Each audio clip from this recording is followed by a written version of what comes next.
It's a little tiny. We hadn't picked our engineer yet, but it sounds like.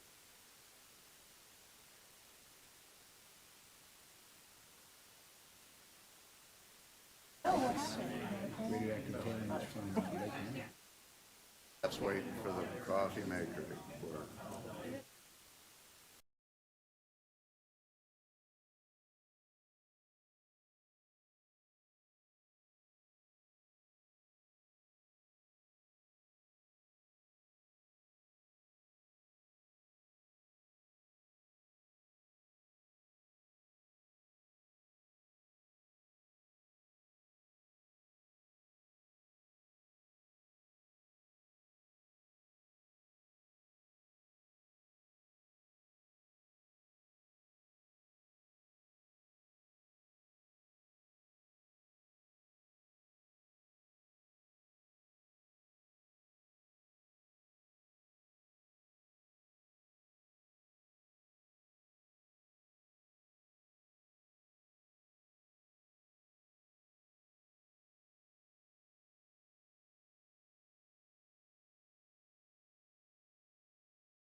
I'm going to call this meeting to order. This is the workshop meeting, December 9th, for the Commonwealth Transportation Board. And the first item for us this morning is the Pledge of Allegiance. If you'll join me.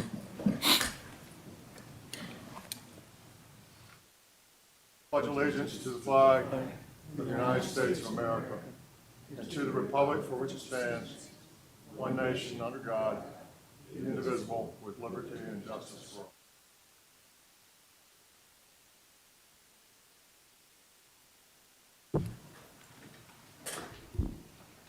Before I call Mr. Cole up, let me say a couple other things. When we started this administration, it was on the heels of a major storm event, and then we had one right on top of that, and that's how we started. It seems like we're sort of trying to end that way. But to my point of that, the governor, whose birthday is today, by the way, happy birthday, Governor. The governor was very focused on ensuring that we did everything that we could do to be prepared and ready.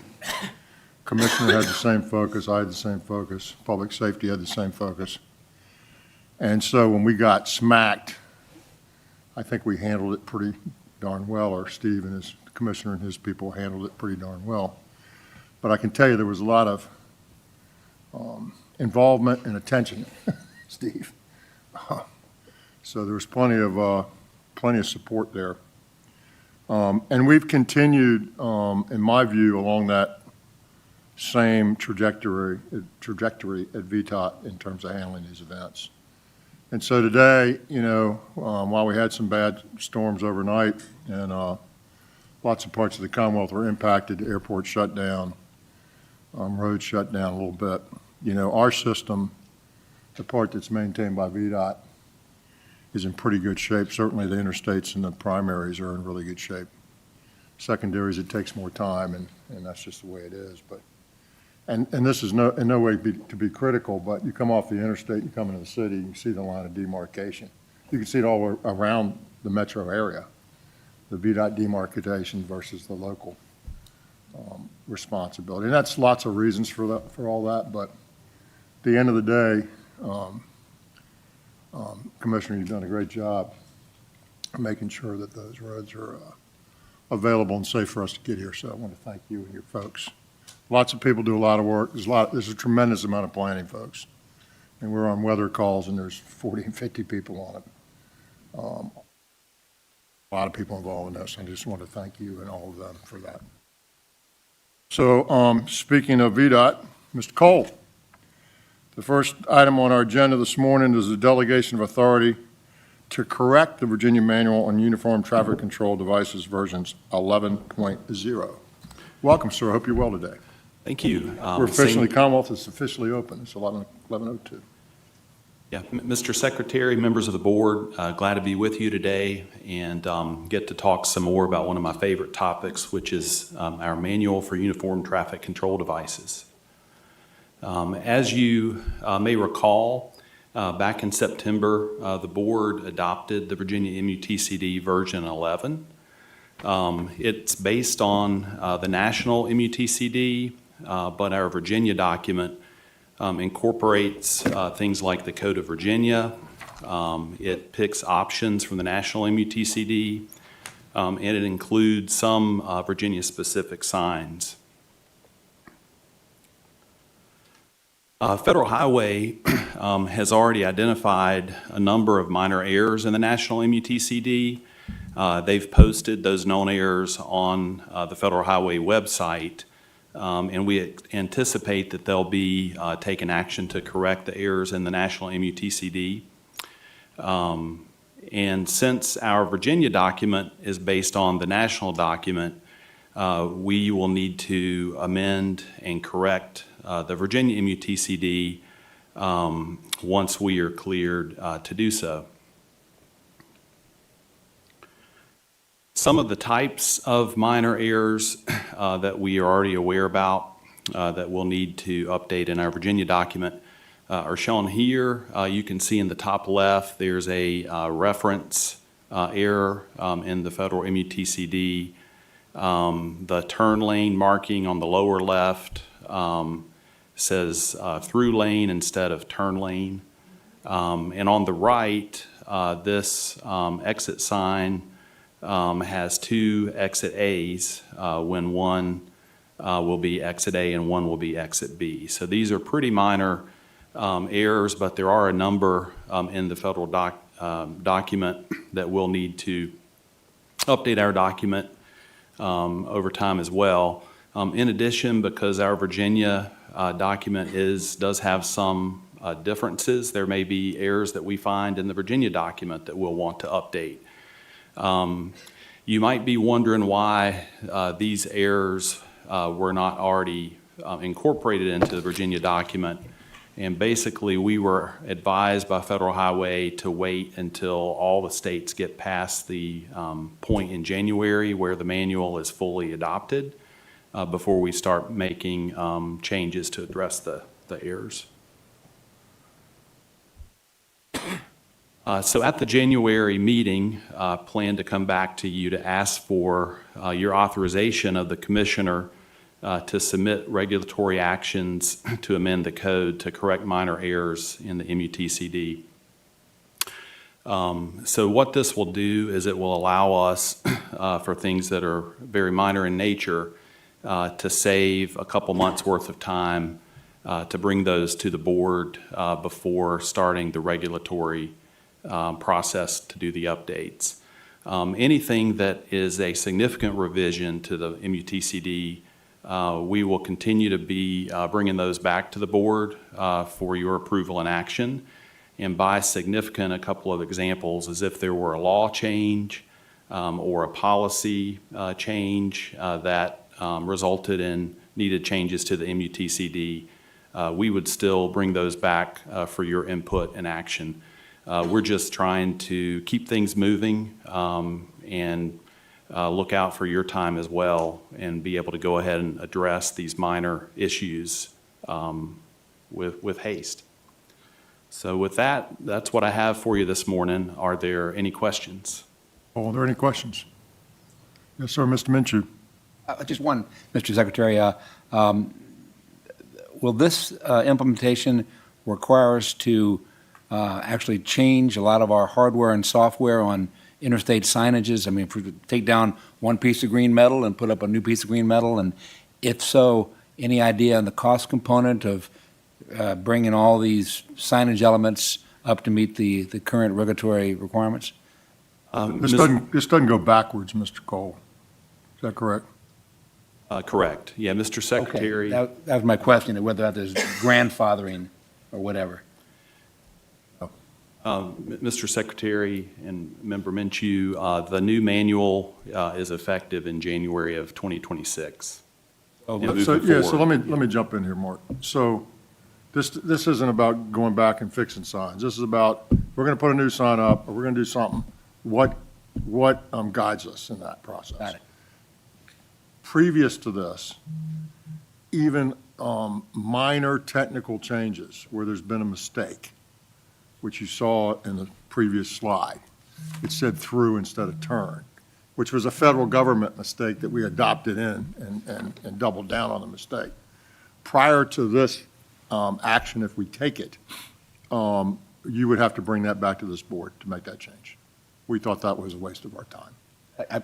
And the check is, regardless of that, it still has to go through executive review, which means the chairman of this body, which is the secretary, has to sign off on it. So I get all these regulatory changes that are in my area, and ultimately, I have to opine on them before I send them to the governor. And so you'll have the head of your body that'll be looking at this as well. And again, it's limited to errata, which are just minor technical changes. And so we just didn't think it was a good use of their time or your time to do this. And there's a safety net, if you will, of the chairman of the board sees all this anyway. Glad to hear there's respect for what could be called non-conforming uses, that we don't have to bring everything up to snuff and change all these signs across the Commonwealth. No, it has nothing to do with going backwards. It has everything to do with going forwards. Thank you. Yes, Ms. Sellers. Do we have a program like a AI or one of those that help identify these errors? Or is it a manual process? Mr. Secretary, Ms. Sellers, it's been a manual process for us, but most of the errors that I've talked about today have already been identified by Federal Highway because there are errors in the national manual that then we have to update our manual to address. We don't necessarily take the national manual and it's given to us and QC it. But AI certainly will help in these things for us. Anyone else? Thank you, Mr. Cole. Thank you. Appreciate it. The next item on the agenda is item number 2. It's the Powhite Parkway project. I've always asked Scott, whenever I sit down with people from here, I said, is it Powhite or Powhite? Which one is it? And I think I've settled on Powhite, I think, because of the Powhatans. But if anybody wants to help me with that, I'd be happy to be helped. Mr. Smizik, you're going to talk about the environmental impact statement and preferred alternative briefing. Thank you. Yes, sir, thank you. We're here today to provide an update on the Powhite Parkway Environmental Impact Statement, or EIS. The Powhite Parkway project is a Chesterfield County project for which VDOT is administering the EIS to comply with the National Environmental Policy Act. Today's presentation is the fourth in a series of presentations made to this board to prepare you to make a location decision per the state code referenced on the slide. Your location decision will represent the preferred alternative, which will be documented in the EIS. The intent of today's presentation is to provide information to inform a recommendation on that preferred alternative. We will return then at a later date to seek formal action in identifying that location. Before we get to that, to provide a little background to refresh us all on the study. This figure illustrates the study area for the EIS and includes the general location of the termini for the alternatives under consideration. We are aware of and informed by a number of other transportation projects happening within the study area, including the widening and extension of the Powhite Parkway from Charter Colony Parkway to Woolridge Road, which is a separate project. We're also informed by and aware of a number of economic development activities in the area, including the Upper Magnolia Green development, which is generally located on this figure as well. The information presented today and the information informing the EIS has been informed by a number of public involvement activities. In December of 2023, the county and VDOT announced the beginning of the study and hosted a virtual information session on the website where members of the public could go to the website at their convenience, review materials, and make comments to inform the study scope. Then in October of 2024, VDOT and the county announced a public information meeting to review the alternative concepts that we'll discuss more today. That was accompanied also by an online opportunity and a 30-day public comment period. In July of this year, Federal Highway Administration issued the Notice of Intent, or NOI, to prepare the EIS. That's a formal step to initiate the EIS process and comes with a 30-day public comment period online to inform the scope of the EIS. And then in late November, per state code and to inform this board, VDOT and the county announced a location public hearing, which will occur tonight, to seek more information to inform this board's decision. That comes with a public comment period that's been ongoing since the last week in November and will run through next week. To date, we have about 120 comments. Last time we checked, a large majority of those comments to date come from people identifying themselves as living in the community alongside Alternative 1A or concerned about the communities alongside Alternative 1A. Upwards of 30% of those comments come from a single IP address. So we're still getting into it, and we will report back to this board with a full summary of comments before we ask you to make a decision on the project. Can you restate that IP address comment, please? Yes, sir. We have about 120 total comments, 30% of which come from a single IP address. Well, that's how it works, folks. Okay, thank you. In addition to public involvement, we've also had a lot of agency involvement. Beginning in October of 2023, we've met monthly with the U.S. Army Corps of Engineers, the U.S. EPA, Virginia Department of Environmental Quality, and other federal and state agencies with a regulatory purview or interest in the EIS or the future project.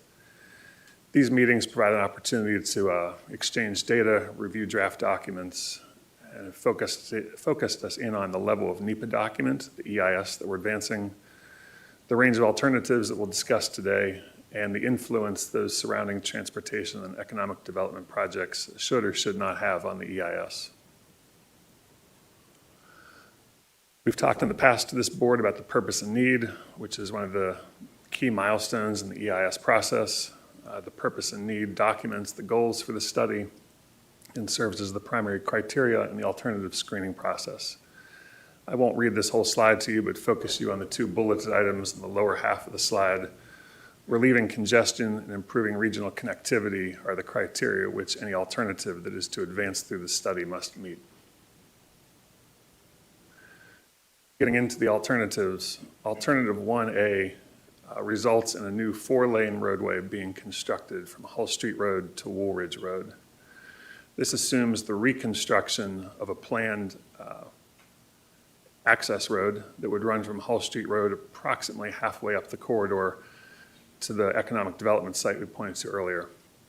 You can see the white line that runs through the red line. That is the portion we would assume would be reconstructed. The need to reconstruct, the desire for both of these roads to be in the same location is because Chesterfield County many years ago purchased a great deal of right-of-way through this corridor and dedicated it for future transportation use. So we have multiple transportation projects taking advantage of that previously purchased right-of-way. Also note that on November 19th, the Chesterfield County Board of Supervisors endorsed this alternative as their preferred alternative. We would refer to that as the locally preferred alternative in our process. Alternative 1B is rather similar to 1A, results in the same type of roadway with the same assumptions. You'll note that Alternative 1B, which is the green line, is shifted slightly west in the northern half. This is done to inform the EIS and to provide us with a comparison of alternatives. There's a number of unique resources in the area, a wetland mitigation bank, some public parks, and some historic properties. So having these two alternatives just slightly different gives us an opportunity to compare the impacts, which we'll discuss in a few more slides.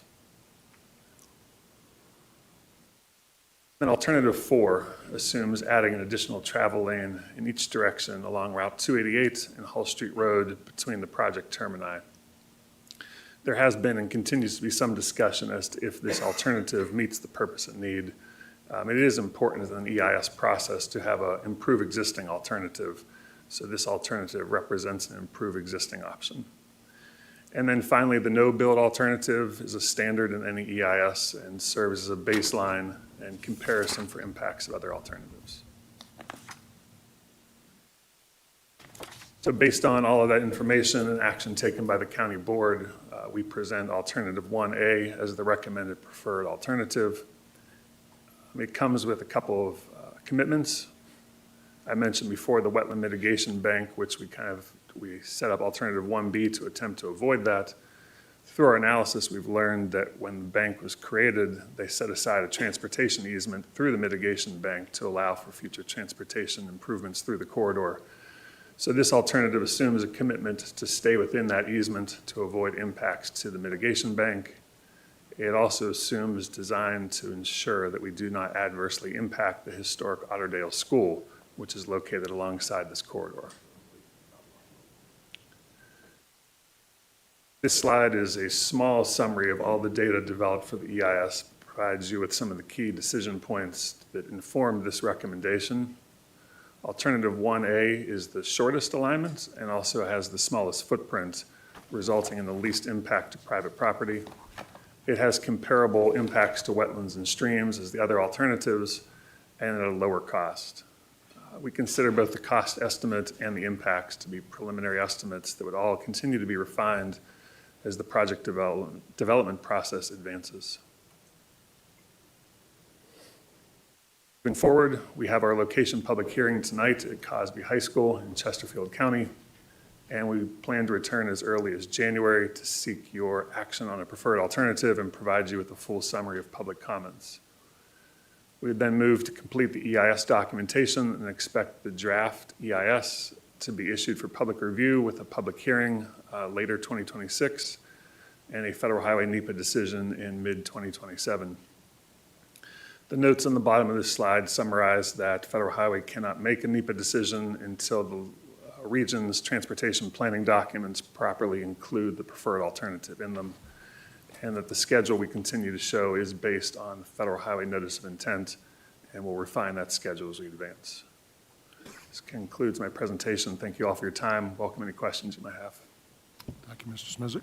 Questions? Yes, sir. Mr. Tant? Is this project funded? Sir. By the county.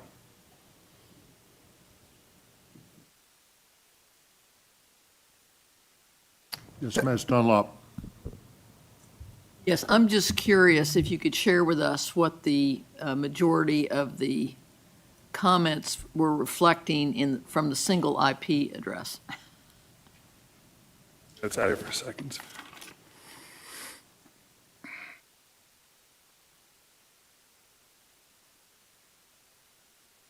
The comments tend to say that alternative 1A does not meet the purpose and need, but we don't really get any input from the comments as to why not. They really just express a concern over the proximity to community resources, schools, and the like.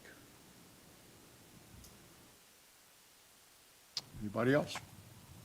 Thank you very much, sir. Appreciate it.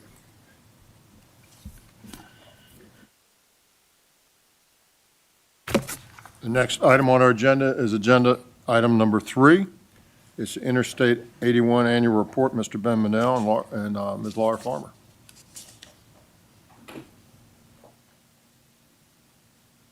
Morning, Mr. Secretary, members of the board. As the Secretary mentioned, this is an update on the annual report. I will be covering some information on performance of the 81 corridor, and Ms. Farmer will be filling in to brief you on the status of expenditures, sources and uses of the funds that go towards the 81 program.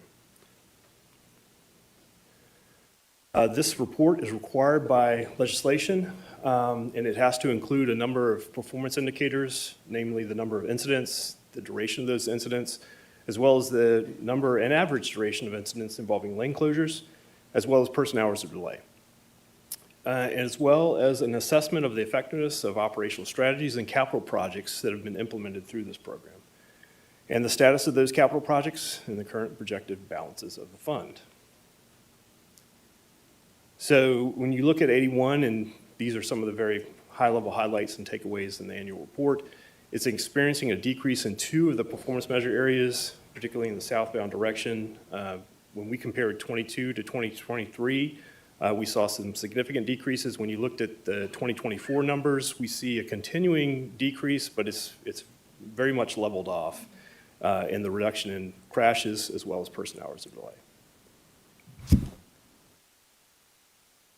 When you look at the performance measure data for the different types of lane impacting incidents, we've seen a slight increase between 2023 and 2024, but those hours of lane closures have held steady at a 0% increase, and they've flattened out. The increase in lane impacting incidents is not surprising. We have seen a serious uptick in the amount of construction that is underway on the corridor, and those lane impacting incidents tend to be involved with the work zones. So in future years, and we've said this before in our annual report updates, it's going to be challenging to evaluate the impact of these completed projects on the performance measures. Really, the height of construction for major widenings along the corridor is going to start in 2026. We're going to see that with the Harrisonburg widening.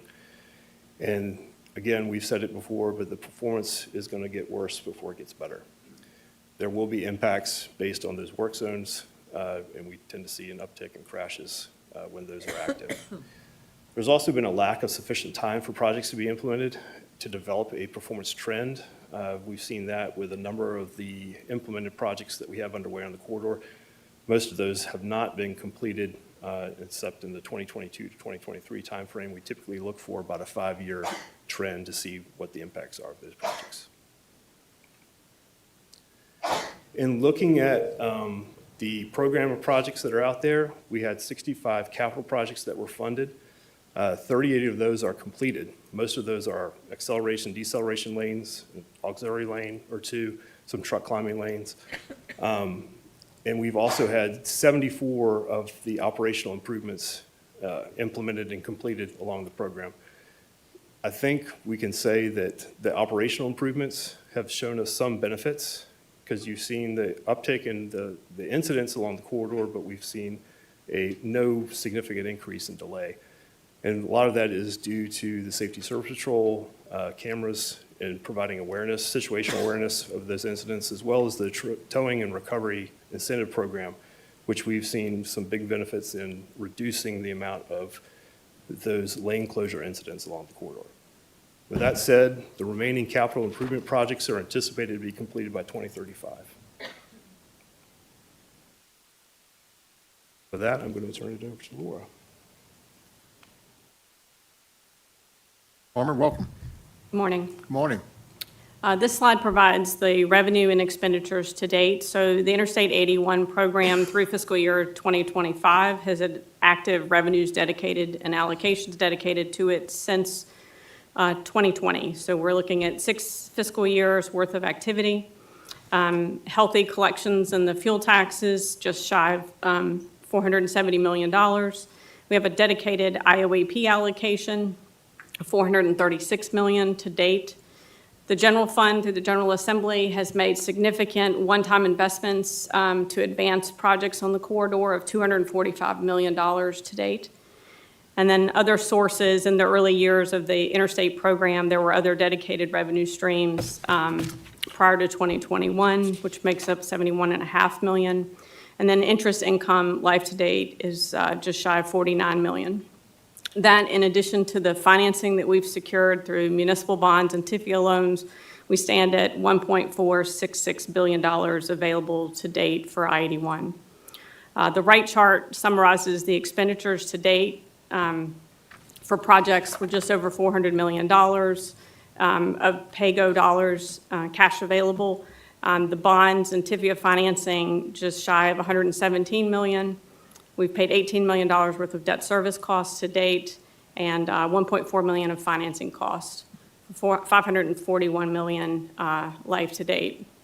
And then the bottom of the table summarizes the balances available to draw upon to deliver projects based on collections to date. Can you go back a second, Ms. Farmer? This is a new slide? No, sir. It is new from, it was replaced this morning. The version circulated had 2023 information in it. Well, that's what I'm saying. New for me is this morning. Yes, sir. Sorry. Right. Okay. I haven't seen this slide yet. All right, keep going. Sure.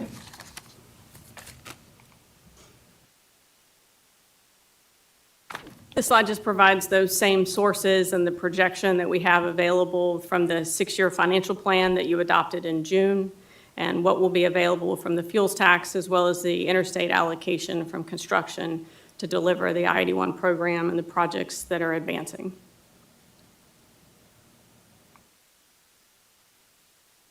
This slide provides that planned use. The top row is the planned debt service as we continue to exercise the $1 billion authorized for the corridor.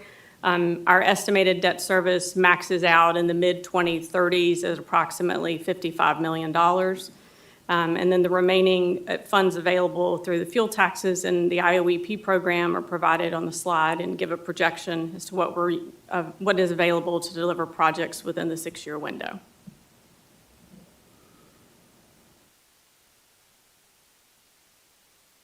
So in terms of next steps, the CTB will be provided the annual report for adoption at their January meeting, and Ben and I are available to answer any questions that you might have.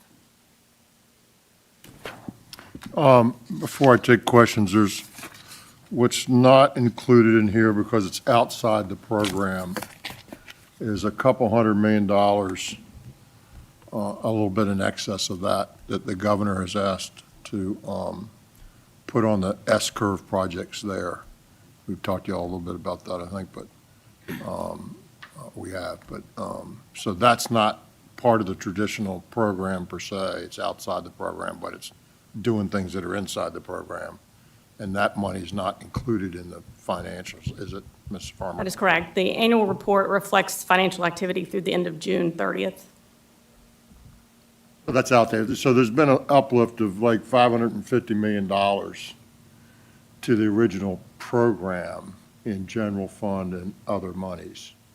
And then the base grew as well over time. So that's what these numbers reflect. Mr. Lawson. Thank you. And I think Ms. Farmer just answered this. The code has us as a requirement to adopt a program and submit a report by December 15, but we're going to just be able to do that by January and satisfy the code. That is the requirement, Mr. Lawson, but we're That's not okay. able to. But I we've mean, it's fine with submitted it me late if in the it's okay with the previously. legislature. All right, We can do it today, but we, you know, all right. it was a little bit of form over substance. We don't always make the dates, although we should. And- But we want to give time for the people to consider it. Thank you. And as the body may know, we've got some recommendations to move things around slightly just within the Stanton district, and so that would accommodate that. So what Mr. Lawson's speaking to, we had was it last week, Mr. Lawson, or was it a week and so ago? We had our advisory committee meeting, which is comprised of the 3 district members and some selections from the General Assembly. That chaired by Senator Obenshain, previously chaired by Delegate Austin. And so we presented this to them. That's part of this process, right? And then they give us their feedback. In that meeting, Mr. Good distributed some material to consider. We had a discussion about it. This was what Mr. Lawson is referencing. And ultimately, the committee decided to endorse what the staff had recommended. But I agreed to go back and work with make sure the staff looked at these 2 projects, the movement of, in essence, 4 projects, 2 going up, 2 coming down, and to see if the data compelled us to go anywhere. And when we did, data compels us, in fact, we think, or it doesn't compel us to change, we think it compels us to stay the same. So the committee endorsed that, and we agreed to tell the committee what we found, which we will do. The second part to this, which is important, and it sort of cuts both ways, is the current program goes through 2035. That's 10 years from now. This program doesn't start until then. Now, we're going to be getting ready, so it's important that we sort of know at some point what we think we're doing, because we don't want to wait until 2035 and then start planning. We will have lost a lot of our opportunity.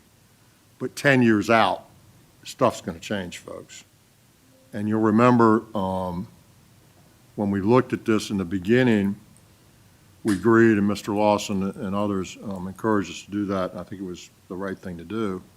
For exactly the same reason, we looked at this data, again, on the 4 projects that had been sort of suggested were next in line. So when we did the original analysis, as we ran out of money, we weren't able to put in 4 projects that we sort of teed up at that time. I said we because it wasn't us, but we teed up at that time as the next 4 in line. Well, you know, things change, right? And so when we did the last run, 9 months or so ago, whatever it was, we didn't pretend like they were still at the top of the list. We put them back in with all the other ones and reran the numbers. And guess what? It didn't turn out the same way. Things had changed. So what I'm here to tell you is the enemy of the, perfect could be the enemy of the good here. We're not going to know perfectly, and this stuff isn't going to start in any meaningful way for 10 years. And so, and as I said, that cuts both ways. You can say make all the changes you want because they're all going to change back if somebody else runs these numbers. But this is what makes sense to us today. And we'll have some time to talk about that over the next month, and then we'll come back in January to make our vote and submit it. Commissioner? Mr. Secretary, I'd say that we have two separate presentations today for the workshop agenda, one dealing with the annual report, as Ms. Farmer and Mr. Manel has presented. The second one is by Mr. Williams on the update to the 81 CIP, which I think you were addressing and gave a nice That's coming, forward. but that's what Mr. Lawson's addressing. I understand, just wanted to give the two separate presentations. What we've heard from Ben and Laura is strictly on how did the corridor perform, both from a fiscal standpoint and a performance standpoint. That report, as Mr. Lawson pointed out, is due to the General Assembly, the December 15th. We'll make that date if we be a little vote. bit late. But having said that, Mr. Williams is prepared to go through the update to the CIP in the next presentation, item 4 on today's Right. agenda. Okay, does everybody sort of understand where we are? Further questions or comments? Mr. Secretary, Dr. Smoot? Ms. Farmer, you showed the various sources of money going into the I-81 project. And there was one of those sources that included both state and federal funds. Now, other than the general fund, where has the state money, and in round numbers, how much was it, that has gone into the 81 project? Other than the general fund? Yeah, come on down to, well,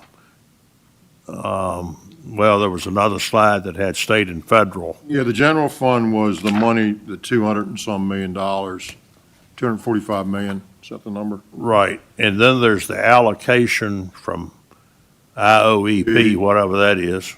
Interstate Operations and Enhancement Program. Okay, now where did the state, how much of that is state money, and what state source did it come from? 100, well, I'll let Ms. Farmer answer. It's 100%. Go. Yes, sir. So what is available for construction distribution is made up of both state and federal sources. If you remember the diagram of how we get our money to the construction formula, it's made up of both state and federal. We don't deploy very much federal on the Interstate 81 program. It's a small component of that I-81 allocation from the IOEP program. Ms. Farmer, can I jump in a second? Sure. Dr. Smoot, the IOEP fund is a fund that is funded by formula for all the interstates in Virginia, right? And 81 is part of that. And so what they directed us to do is to take, this is the 81 part that would be ascribed from that fund. Right. That's the IOEP number. In addition, when they created the program, they created an additional regional fuels tax, right? And they as you remember, they changed that a little bit. So if you didn't touch it, you didn't pay it, even if you were in the region. Right, yeah. And that was set up in the legislation. So the IOEP that's allocated to them comes out of a formula. The regional fuels tax was created specifically for that corridor, and that's on there. The general fund was the 245 that they gave us to augment. The federal piece was a $20 million earmark or so that came out of Congress. How much was that money? It was more than that. 42 million. 22 million? 42. 42 million, 42, excuse me. I shortchanged us. I wish it'd been 62. But so that's how the funding works. It's prescribed in law and in program, and that's where the money comes from. Does that help you? Yeah, so let me say back to you what I think I'm understanding and maybe not. Other than the general fund, 245 million, all of the state money going into the I-81 project is coming from fuel taxes, one kind or another. And IOEP. And the interstate allocation is the But bulk of the interstate IOEP has to allocation come is from- state. IOEP has to come from somewhere. The state. It's The our state formula. It's Construction formula. But No, it's transportation funding that plows through the formula. What's available for the interstate program, I-81 receives approximately 44% of that share because of the truck traffic on the corridor. And we run through what's expected from those formulas as we present the annual updates for the numbers. And so That's fuel tax generated, right? it's everything in the CTF, fuel taxes, motor vehicle sales and use, But not the retail general sales. fund. No, sir, no, dedicated transportation revenue streams, yes, sir. Got it. That's Thank you. correct. Let's back up. We have very little general fund money that runs into us. And what gets dumped into the top comes out in the IOEP. That's in part of our formula as it goes down the formula funding. And the regional fuels tax was added on top of that just for the 81 corridor. We have one in Hampton Roads, we have one in Richmond, we have one in Northern Virginia, and we added one for 81. So that's not general fund, that's a new tax specifically for that, so that's not general fund. So the general fund money has been that slug of 245 that they added on top. Everything else is outside the general fund. It's either formula funded through our regular trust fund, or it has been layered on as a regional fuels tax for that purpose, or it was $42 million of federal money, or was interest on the money we have already had. I don't know where the other sources are, but that's how it's funded. So we have very little general fund money, and they just sort of decide when we're going to get it, and they give it to us and tell us to go do something, and that's what they've done here. All right? Anyone else? Mr. Secretary. Yes, Mr. Laird. Mr. Manel, I have a question about corridor performance. Sir. Can you first explain what equivalent property damage only is? Equivalent property damage only is a way of bringing all crashes to a common denominator. In this case, it would be a monetary amount. Your types of crashes range from a fatality, serious injury, visible injury, I think a minor injury, but you're not sent anywhere to the hospital or anything. And then there's property damage only. And so each one of those types of crashes in Virginia and typically nationally has a different assigned monetary value. And I believe in Virginia, the fatalities are assigned about 15 million. Your severe injuries are about 900,000.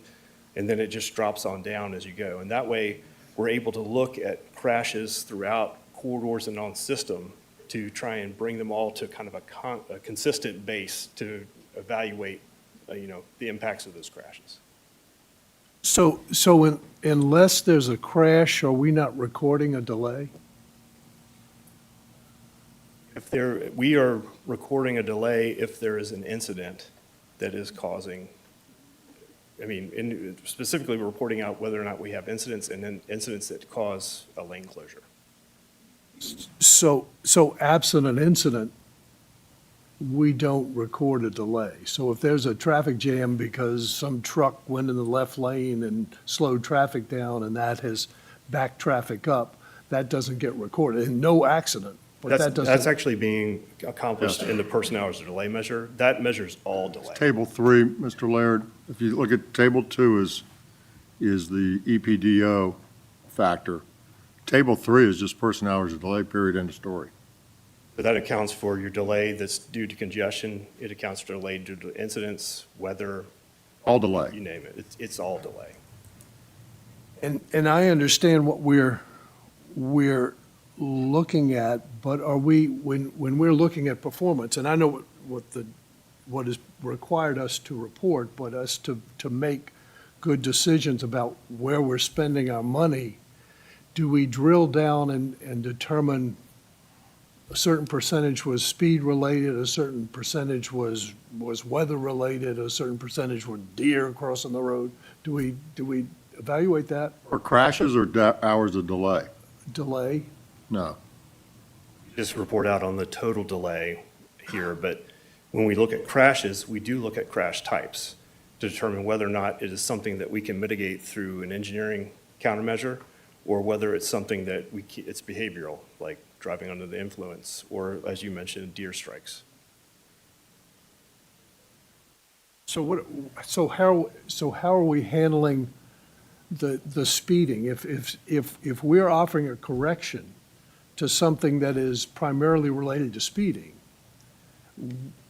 Speeding for hours, you're conflating hours of delay Well, then- and crashes. well, then let's talk crashes. Let's go over to crashes. So we have a speeding, 80% of what's happening in this 1 mile stretch is speeding related, but then we come up with a change to the road. But we really haven't addressed the problem, that's speeding. A behavioral issue with enforcement.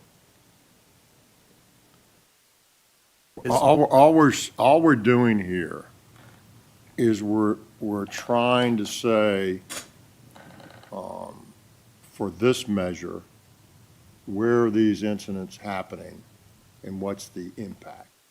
We don't ask you what created them, right?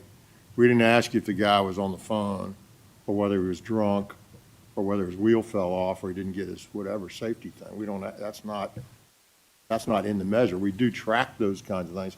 But I got to tell you, that data is suspect at best.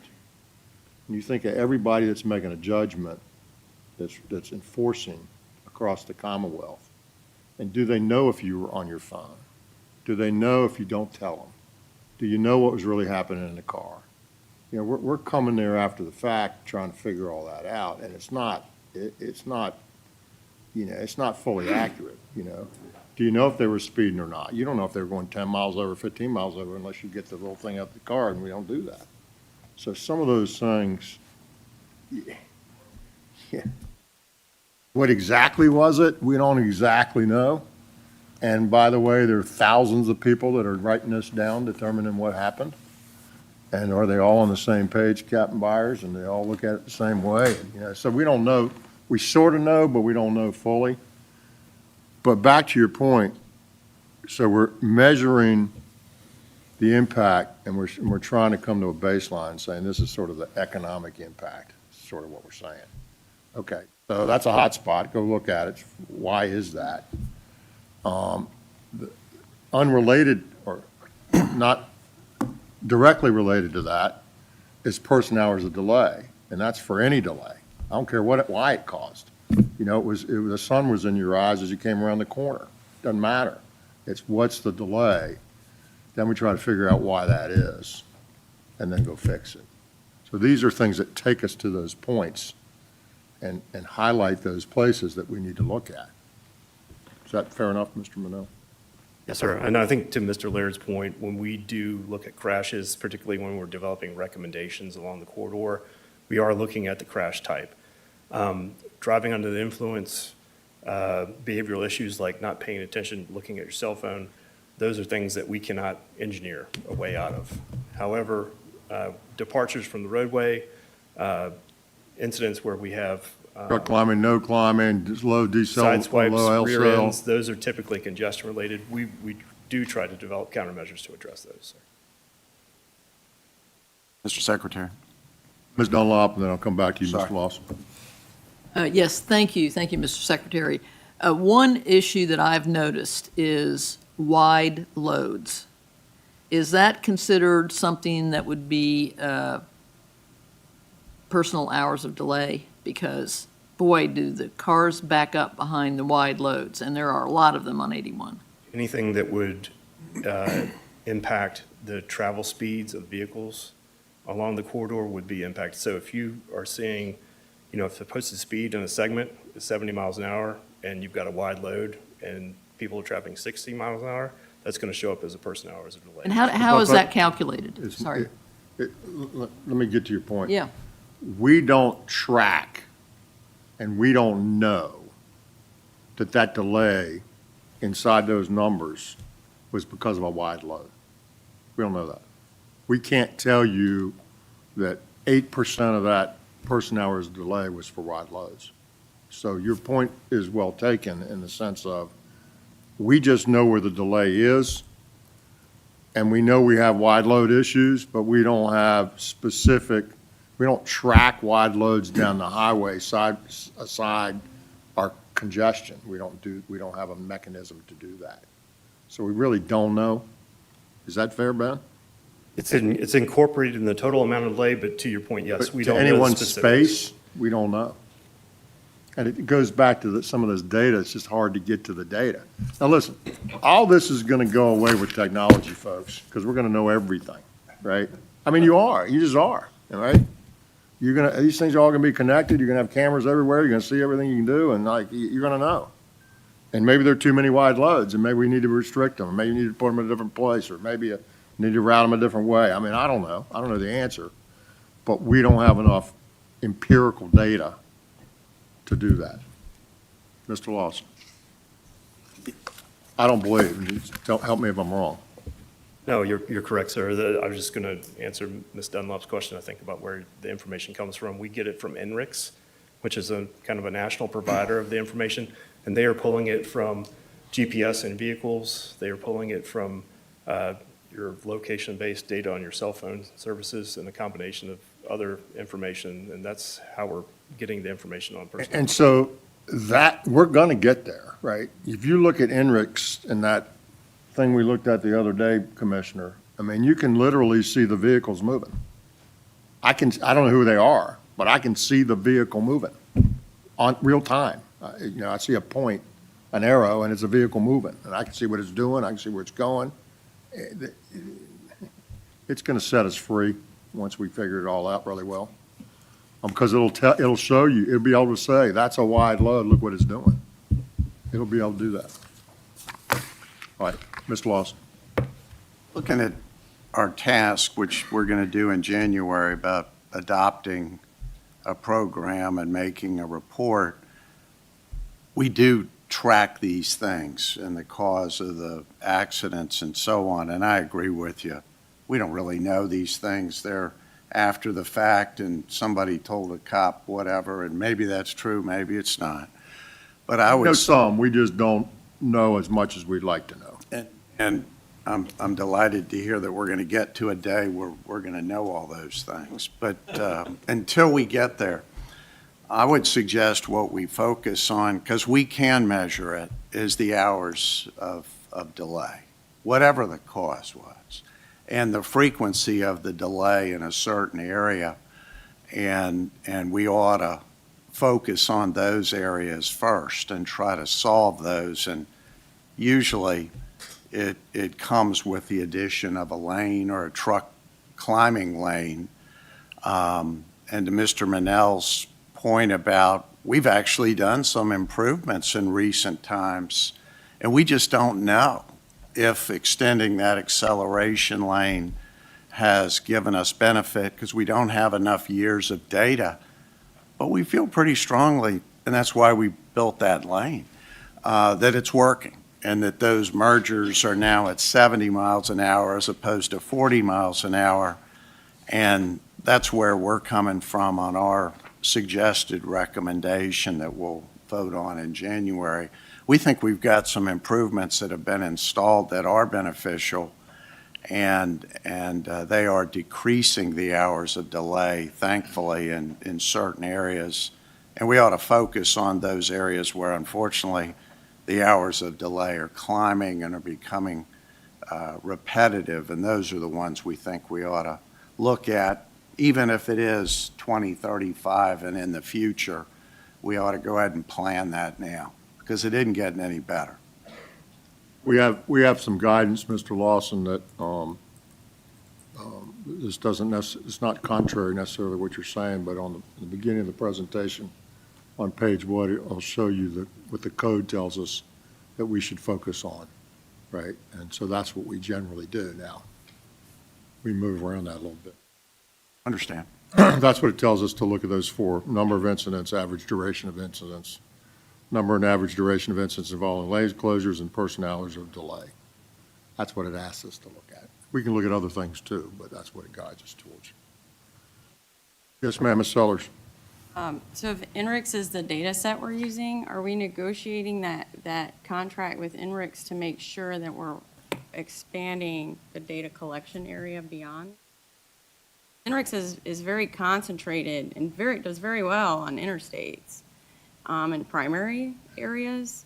But when you get, especially in rural areas, NRIX does not collect that data.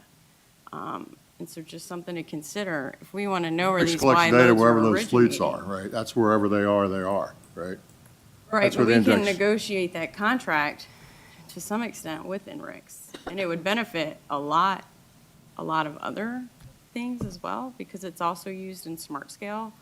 And, there are routes in the Fredericksburg district that I'd love to see NRIX data collected on, but it's just not. Because of whatever either the contract is or their. I think to your point, Ms. Sellers, the limitations that we run up with against NRIX is where we have a lack of data. I'm not sure if the contract vehicle allows us to get anything better. NRIX gives us the coverage where they have data from these GPS systems and vehicles, as well as where we have location-based data. Over the years, they've relied less now on the location-based data from your cell phone service because of privacy concerns, so they've come to rely heavily on the GPS data that are coming from your vehicles. Most vehicles have a lot of that information built in, but what we're seeing in the rural areas particularly, we don't necessarily have that concentration of vehicles with that type of technology and coverage, or you have a data set that's relatively small. So I think that's the challenges that we've run into with NRIX. But to your point, interstates, major primaries, principal arterials, we have really good coverage on.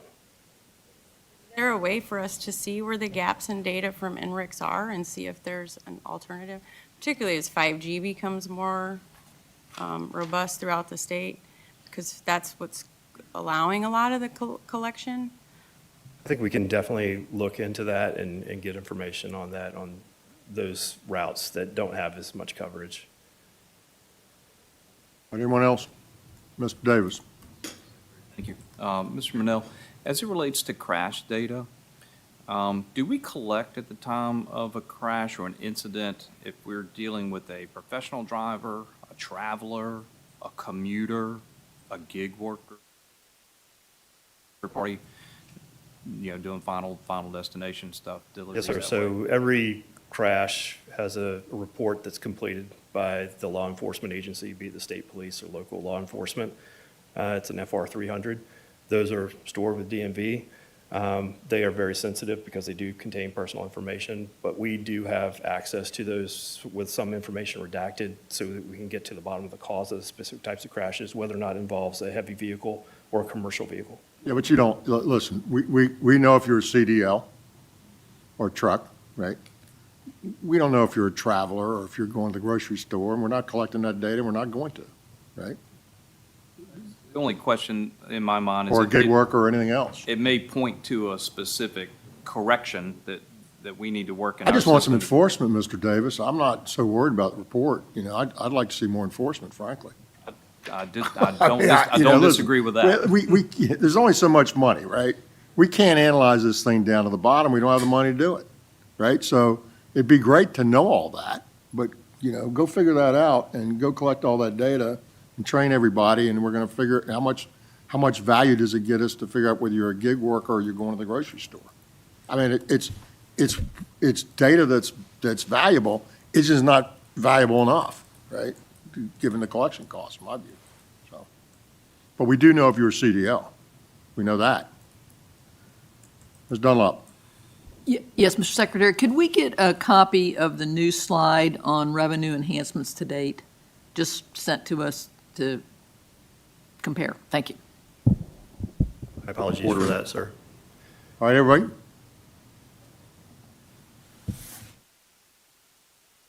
All right, no other questions? All right, thank you, Mr. Monell. Thank you, Ms. Farmer. Next item on the agenda is item 4, the I-81 2025 Corridor Improvement Plan. Mr. Rob Williams. Good morning, Mr. Williams. Welcome. Hope you're well today. Good morning, Mr. Secretary. Thank you for having me. So I'm here today to give you what may be the final presentation for this effort, with the hopes that we'll be back here in January for you all to adopt a formal list of projects in the final report. But just as a recap for the effort we've been working on since, for about a year now. We started back in January identifying those performance measures that we've shared with you before. We took that to the public in April and got their feedback. We used that information to work on a list of potential solutions and shared that with the public as well. We then worked on refining those solutions to the list of projects that we were recommended for using along the corridor. We were here in October to share with you all the list of prioritized projects and that staff recommended funding scenario. And then at the end of October, we went out to the public again to share that list with them. We shared that information with the I-81 Advisory Committee last week and got their feedback. And then we're sharing that all with you today, again, in the hopes that next month we'll be back here for you all to adopt that formal list of projects. So just going back to the feedback that we got in July when we first shared that list of potential solutions, just wanted to reiterate that what we've heard from the public along the way and in July was pretty overwhelming support of the work that we've been doing. 87% of the feedback or the votes that we got regarding these projects were in support of those projects. And that was from a pretty sizable group of participants. Did they all come from one IP address? No, I'm sorry.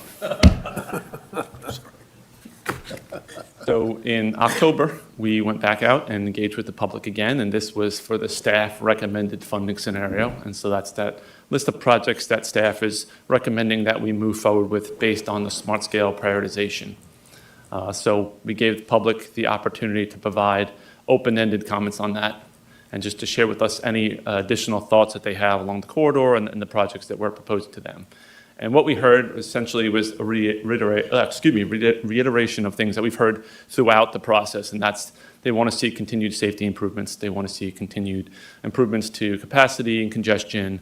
They did have some interesting thoughts on wildlife crossings, on enforcement. They want to see folks that are going too fast be enforced for their speed. They also want to see the folks that are going too slow in the left lanes to be moved over as well. So a little bit of information on both ends of the spectrum on that one. And then things like lighting and other things that folks just took the opportunity to share their thoughts with us about.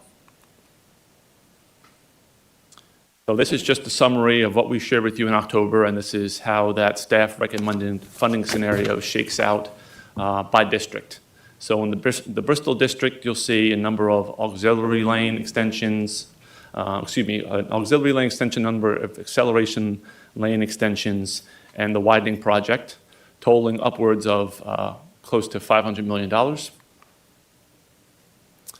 In the Salem district, the acceleration lane extension and 2 truck climbing lanes. Dr. Smoot, you had a question about the truck climbing lane in Montgomery County. That will be extended to mile marker 10.5, I believe. So that'll be reflected in what we share with you all in January. In the Stanton district, you see a number of projects starting out with several acceleration and deceleration lanes, an auxiliary lane, and then several widenings located throughout the district, totaling upwards of $2 billion. So we shared all this information, as I mentioned, with the I-81 Advisory Committee last Tuesday. There was some discussion about additional projects that they'd like to see in the program. We received a few technical questions about the work that we had done, but ultimately the committee decided to endorse the staff recommended funding scenario that we presented to them. So that's what we've been working on this month. We're sharing this information with you all for your consideration. And as I mentioned, we're asking for a consensus on the projects that you all would like to see moved ahead. And then in January, we'll be back here with a resolution and the final report for you all to adopt. Questions? Just because this is the time, Mr. Secretary. Yes, sir. We do have a slight tweak to the recommended scenario, and I'll hand it out during a break, and we can Sure. talk about it. But we appreciate the time to be able to do that and revisit this or vote on it in January. What I want to do is, I've looked at I pledged to go back and look at the data. And we ran some stuff and it's not in here, so we're gonna get that out. And go through it with you. And whether you agree or disagree, I want to do that, right? Thank you. And make sure everybody's comfortable. The data, as I indicated, the data I looked at and saw does not compel me to go back to the advisory committee and say, we think we should do something differently. But as I've said all along here,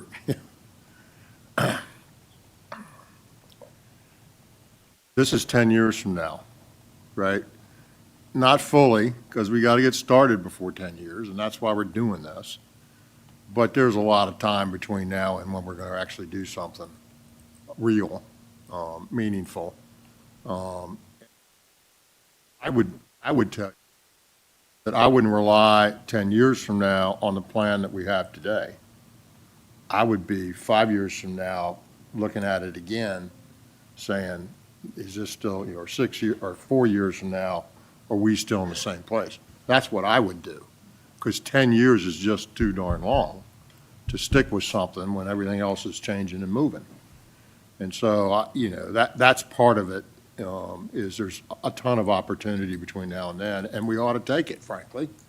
We, meaning the board of the Commonwealth, and we ought to do that. We shouldn't just stamp this plan, whatever it ends up being, and say, okay, see you in 10 years. Let me know when we start construction. That would be unwise. So I would encourage future boards to continue to look at this, and no matter where we end up, continue to look at that. That would be prudent in my mind. But we'll get that data out and have a chance to ruminate on it some and talk to it. What else? Okay. We started really late because of me and because of the weather and because of everything, and I apologize for that. What did y'all thought? Do y'all want to take lunch now? Do you want to go a little bit longer and take lunch? Lunch is available.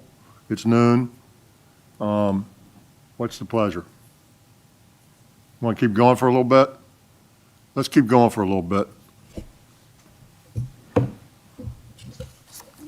Well, maybe not. This is going to be a long one. Luckily sustained, I can do that. 6 or 7. Let's do number 6. Let's skip over number 5. That's going to take a little bit of time.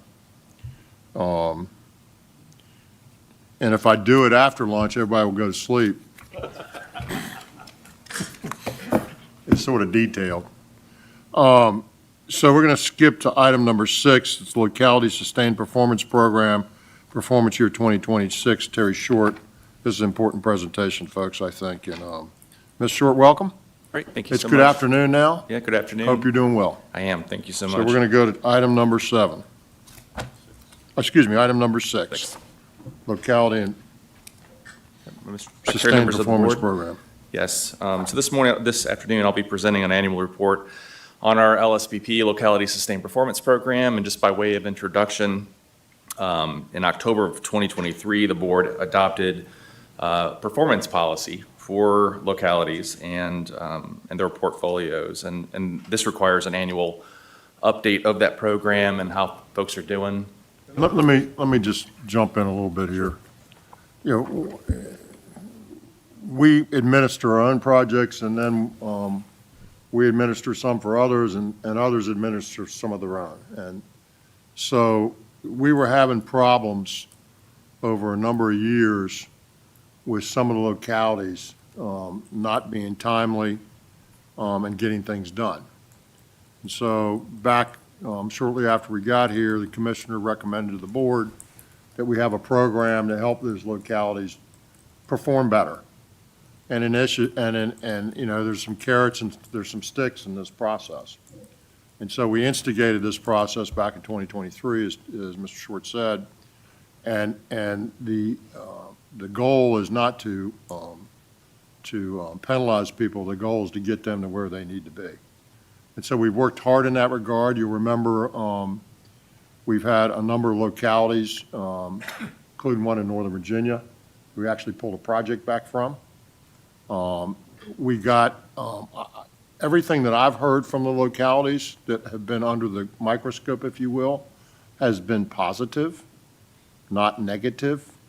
And we certainly heard that from our folks in Northern Virginia. They appreciated, they were kind and thoughtful in their remarks about what they said. And at the end of the day, this is not to penalize people.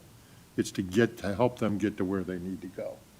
And so that our money isn't sitting around not getting things done, that we get on time and on budget and move on. So that's the whole genesis of this. I think it's been outstanding work, and you know, listen, nobody wants to be pushed on, but when you know that you deserve it, and somebody's trying to help you get better, then that's the way it ought to be. That's short. So much for setting the table on that, because it's, I would certainly echo that. We've had numerous conversations with localities that have been on the list, removed from the list, and would echo that it's been a collaborative and positive partnership. Just to kind of help with the program into context, perhaps a little bit more, this is a refresh from a presentation slide deck that you received in October, which does a good job of summarizing the comparative project mix of local participation in the 6-year improvement program. As a snapshot for fiscal year 25, localities planned on advertising 147 projects valued at almost $400 million. This is over 40% of the projects in the 6-year program, and also represents about 18% of the value of the program. The illustration to the right shows the participation of localities administering projects since FY 2019, and you'll see local participation has been averaging about 40% of the total number of projects over the last several years, with a recent average of 20% of the value of the projects. So again, the key takeaways here, that localities continue to administer a significant part of VDOT's 6-year improvement program, and with the increasing financial participation of our partners and regional authorities, this participation is expected to continue to grow over the next several years. So a little bit, again, as a refresh on the program itself, to ensure that the department is monitoring and evaluating the performance of LAPs is critical to not only ensuring that the timely delivery of meaningful transportation investments for the benefit of the traveling public and taxpayers, but also that for the timely utilization of both scarce state and federal funds. And again, thanks to this board, in October 23, approved a performance policy for LAPs, now known as the Locality Sustained Performance Program. And that's a mouthful, so I might stick with LSPP, if you don't mind. So that policy requires an annual review to the board and directs the department to use the LSPP metrics alongside our dashboard to measure the programmatic success of localities having the greatest impact on the 6-year improvement program. It also requires the department using the results of the LSPP to make recommendations to the board regarding future allocations. From its inception, we have worked closely with our local stakeholders, establishing the program, confirming the board support via the policy directive, and are now in our 3rd year of implementation. Great transportation investments are being made every day across the Commonwealth, and our local partners are a critical and vital part of that work. The next few slides, I'll just provide a summary of the program. First off, the program focuses on efforts of those localities that have the greatest impact on our 6-year improvement program. While when we take a closer look at all of the locally administered projects, what we find is that about a third of the participating localities manage by far the largest portion of that program, both in terms of the number of projects and the dollar value of those projects.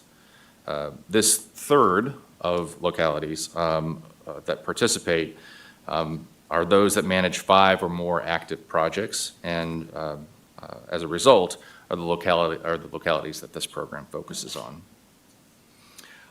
Again, most of the local projects are, and most of the value of the program are administered by a small number of localities.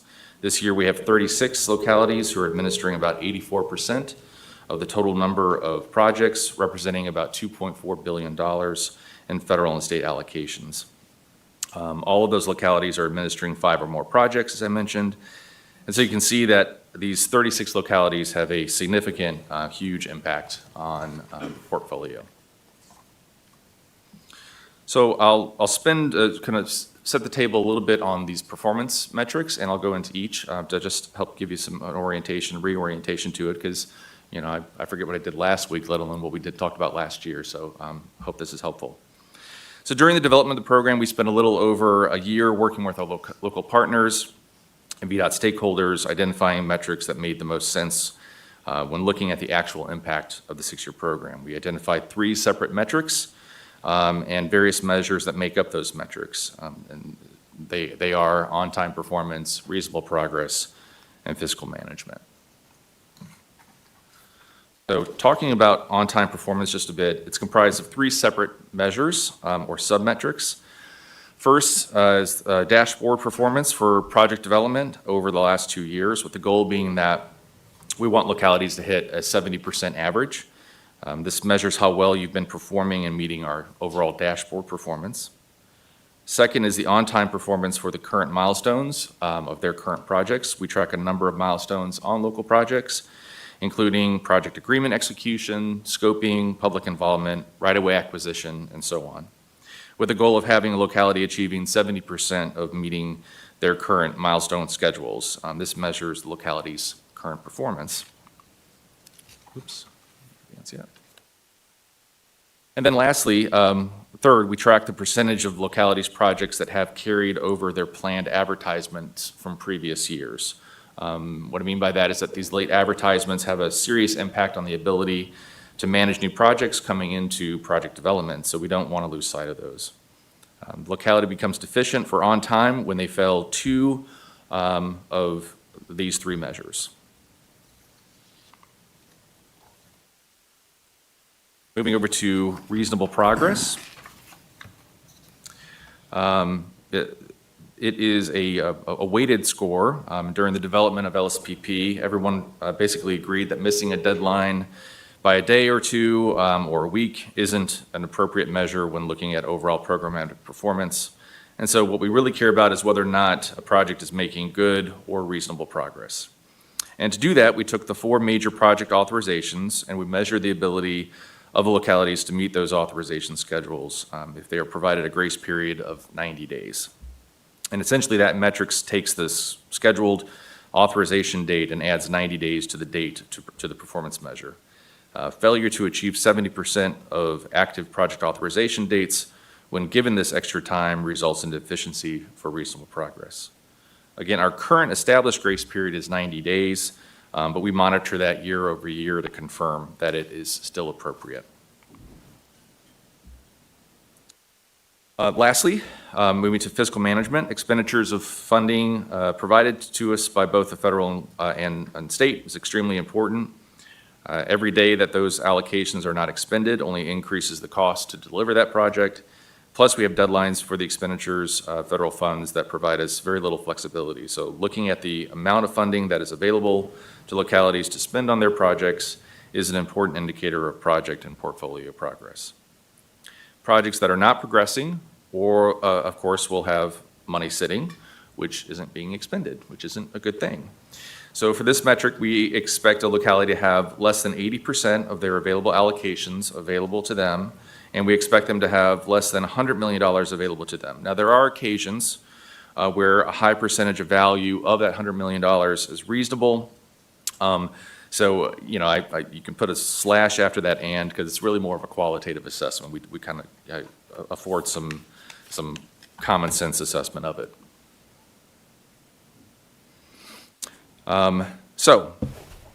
Taking these 3 metrics together, a locality is identified as deficient when it fails for all 3 metrics, 2 metrics, or fails for fiscal management alone when they have over $100 million in unexpended available allocations. When identified as deficient, the locality must work with the district office to develop a project development improvement plan, which we call PDIP, because we love acronyms, and it identifies the root causes of the deficiencies and identifies strategies that the locality and the district will employ to help that locality improve their performance. That PDIP is approved by the locality, the district engineer, myself, and our chief of policy. So regarding those PDIPs, Project Development Improvement Plans, these are just some of the more common takeaways from last year's list. Some localities just, frankly, had too many projects in their portfolios to manage effectively, while others have significant issues with getting right-of-way phases and working with utility companies. Many identified the lack of contractors and even in-house staff to support the portfolio that they were attempting to manage. So we've seen a number of strategies to help remedy that, and the most effective would be to just adjust the number of projects in their portfolio to a manageable number. Other localities are hiring more staff and consultants to manage that work and to get the subject matter experts that they need to effectively bring that list down. So here we start to get lean into the results for this year. As a comparison of year-over-year progress, this table helps to illustrate the total number of localities that entered the program initially, which is in blue, and then those that we've mitigated off due to a variety of reasons. In short, the number of affected localities has remained similar year over year. In fact, the strategies that have been and that are being developed in close collaboration with our local partners is paying off, though. In many cases, the portfolio development and delivery are improving, and the LSPP program is certainly proving to be an important and valuable way to enhance our coordination, communication, and partnership with affected localities. Ms. Sellers? Are these the same localities? Got them on the next couple slides. Okay. Yeah. Patient, Ms. Sellers. One of my virtues. Almost sir. there, almost there, almost there. So last year, we had 10 localities enter into LSPP, and 3 were mitigated off the list due to pending advertisements for construction, things that were fairly reasonable. From there, we worked with the remaining 7 to develop their corrective action plans, or PDIPs. Of those 7, 1 locality has successfully attained the performance goals this past year, and they've been removed from the upcoming performance year, which is Stafford County, that I'm sharing with you today. So for the remaining, we continue to see improvements as they work through their remaining portfolio. Again, the LSPP assessments occur outside of the fiscal year. I think that's an important point to stress. I did also want to note a couple of localities that have, really taken some great steps, and where you won't see. In the next couple of slides, you'll see some flags and some dots, right? And so there's stories behind each of those metrics. There are stories, those are projects that have meaning and depth and narratives that are all unique and distinct. And so while you may see a locality that continues to have red flags, that doesn't mean that there isn't improvement, that they aren't enhancing, right? Because there's an underlying story to that. And so I just would want to call out the city of Charlottesville, who has, this is their 3rd year on the list. But, they've taken considerable steps to close the gap on their outstanding project portfolio, including foregoing applications this year for revenue sharing and TA entirely, so that they can continue to focus on their backlog of projects. And then another example, of course, would be Stafford, as I mentioned, who met their portfolio attainment this year and have been removed from the list. So here's, Ms. Sellers, that list. There's a side-by-side comparison of last year to this year. Last year on the left, this year on the right. There are 6 localities that remain on the list from last year. The green localities on the right have dropped off. The green localities on the left have dropped off the deficient list for performance year 26, and the yellow on the right are new localities that have been added for this upcoming year, City of Portsmouth and City of Williamsburg. The remaining 6 are carried over from last year's deficiency list.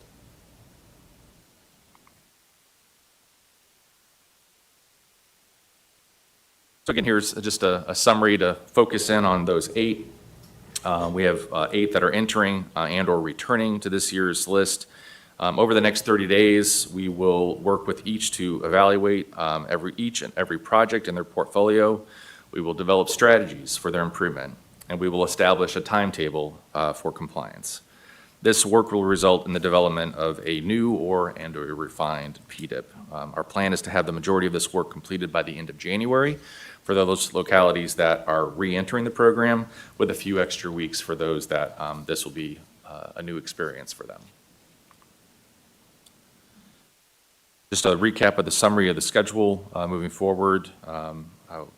Following today's meeting, make sure that folks are notified of their status, and then the districts and localities will work together here over the next 30 days or so to develop those PDIPs. And then I'll be back next fall to give you all a recap of it. So with that, if there are any questions. Any questions? Ms. Dunlop? Sorry to have to ask this, Mr. Secretary, but what does mitigated locality mean? Yeah, so mitigated locality can be when they're initially, the data currently represents when we take a snapshot. We do that snapshot the end of, well, basically Halloween, November 1st. We take that snapshot, and at that snapshot moment in time, they were deficient. But we examine the list and we say, well, but in the next 30 days, you have projects that of a magnitude that are going to go to advertisement, projects that had not yet been updated when we did that snapshot that are ready to go to award. So we'll remove those projects, and oftentimes that will mitigate those localities off the list. It'll put them in the green. Yep. That's what it means. So we look prospectively, if we're analyzing somebody and it's 2 months later than what we put the flag in the ground, and those three things they're going to do is going to make them green, and we make them green and we move on. Yes, sir. That's exactly right. Anyone else? Mr. Short, why don't we do your next item? Yeah, absolutely. I brought it here just in case. Everybody?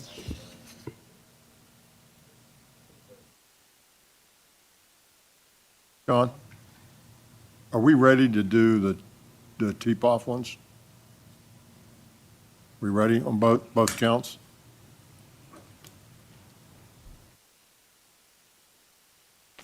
Ready? Terry, we're gonna audible. And I'm gonna go to item number 11, excuse me. I'm gonna go to item number 10 with Mr. Lawson. We've got some folks that have come to present, and I don't want to drag them through our lunch and just make them sit here and wait on us, so I'm going to let them do this item, and then we'll move on from there. Mr. Lawson. Good morning, good afternoon. Good afternoon, Ms. Lawson. I hope you're well today. Thank you, sir. Thank you, sir. Hope you're still well. Today, we've got two TPOF projects to bring before you.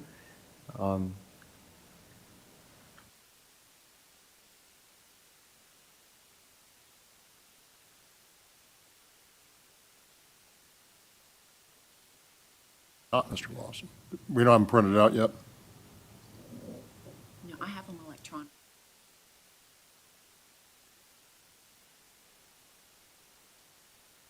Let them go.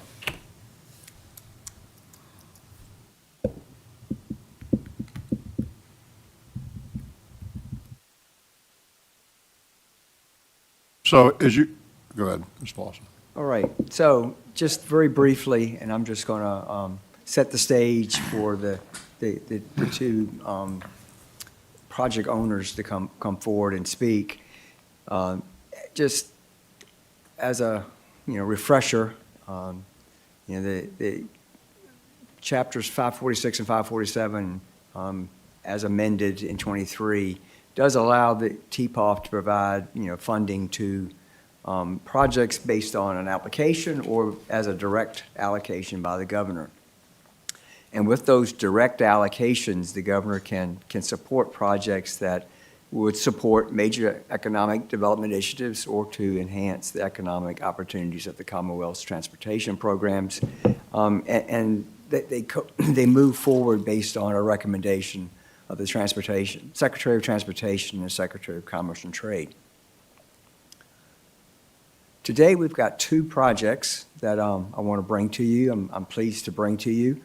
These two projects, became known to us as areas that are extremely positioned for significant economic development. The first one is the Boulders Road Extension Project in Albemarle County. It's associated with the Rivanna's Future Site. And then the governor is directing $20 million to that project. And then the second project is the West Area Arterial Collector in Chesterfield County, associated with the Upper Magnolia site. And we are recommending $35 million there. You heard about this project as well as part of the NEPA presentation earlier today for Powhite. And once the county representatives go through this, I want to touch on just really quickly, the next steps beyond today will be public meetings will be held on both of these projects because they exceed the cost of $25 million as required by the code for the board to allocate dollars. And then because of the size of the West Area Arterial Collector project, we will submit that to the MEI Commission for their consideration. That is a requirement in the code as amended in the budget language. And then January, we'll be back here to have the board seek your action to allocate those funds. So if you have no other questions, I'm going to bring the counties forward and have them go over reviewing their projects. So let me reiterate. So this is a governor's directed program. We've done one of these more recently when we did the Rival Center complex and parking area at Williamsburg that would support not only Virginia 250, importantly, but the whole Colonial Williamsburg tourism economic activity. So we've just done one. This, in essence, what happens is the governor directs these. We go through a process, including what we're doing today, and then we vote to affirm the governor's direction. So we'll do that at the next meeting. All right, Ms. Lawson, you want to introduce our guest today? Secretary Miller. Sir. Deputy Secretary Lawson, Mr. Byers, Culpepper, members of the Commonwealth Transportation Board. It's an honor to be here today.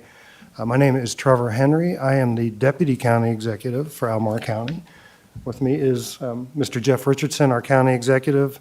If it's okay with the Secretary, I'll tee up this presentation. Mr. Richardson. The floor is yours, sir. Yes, sir. Mr. Richardson will come in a few minutes Go back, on clean it. up. Yes, sir. Okay. Clean up anything that I missed or anything that needs to be added. Yes, sir. But it's an honor to be here today. We're going to jump in on a very detailed-oriented slide related to the project of Boulders Road Ravenna Futures and the Boulders Road extension. And then we're going to work our way at a little higher aperture to provide some context. I'll try to move through at a pace to provide the information and can answer questions along the way, or we have just a handful of slides that we could address any questions at the end. This request, or this project, is really looking to extend the existing Boulders Road approximately 2,300 linear feet to Ravenna to Route 29. I will show a picture in a second that will provide more clarity on that. But this really is a critical road project to serve the existing functions that are at this site, but also are needed in the advancing of the AstraZeneca project that the governor announced a couple of months ago in our work with the state. So again, the details of this specific request is road, roundabout, stream crossing, and then some work at the Austin Drive, which is where it will interface. The project total is estimated at $42 million. The proposed breakout is at state level of 20, AstraZeneca of 12, and then Albemarle County at 10. And I'm noting this project would be locally administered. It would be design build methodology. I want to give a call out to Sean Nelson, our Culpeper engineer, has been a great partner to the county in all of the work that we do with DOT, but especially on this project and the collaborative approach that we would take to ensure its success.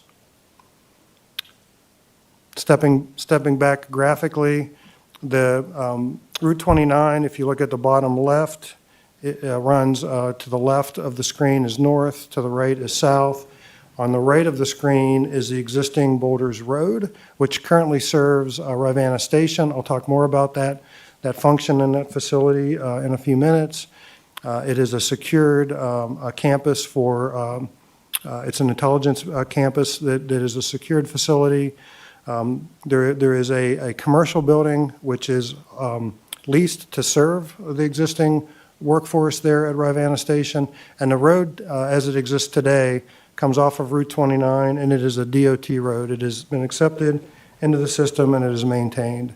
But the graphic of the darker road gives you the kind of the estimated connection. It'll be 4 lanes, roundabout, and then crossing back at Austin Drive with turn-in southbound and northbound. Let me jump in for a second. Yes, sir. Tell me where north is again and where 29 North is. 29 is at the bottom? At the bottom, and the north is to the left. Right.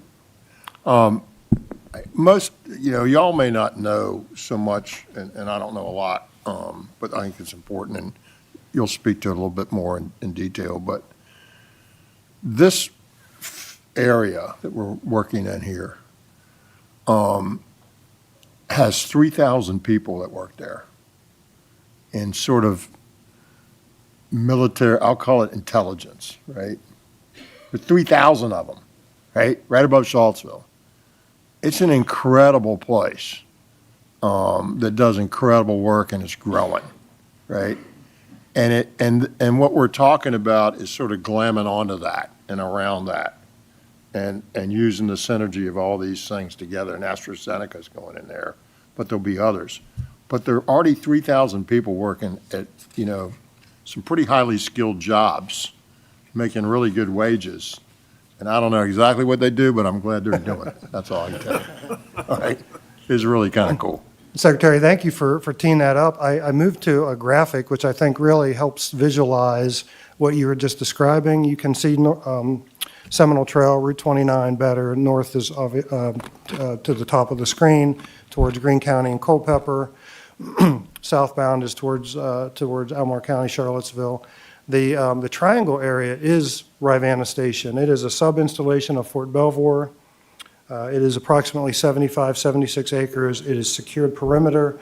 There is a gated facility. It houses national security entities, several intelligence agencies.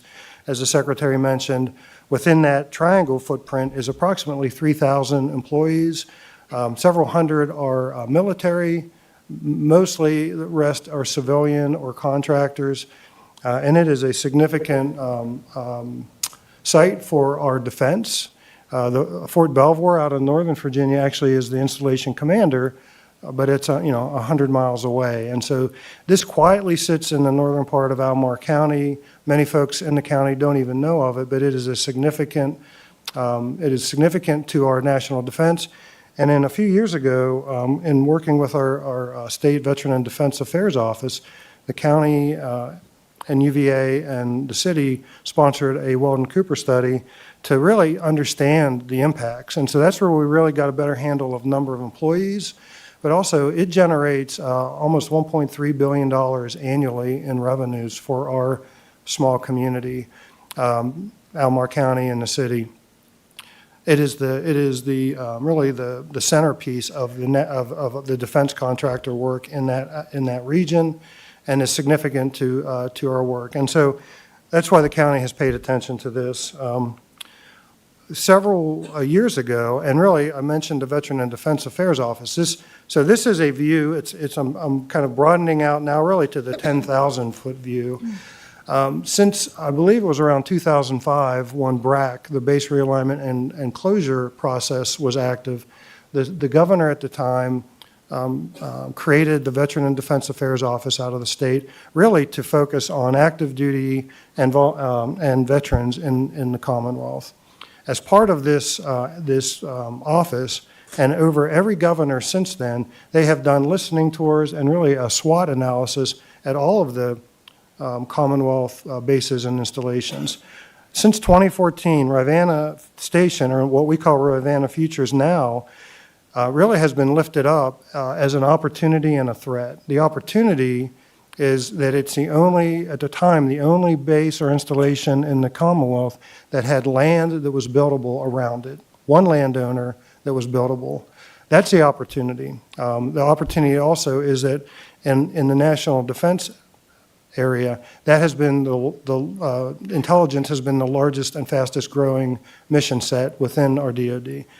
The threat is that because it is singularly owned, it could have been developed in a way that would have been in conflict with the existing mission, or worse, bad actors may have been able to acquire the land that would have affected the mission, would have affected the 3,000 employee site. And so the state really has been encouraging the county, UVA, others to be looking at this since 2014 in the art of the possible. Could we do something to preserve this existing function, to allow it to grow, and then to really build off of that? And so that's what the county did through Mr. Richardson's leadership and our Board of Supervisors in 2023. It's a long process that I won't detail you with today, but it was a pretty interesting economic development process on how we purchased the land, 463 acres in total. Half of that is in the rural area. So everything in that black outline is now owned by the county, minus the centerpiece, which is Rivanna Station. We have within that 463 acres, about half of that is within our development area.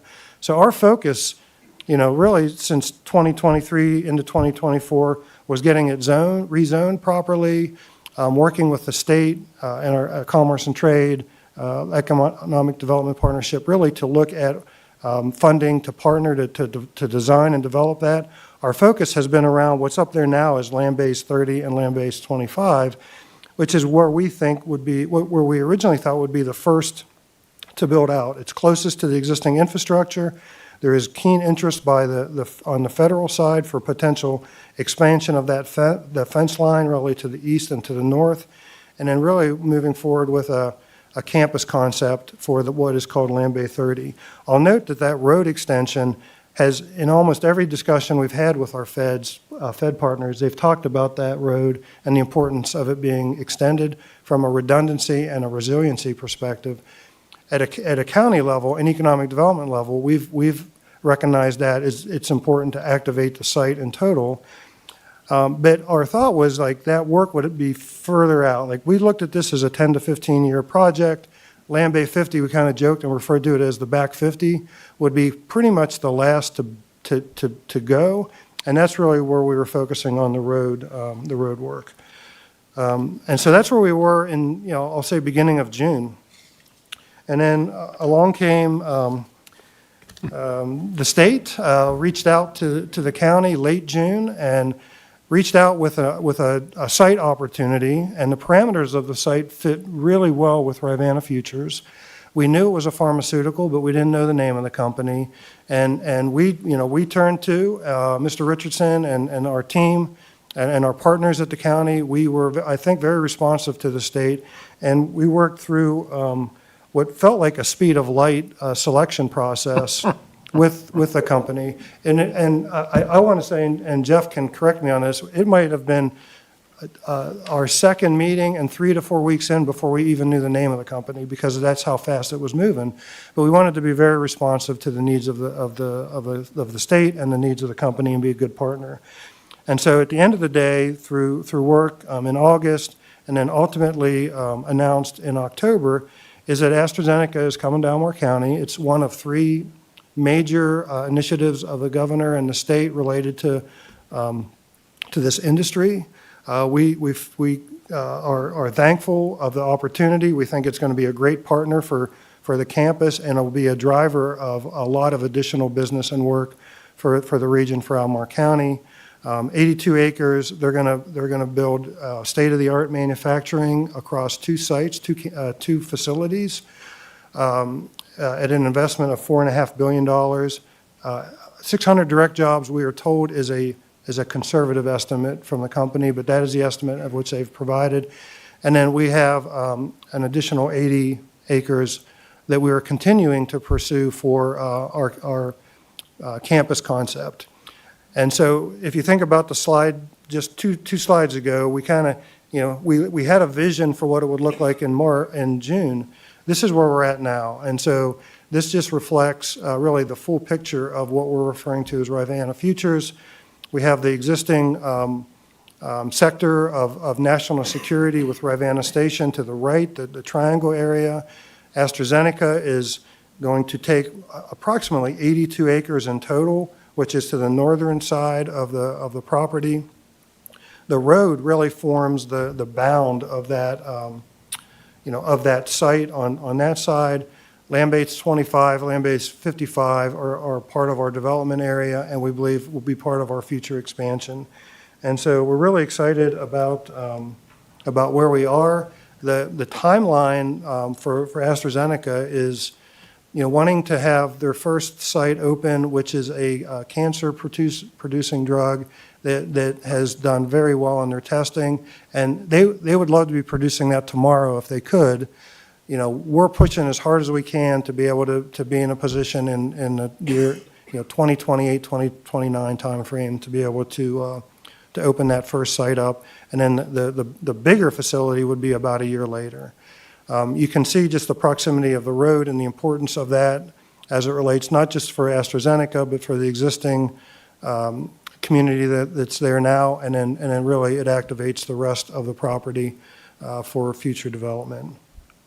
In total, between the existing function and AstraZeneca, that will get us to about 4,000 employees or so in that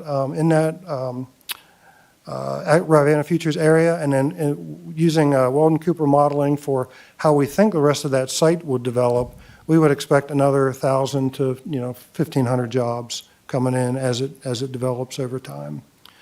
So those are my main topics for the presentation. Mr. Richardson has kind of an ending slide, but I would invite any questions now or after Mr. Richardson at the Secretary's desire. Questions? Anybody want to take questions? I'm going to say a couple things. I became aware of this back, a few years back when we were, when y'all were talking to my colleague, General Crenshaw, who has the Defense and Veterans Affairs here. And I was, I found out about this stuff that was up there. I didn't know it was there, and I thought, how neat was that? And they like it close to Washington, but not too close to Washington. So this is really kind of it's sort of just. But I'm going to tell you the backstory on AstraZeneca, because I think it's emblematic of our governor and sort of the way he operates. So I had the opportunity to travel with him to the Paris Air Show this year. And it sort of rotates between London and Paris each year, the sort of the big ones, if you will. And so we were in Paris for the air show, and he is, if you know the governor, there's not a lot of playtime. There's a lot of work, and there's a lot of stuff you're chasing, but he is 24/7. And after that was over, we were going to London to celebrate and renew the George Washington statue in Trafalgar Square that he'd been involved in. I'd been involved in as one of the Friends of the Washington statue. So we're rededicating the new statue, and we were going to be in London. So I think it was a Sunday. All those days sort of meld together because they're all the same, but I think it was a Sunday because I think we'd gone to church that day. But we met with AstraZeneca in a London facility that they have. They're not headquartered in London, but in a London facility they had. On Sunday, I think it was lunchish time because I think they gave us some breakfast kind of stuff, and it was really quite nice. And so we met with them about opportunities. 33 days later, he had a $4.5 billion deal in Virginia. 33 days. So that's what you were talking about, where you sort of didn't really know, and things were moving fast. It came from a Sunday in a conference room to $4.5 billion being invested in Virginia functionally a month later. That one moved really fast, and it's fantastic. Those people are fantastic. It was interesting to listen to them, and one of probably the most profound things that I heard, back to your cancer drugs, the guy who runs this AstraZeneca is I believe, French by birth, and he's a very interesting, smart guy. But for an older guy, he really gave me great hope about lots of things, because he said, just the stuff that medicine and what we do is on the precipice of. He says it's profound. And in the next 10 years, you're just going to see stuff you didn't even imagine. So this is a guy who spent most of his life in this field, right, in this area. So he knows more than I'll ever know. But he was incredibly optimistic about just the technologies that are coming in medicine and drugs and whatever you want to call it. And he said, we're pretty close on a lot of really big things. And so it's exciting to see them here, to come to Virginia to do part of their work. And it's part of what the governor's been able to be really successful in. I think we're at $135 billion. This is 4.5 of it. And we still got some work to do before we're out of here. So that's sort of the backstory in the AstraZeneca deal.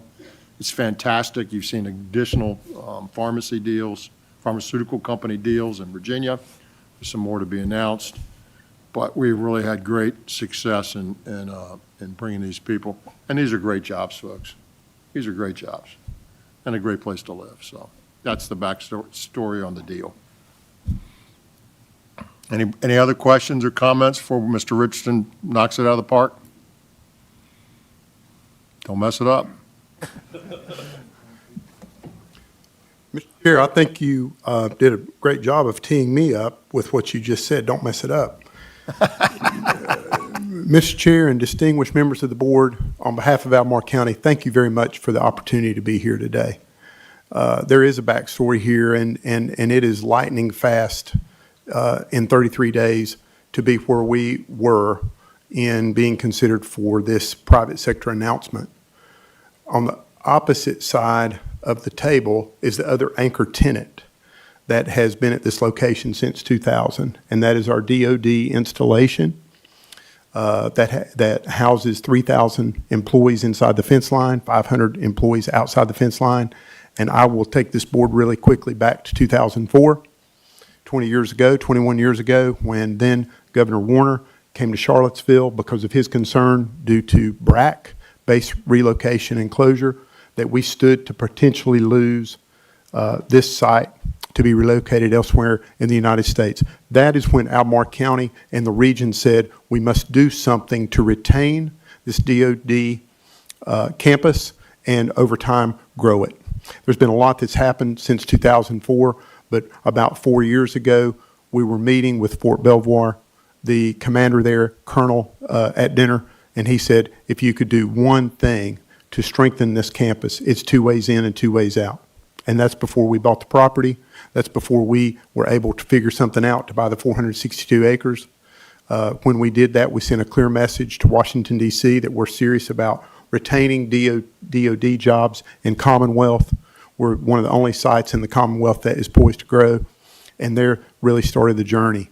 And then we began through our discussions with the DOD to realize there is compatibility with the private sector. But it has to be compatibility, meaning that the private sector and the DOD presence can commingle in a way to where everyone can get their mission done. And that's where we are today. It is a wonderful partnership between the state, the federal government, local government, and the private sector. We are excited about that. This is not just economic development for Albemarle County. It is economic development for the region, and it is economic development that matters for the Commonwealth. So with that, sir, I'm going to close, turn it back over to you. Of course, Mr. Henry and I are here to answer questions, but again, thank you so much for your time today. Thank you very much for coming, gentlemen. Any other question on this incredible project? Thank you, gentlemen. John? Mr. Lawson? Go back to that slide. I want to see that again. Go back. Go back. One back. There you go. This is a conceptual image of their larger manufacturing site. It's being worked a little bit. This actually was supposed to be the ending slide, and we're so excited. That's why I wanted to see it. Yes, sir. Yeah. So it's they build to a LEED Gold standard for their manufacturing facility, which is significant, which is in part of the cost. So we are really excited to have them as a partner in our community. Thanks, sir. A great company. Thank you. Ms. Lawson. All right, Mr. Secretary, up next is Jesse Smith from Chesterfield County, and he's going to walk through a little discussion about Upper Magnolia. Mr. Smith, welcome. Thank Good you, Mr. Sec- afternoon. Thank you, Mr. Hope you're Secretary. doing well today. Doing very well. Thank you for having us, members of the board. Happy to be here to talk about, again, another important project in Chesterfield. With me today, also behind me, I have Jake Elder, our Deputy Director of Economic Development, Chessa Walker, who is our Transportation Director, and then watching on the live stream, because he inadvertently drove to the Richmond District Auditorium, is one of our elected officials, Kevin Carroll, from the Matoaka District. I think he's sitting in the parking lot watching from his phone down in Hi, Kevin. Colonial Heights. Nice to see you. It's next door to where your wife works, Kevin, down here downtown. Just to orient you real quick, I'll start with the blue lines for those of you who don't know where this is. So running east-west on this particular map is Route 360, which is Hull Street, carries about 80,000 vehicles per day near 288, which is the road that you see running north-south, again in blue.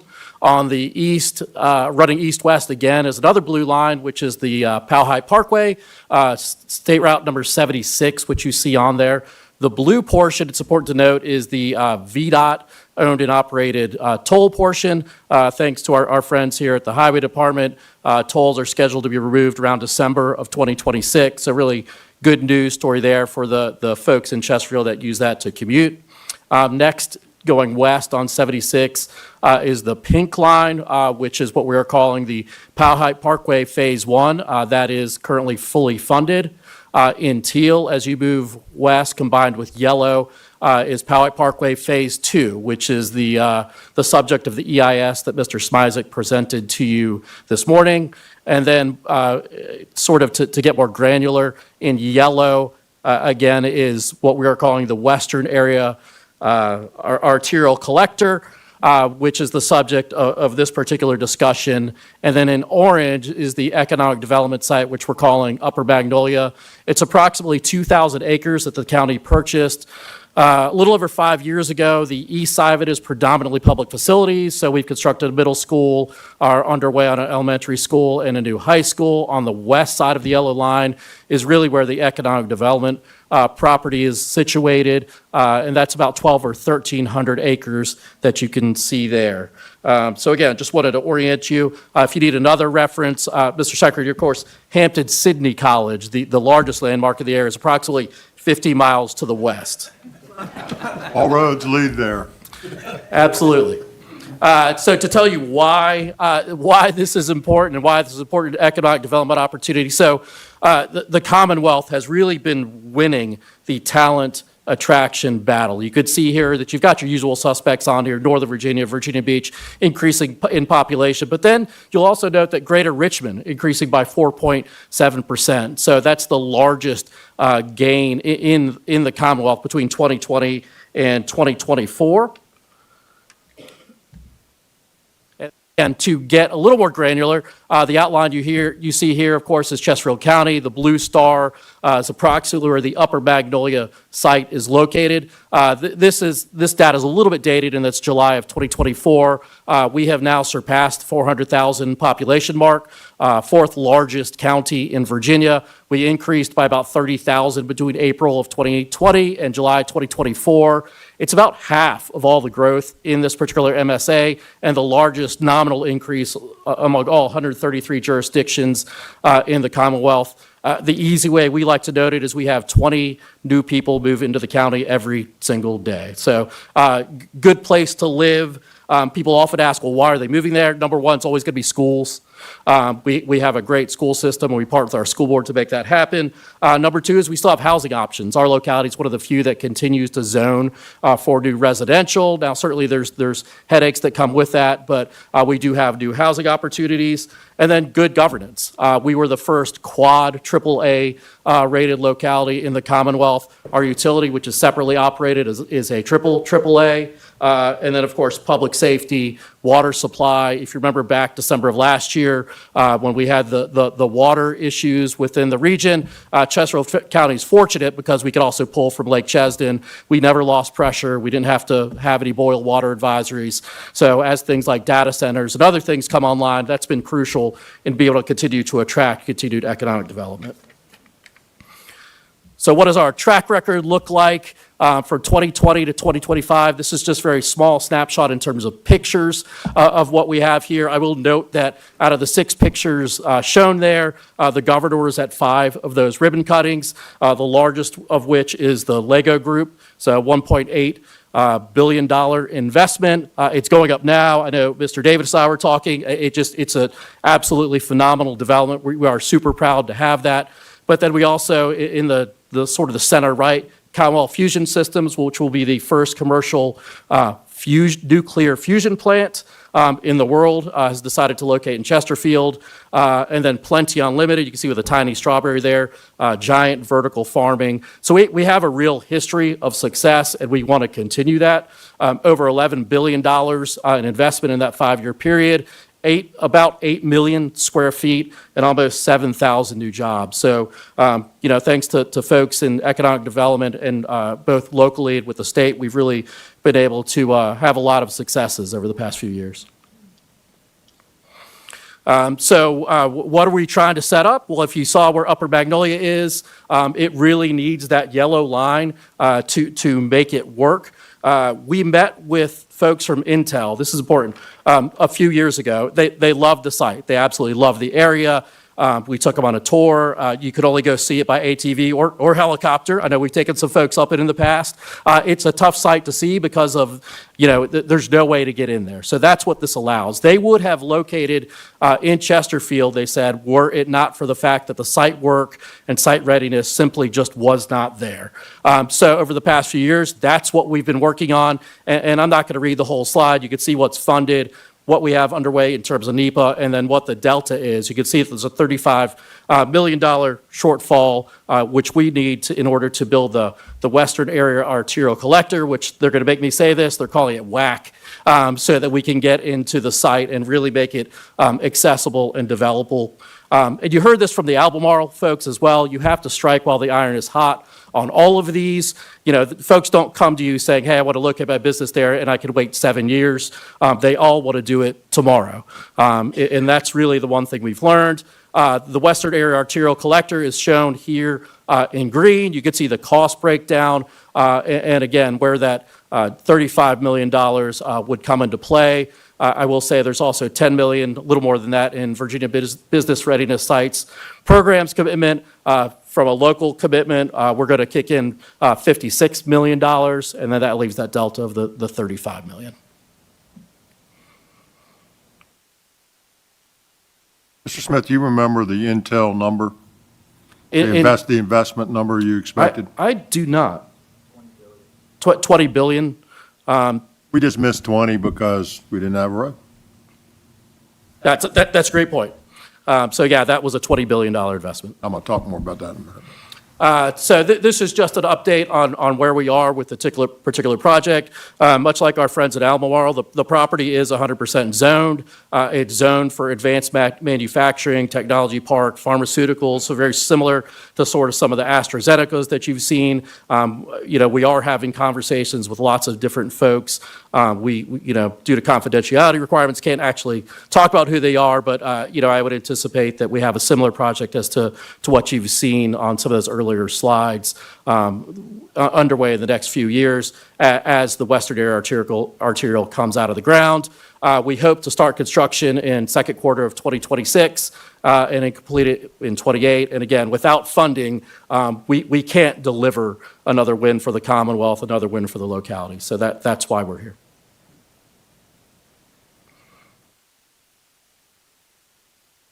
And that's the end of my presentation. I know I'm standing between you and lunch, sir. Mr. Smith, thank you very much for doing this. Are there comments or questions here? Yeah, Mr. Smith is a VDOT alum. He's also a Virginia Tech guy, so you got to go down 460 through Hampton-Sydney to get to Virginia Tech, Mr. Smith. I was remarking earlier, when I was a engineer trainee here 25 years and about 30 pounds ago, it was a lot easier walking up that hill, so. Yeah. But it's good to be back, sir. I resemble that remark. I used to walk from the train station in 1980 to the GA building when I was 23, when I first started here. Let me just say this. This is a fantastic project or development in Chesterfield.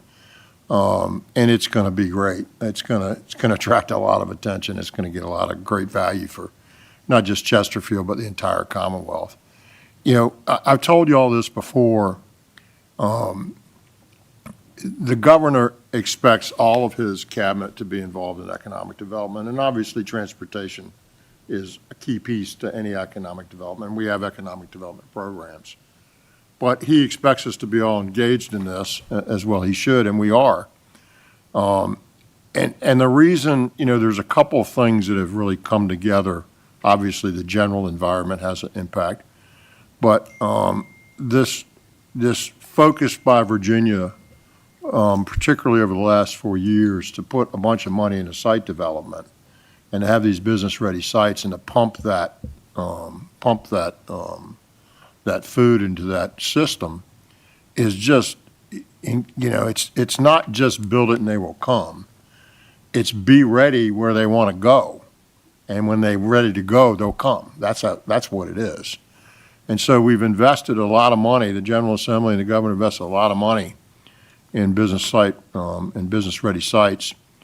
And then you have a governor whose Rolodex is frankly unmatched.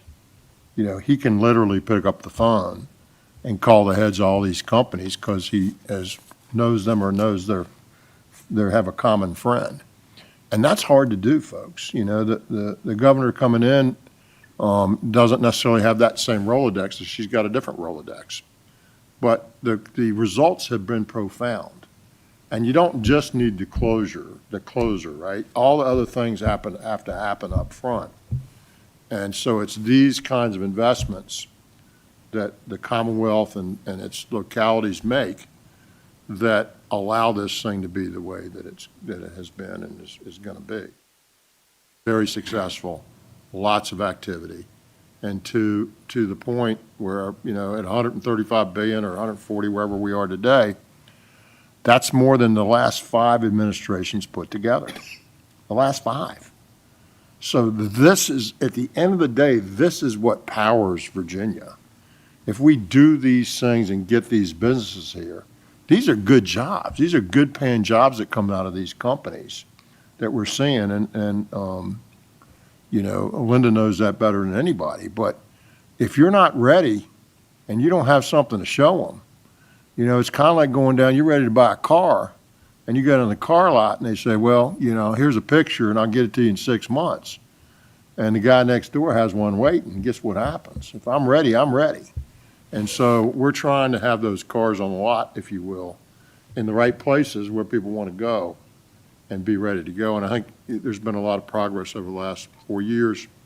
VDP, thankfully, is sort of, they just keep doing what they keep doing.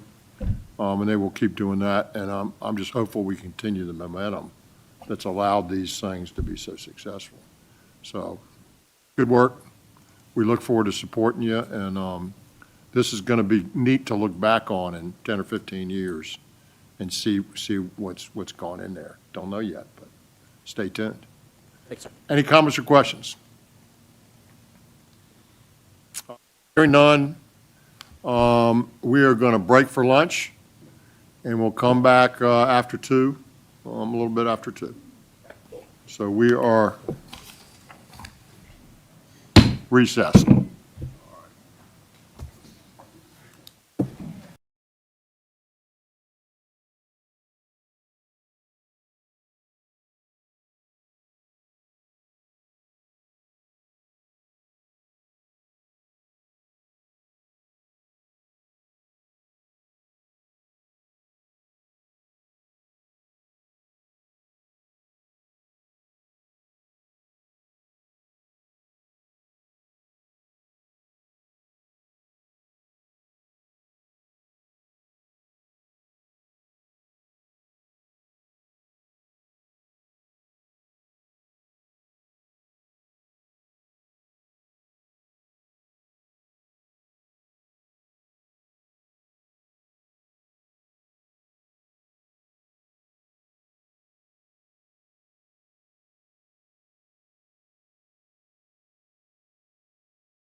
Mr. Gribben programs administered by the board.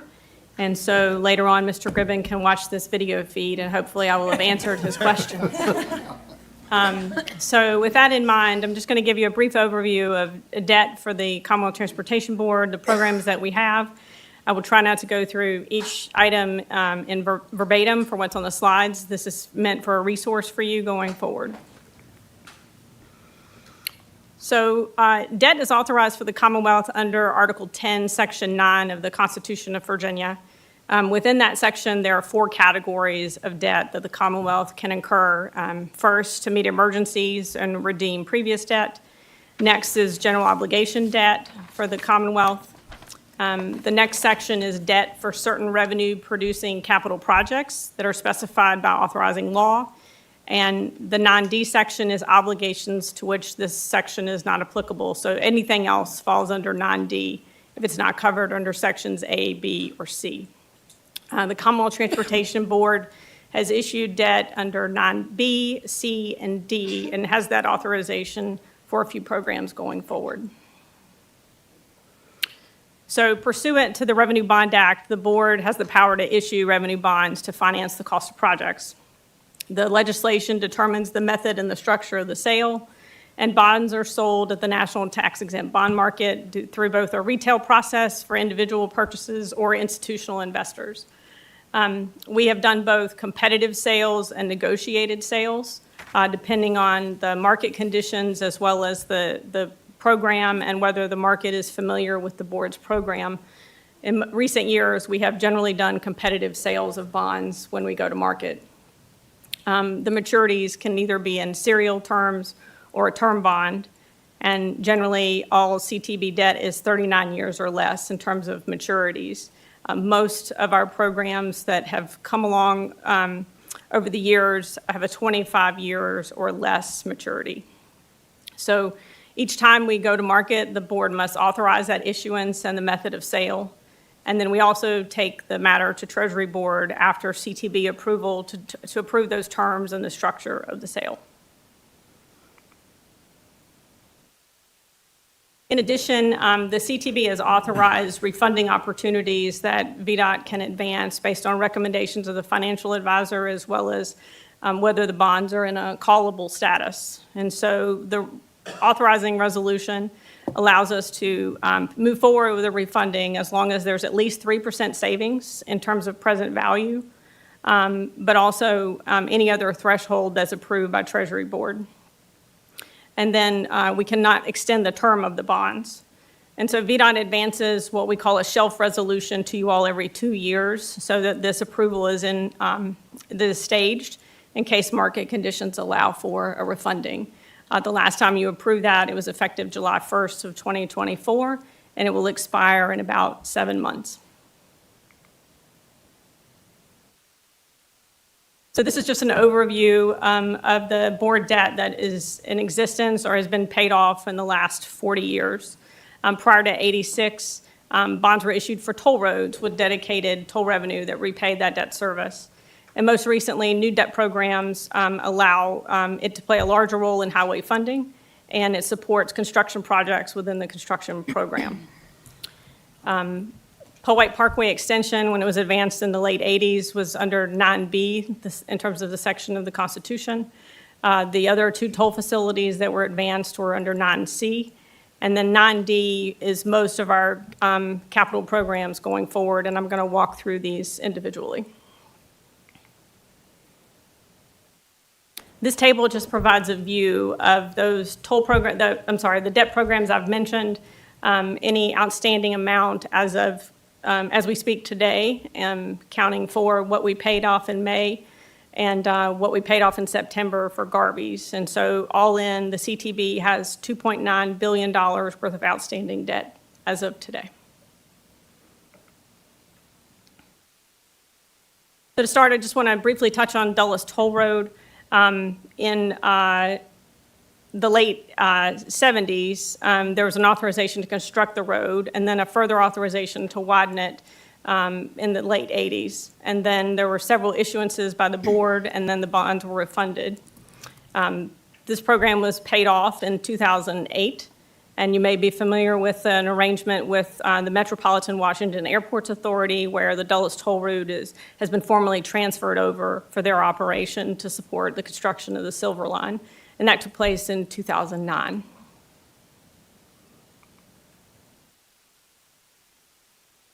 The Powhite Parkway extension was an extension to the existing Powhite Parkway that extended to where Mr. Smith showed you on the map earlier today related to the extension, the further extension of the Powhite Parkway. The debt was authorized in the mid-'80s, and the bonds were issued in '86. And those bonds have been fully repaid in fiscal year 2011. The construction of the facility also had contributions from Toll Facility Revolving Account, the VDOT Construction Fund, and also notes supported from Chesterfield County. The only remaining debt that the Powhite has is to VDOT today. It is anticipated that all the obligations of the facility will be repaid in fiscal year 2027, and then that toll facility will be decommissioned.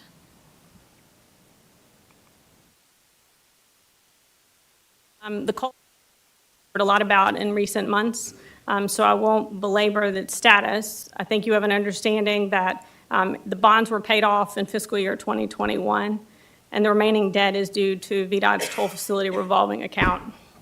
During the 2025 session, some budget bill language was added that tolls would end no later than January 1st of 2026, and that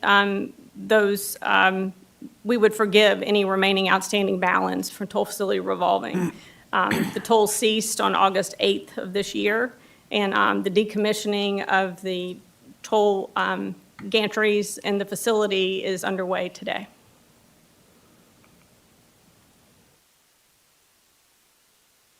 The Route 28 Transportation Improvement District was established in the late 80s. It represents what is called in the industry as a value capture financing tool. In the late 80s, the General Assembly authorized debt not to exceed $160.7 million to finance the construction of roadways and improvements. And then the board also entered into a contract that pledged tax revenues along that corridor from landowners in the area to pay the debt service on the bonds that were issued to finance for the construction. This project is located in Fairfax and Loudoun counties, and that property tax is assessed annually, and the landowners agree to the recommendations made by the locality to support the debt. So in the late 80s, the CTB issued debt to construct what was considered Phase 1 projects. And then in 2002, the board issued additional funds to construct Phase 2 and refunded some outstanding bonds of the 1988 bonds. And then at that time, the board issued that it would not, that the board determined that it would not issue any more Route 28 bonds at that time. Over the course of the life of this program, we've taken advantage of all refunding opportunities. In December of '22 and October of '23, the localities and the Route 28 Commission advanced cash balances from the Project Completion Fund raised locally by those taxes to redeem those outstanding bonds from 2012. There are only capital appreciation bonds left, and they will be repaid in fiscal year '27. And the commission, through the Fairfax County Economic Development Authority, has issued other bonds totaling $130 million over this time for additional improvements on Route 28. However, this area of the state has benefited from additional property tax collections, mainly through the data center investments, and all the remaining debt will be repaid early in terms of the plan in 2027.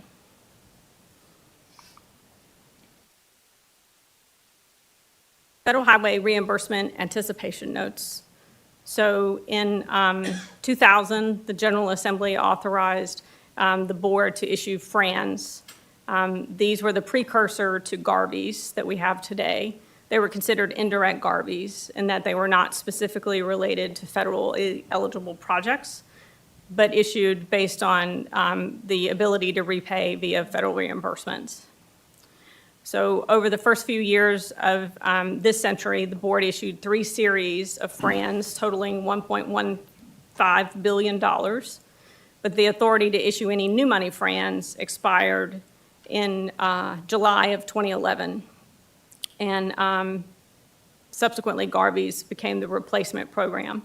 We finished repaying off all FRANs in fiscal year 2016.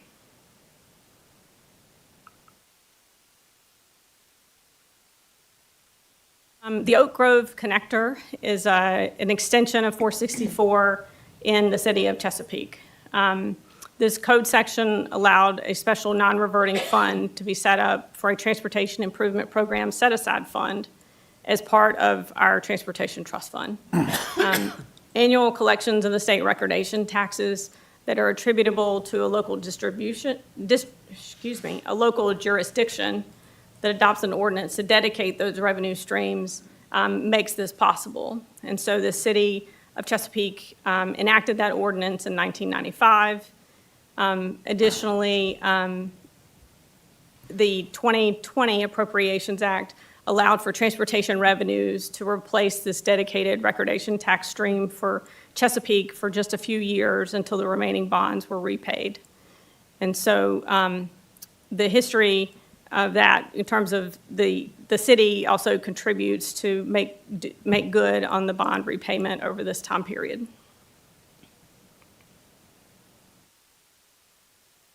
In the mid-90s, the General Assembly authorized the issuance of bonds not to exceed $32.5 million for the program. And then those bonds were issued, and we processed refundings in 2006 and 2016. And we finished paying off the program in 2022.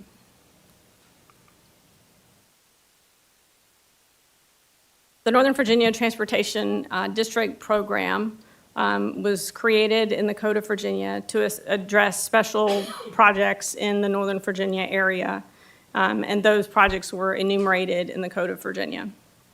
The program consisted of projects listed in that subsection of the code, and then a fund was created in terms of what was dedicated to the program, known as NVTD, over time. So today, off the top of the of the Commonwealth Transportation Fund, $40 million is set aside. This was previously representative of recordation taxes from those localities that totaled approximately $20 million over time. And we also have a $20 million commitment to the Northern Virginia Transportation Authority from these sources. In addition, any public right-of-way use fees appropriated by the General Assembly that are from localities in this district are dedicated here. So in other areas of the state where you have telefees, in Northern Virginia, these are dedicated to pay for the Northern Virginia District Program bonds. And any other funds that are appropriated by the General Assembly and interest earnings can go to repay the debt of this program.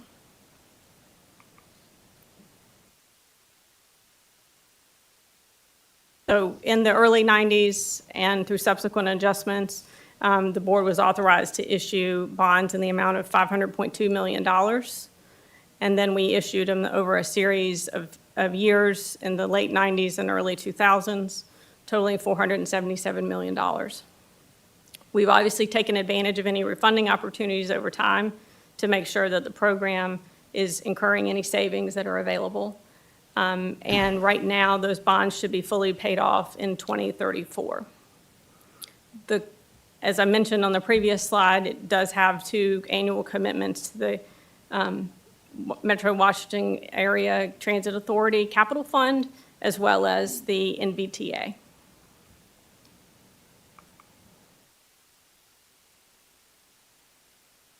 Capital projects new bonds were authorized in the 2007 General Assembly session, which authorized the issuance of up to $3 billion for projects. The annual sales that we could issue were limited to $300 million with any carryover of that year to year. In 2011 and 2012, we were able to accelerate that issuance to allow for up to $1.8 billion of authorization. So the transactions we were in the market for were very sizable. This program really helped buoy the construction program as state dollars available through the formula distribution were dwindling to minimum values. And so the CPR bonds really helped deliver construction projects early on. There's also a formula in the Code of Virginia that required how they were to be dedicated in our program. So 20% were dedicated to transit capital, 4.3% to rail capital, and then the balance was used to provide federal match and to enhance the revenue sharing program and statewide and for statewide and regional projects. And so again, we were using bond proceeds to help with federal match as state dollars during this time were not plentiful. The CPR bonds are secured by the Priority Transportation Fund. So we've talked about this fund in recent months and any extra funds that are available after debt service to support projects. And so the PTF provides for 100% of the annual debt service for these bonds. And then we maintain a coverage ratio of 1.15 times to make sure that we are planning for sufficient coverage for the debt service commitments of this program.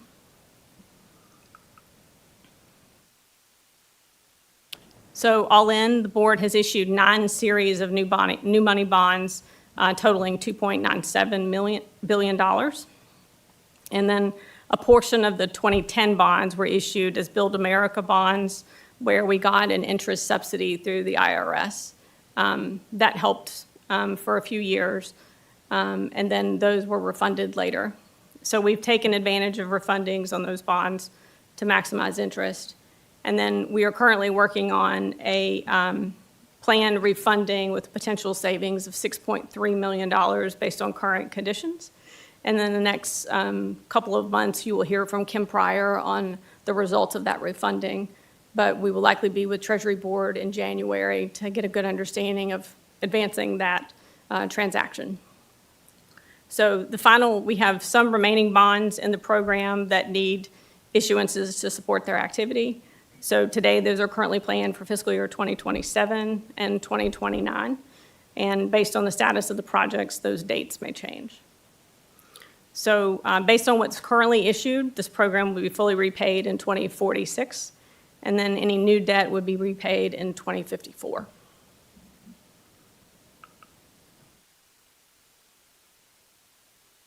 The next up is Garveys. So the replacement for the FRANS program was Garveys, and they were authorized in 2011. The debt for Garveys is revolving in nature. So we are authorized up to $1.2 billion outstanding at any given time after the FRANS retirement. The code limits the maturity of those bonds to 20 years, but we've only issued 15-year maturities to date.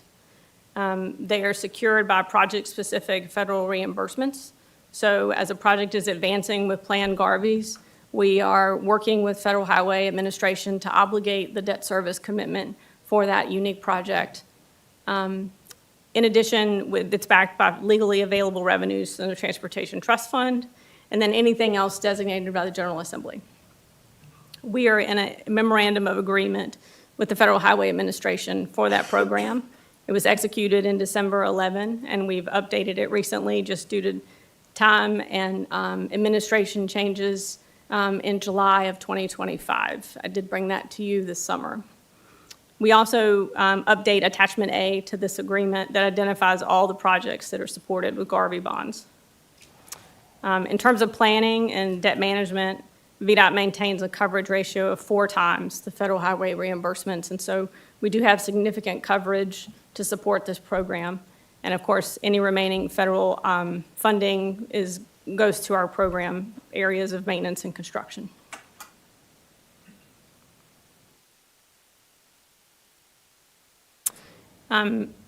It's important to note that part of when we set up the Garvey program, because you really never know what Congress is going to do in terms of advancing the highway program timely or advancing the budget timely, was we made a commitment to both the market and those who hold our debt that we would take indirect reimbursements monthly and make deposits between each payment of debt service for this program. And so those indirect reimbursements that we send to the trustee every month are returned back to the department when the debt service is secured from the Federal Highway Administration, and we bring that back into the department. But it's a security feature of the program that I think bodes the department well. In terms of how we allocate Garvey bonds, the first application of Garvey bonds when they were first created was to provide for public contributions when we advanced public-private partnerships early in its program. Examples being the downtown Midtown tunnels and Hampton roads, 95 express lanes. Those are projects that were advanced where the public contribution was from Garvey's. Since that time, in fiscal year 2017, any Garvey bonds that were made available in the construction program were applied to the high priority projects program and the construction district grant program, both of the smart scale categories. And in that moment, any application of those proceeds, we had to ensure that both programs had equal amounts being applied. So if we were able to exercise more Garveys on high priority projects, we would exercise less in district grant program, but we make up for that in other fund types like federal and state. And so each program's allocation would continue to be equal. And then in fiscal year 2025, the language was altered and Garvey bonds were made available for allocation that could be applied to any projects that are eligible for high priority projects or the construction district grant program, or eligible for the interstate operations and enhancement program. And so this provides utmost flexibility in the application of Garvey bonds.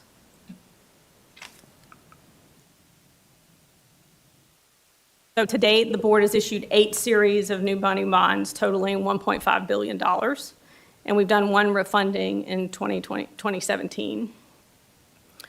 Future plan sales occur based on project schedules. So we monitor the projects when they will need the debt and package those together to try to make for a good transaction, a sizable one that will make it worth going to market for. A refunding as well as a new money transaction is tentatively scheduled for early summer of 2026. So in the next couple of months, you will hear about a potential sale going forward. Anything that's been issued to date will be paid off in 2039, and this new money that's being proposed will be paid off in 2041.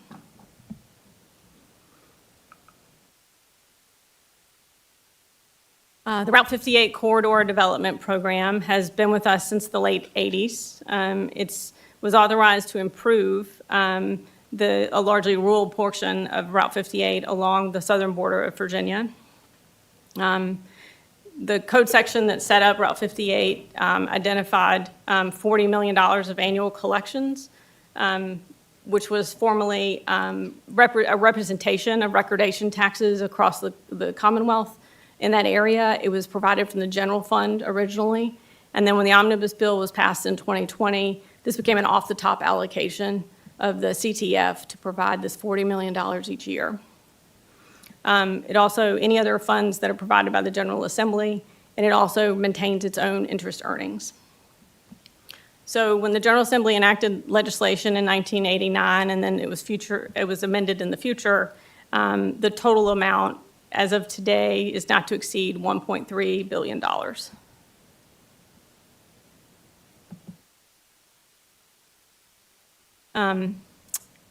With that increased authorization in 2013, there were the completion of several sections of Route 58 were given priority over any other portions of the project. These included the Crooked Oak section, the Vesta section, and the Lover's Leap section. And Lover's Leap was prioritized over other sections. And you're likely aware that Lover's Leap is currently under construction, and we have fully funded the Vesta section, and that project is advancing. During the same year, in 2013, we had to begin depositing $20 million a year from the highway construction share of the TTF to the fund. So a total of $60 million is provided each year to Route 58, beginning in fiscal year 2020. This helps pay for the debt service on the bonds. Additionally, in 2020, the omnibus legislation also added the final section of Corridor Q, and as a prioritized highway section to use the funding from the Route 58 program. And so we've continued to advance that project as well with bond proceeds as needed. We also apply a federal program called Appalachian Highway Development when those funds are available to help advance Corridor Q, and that frees up Route 58 funding to continue to deliver these sections that have been prioritized for VDOT. In terms of financing status, the board has gone to market 7 times for new money bonds for Route 58, totaling $1.1 billion. We have taken advantage of all refunding opportunities to maximize savings to the program. The remaining authorization is scheduled to be issued in fiscal year 2027 to support project activity. Anything that's been issued to date will be paid off in 2048 and new money in 2052.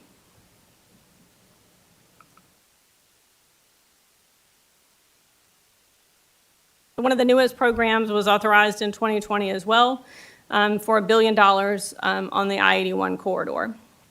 So they are used for the sole purpose of paying off costs for the corridor improvement program, and the maturity is limited to 39 years in the Code of Virginia. We use solely the I-81 regional fuels tax revenue to repay any debt on the bonds and TIFIA loan that have been secured for this program. As a reminder, that wholesale motor fuels tax in this region and the supplemental fuel everywhere else in the state is assessed at a rate of 9.3 cents per gallon of gas and 9.4 cents per gallon for diesel. And then those rates are adjusted each year based on the CPI factor. So we also, a mechanism in this program is we deposit what's available in fuel tax revenue every year beginning July 1st. And so the debt service is waiting to be fully funded for payments early in the fiscal year. We issued the first set of bonds in fiscal year 22 and then at $102.9 million, and then that has a final maturity in 2057.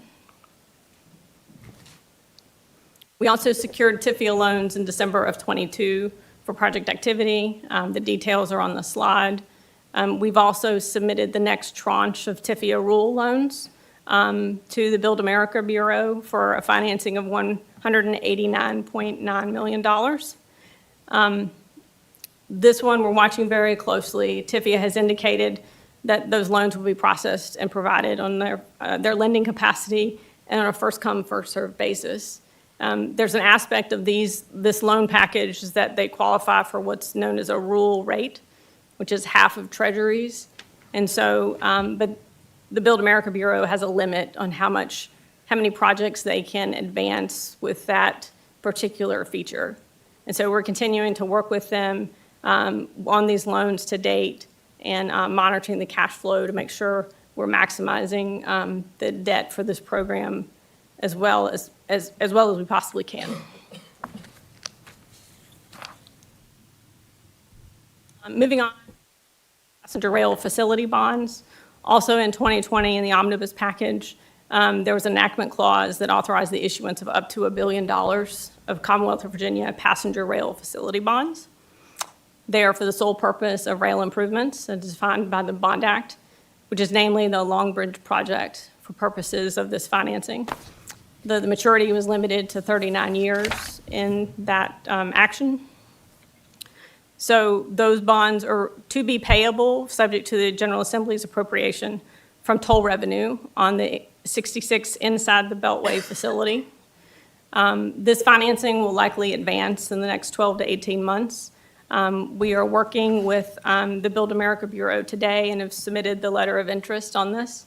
Though $1 billion was authorized based on the current assumptions around toll revenue, we believe the facility can currently support $504 million worth of financing. And so an agreement with the Passenger Rail Authority, the board, and VDOT will have to be executed to facilitate this financing. We're just looking at drafts now to be shared with the Passenger Rail Authority. And so progress is being made in this area to secure this financing, hopefully by 2027. So current models show that TIFIA is the right way to go in terms of maximizing the benefit for the Commonwealth. And so that's what we're working on today.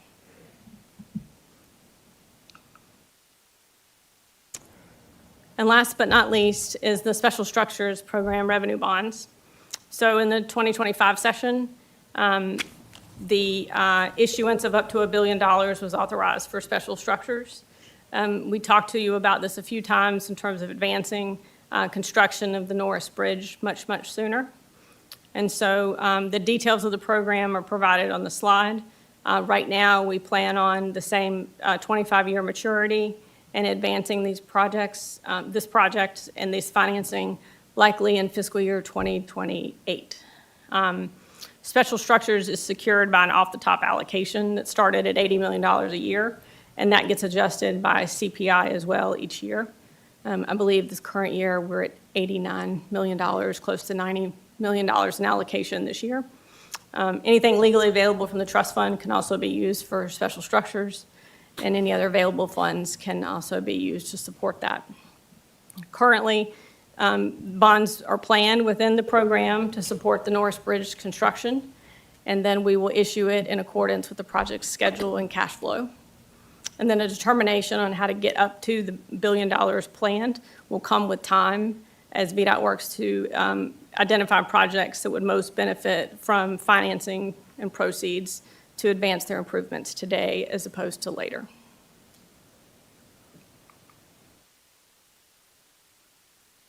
Just in summary, in terms of additional information, I know that was a lot to get through, but I think in terms of your understanding about the board and its debt programs, historically, most of the debt authorized that is issued by the board is dedicated to a project or a project-specific financing effort with a dedicated revenue stream to pay for that debt service. The only program that's truly active today that provides flexibility to the board on the allocation of proceeds is the Garvey program, where the projects must be eligible for high priority or district grant or eligible for interstates. So today, we coordinate all of our recommendations with our advisors as well as the Treasury Board staff here at the Commonwealth to ensure that we have the right market timing and understand the debt service commitments so that we are making sure that we're maximizing the resources available to the board to pay off the debt. And in terms of financing cost, we understand the cost of the debt. We project the cost of project delivery. However, to Mr. Gribben's question earlier, it's very difficult to identify a mechanism to understand the true value of the improvement to the community and put a financial dollar amount on that to make sure that we're maximizing the use of debt. And so we do not perform the mathematical analysis to prove out that question, but we believe that the programs as authorized by the General Assembly and the governor our best way is to advance projects today to avoid inflation later. So with that, Thank you, Ms. Farmer. Well any done. questions? So let me, obviously I missed part of this, but I'm obviously familiar with it. At the last two bullets are sort of the provocative ones here, right? So what Ms. Farmer's done is show you the debt programs that we have available to us. They've been given to us, directed to us in some cases by the General Assembly and the governor. And, you know, when the General Assembly and the governor direct you to do something that's in the law, that's what you do, right? And so we don't sort of question these bond funds that previous legislatures and governors have decided to do. We don't question them every day per se, if you will. The 81 program, the Special Structures program, the 58 program, and all sorts of programs, we basically implement them, right? And so it all comes down to, in terms of our input here, or our decision-making here, better term, it all comes down to when do we deploy the Garvey bonds, right? So they've given us a certain amount of room to go do that with. They've said, here it is. Federal government's created it, and states saying, okay, you can do up to this. And so the question goes, where do you use it, if anywhere, right? And it all comes down to those last two bullets, really, right? So we know a couple things are happening. One, we know that there's an interest rate associated with debt, and that interest rate goes on for the life of the debt. So you can calculate what that all means and do a discounted back and say, what's it cost you? And you can have a number. We also project, which isn't like an interest rate that's fixed, but we also project what inflation's going to be on those areas of our work, right? And we've been in a high inflationary environment. That could all change, folks. You know, we talked earlier about 81. We're talking 10 years from now. I don't know what inflation's going to be 6 years from now. I don't know. But right now, we're in a heavy inflationary environment, and the money that we get from interest and opportunity costs, et cetera, for cash sitting in the bank does not equate, is not as much, does not make up for the high inflation. And so, you know, as I said before, if you're getting 2.5% on your money and you got 6% inflation, every day you wait to implement that money to do what you wanted to do, it's costing you. On the other side of that, you got an interest rate that goes on forever not forever, it goes on to the life of the debt. And so you can do all those calculations. All that's easy, right? Relatively easy. How do we capture the value of the improvement to the citizens 10 years early? How much does it matter to the people of the Northern Neck and the Middle Peninsula, that bridge that is scary to a lot of people, and you understand it if you've been on it, and retards commerce because people are afraid to go across it? What is the value to the Commonwealth once that's gone? That's really hard to put pencil to paper. And so what we've kind of said is, listen, we believe that value is greater than that interest rate that keeps going after we take out the inflation. We believe it's better. We can't prove it to you on an equation right here, but we believe it's better. And we also believe that the General Assembly and the governor at the time thought it was better, and that's why they set these programs up for us to use to implement. So we should never fund a bad project ever with any money, debt or otherwise. But if it's a good project and it's on our books and we have some debt that can help that program, which we've been authorized, then we implement that in a way that is judicious in terms of the limits that we have and the guardrails that we have. But we don't take every project and try to figure out that last bullet, nor could we do it very well. And so to some extent, you got to take it on faith in my world that the value of that project, the results of that project to the citizens is greater than that disparity between the interest rate and inflation and the timing of that. And it only really comes down, as far as I'm concerned, to the Garvey program, because the rest of it is above our pay grade. It's already been decided, and it told us what to do with it. So that's what we're doing. So that is the stuff we'll talk about more. Mr. Gribbins raised that. It's a great question. I just don't know how to functionally answer it other than the way that I did, and will continue to. And I think what we're doing is fiscally smart, and it's the right thing to do. So that's sort of sum and substance of the vagary here. The question here is really at the end. And that's the question that's been asked, and that's my answer. And we'll talk about this some more, but that's the history of debt and recent history of debt here and how we handle it. Yes, sir, Mr. Minshew. Yeah, Mr. Chairman, Ms. Farmer, that was a great presentation. Great to see all of that in one bullet. But could you go back to slide 7? I'd like to ask kind of a Northern Virginia PROCO question on the Dulles Toll Road, make sure I understand. We all know that back in the 60s, the federal government built that Autobahn to provide access from the Capitol Beltway out to the new airport called Dulles Airport. And then our Commonwealth built the toll road for people who were not going to the airport, but were going out to Route 28 or whatever. And bonds were floated, the toll road mechanism was set up. Bonds were paid off in 2018.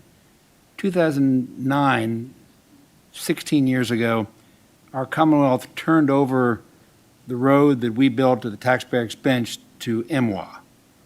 But the tolls are still there. Would you know if that tolling authority has a sunset on it, or if those monies will ever come back to the Commonwealth, or did we basically give a permanent income stream to the Washington Metropolitan Airports Authority back in 2009? Mr. Secretary, Mr. Minshew, my memory is the Dulles Toll Road Transfer Agreement, I believe, has a 50-year term on it. 50. Yes, sir. That's my memory, yes. So 2059, those That's my understanding. toll monies come back to us? Yes. But today, they use the revenues in excess of O&M to support the debt of the Silver Line. That's where it went, Mr. Minshew. It went to the Silver Line. So it's all, listen, you can sort of carve it up. It's all the Commonwealth. It's just a matter, partly the Commonwealth's and not under our control, right? So MY is not under the control of Virginia, but they're running two airports that are located and are incredibly important in Virginia, and we have a bunch of board picks there.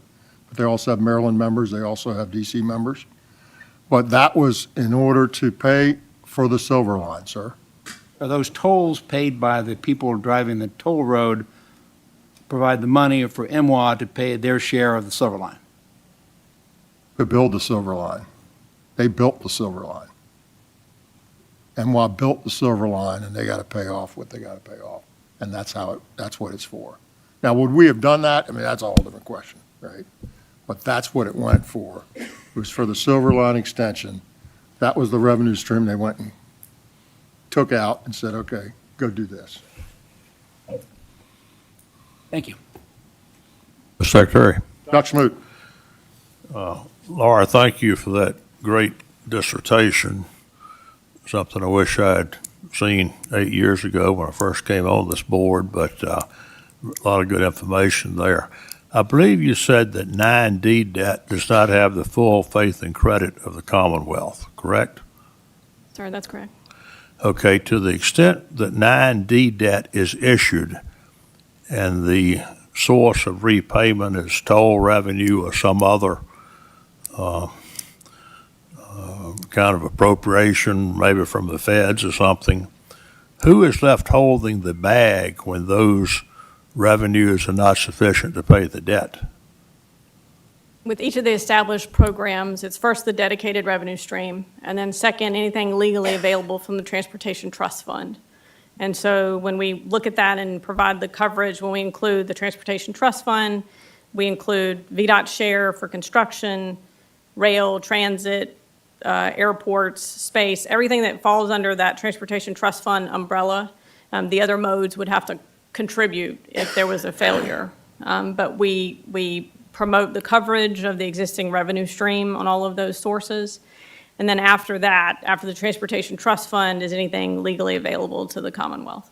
So indirectly, the Commonwealth is left holding the bag one way or the other. The underwriter has to decide when they market the bonds if that amount is going to be sufficient to cover any shortfalls that could arise, correct? Yes, sir. And is that a difficult process or not? With each issuance, we document in our offering statement the performance of the revenue stream and then the expected forecasted revenue picture based on the latest estimates we have, and document any historical concerns or anything that's happening with those streams. But we haven't faced any unique hurdles with regard to that. We're kind of that one notch below the AAA for the Commonwealth, and so I haven't had any really uncomfortable questions related to So this. your credibility in accurately forecasting that is really what's being sold. And if we should ever have a situation where the revenue was not sufficient to cover the debt service and those other sources were not sufficient, then we should anticipate we would have a lot of issues going forward. Yes, sir. We would see that coming, right? And there's timely ways to figure out what you're going to do next with regard to the governor's budget and how he introduces it for the General Assembly consideration. Everything we do is backed by appropriation, so we would right-size it. We would already be in that scramble to figure something out if that were to happen. So it will come back directly or indirectly to the Commonwealth. Yes, sir. In terms of solving the problem, yes. I understand your question. Mhm. Anyone else? Thank you, Ms. Farmer. You're welcome. Well Thank done. you. Our next item on the agenda is item number 7, the Economic Development Access Program, Amherst County, the Dillard Industrial Site. Mr. Short, welcome back. Thank you so much. Good afternoon. Mr. Secretary, members of the board. Today I'm here to My pleasure to provide a summary of an EDA access request for a major employer and investment design-only project in Amherst County at the Dillard Industrial Site property. Just a little background and orientation. The program provides allocations for projects with known industries and for those that are purely speculative. It's a state-funded program administered by VDOT's central office, the Local Assistance Division. Applications are accepted on a rolling basis. A business must be designated as a basic employer, and that's done with the help of our friends at VEDP. To qualify for the EDA program, 51% or more of the facility's revenue must be generated outside of the Commonwealth. Again, VEDP determines if a business meets that basic employer requirement. The EDA program provides a higher amount of allocations for sites designated as a major employer and investment by VEDP, and these sites can generate at least $250 million of capital investment and 400 full-time jobs.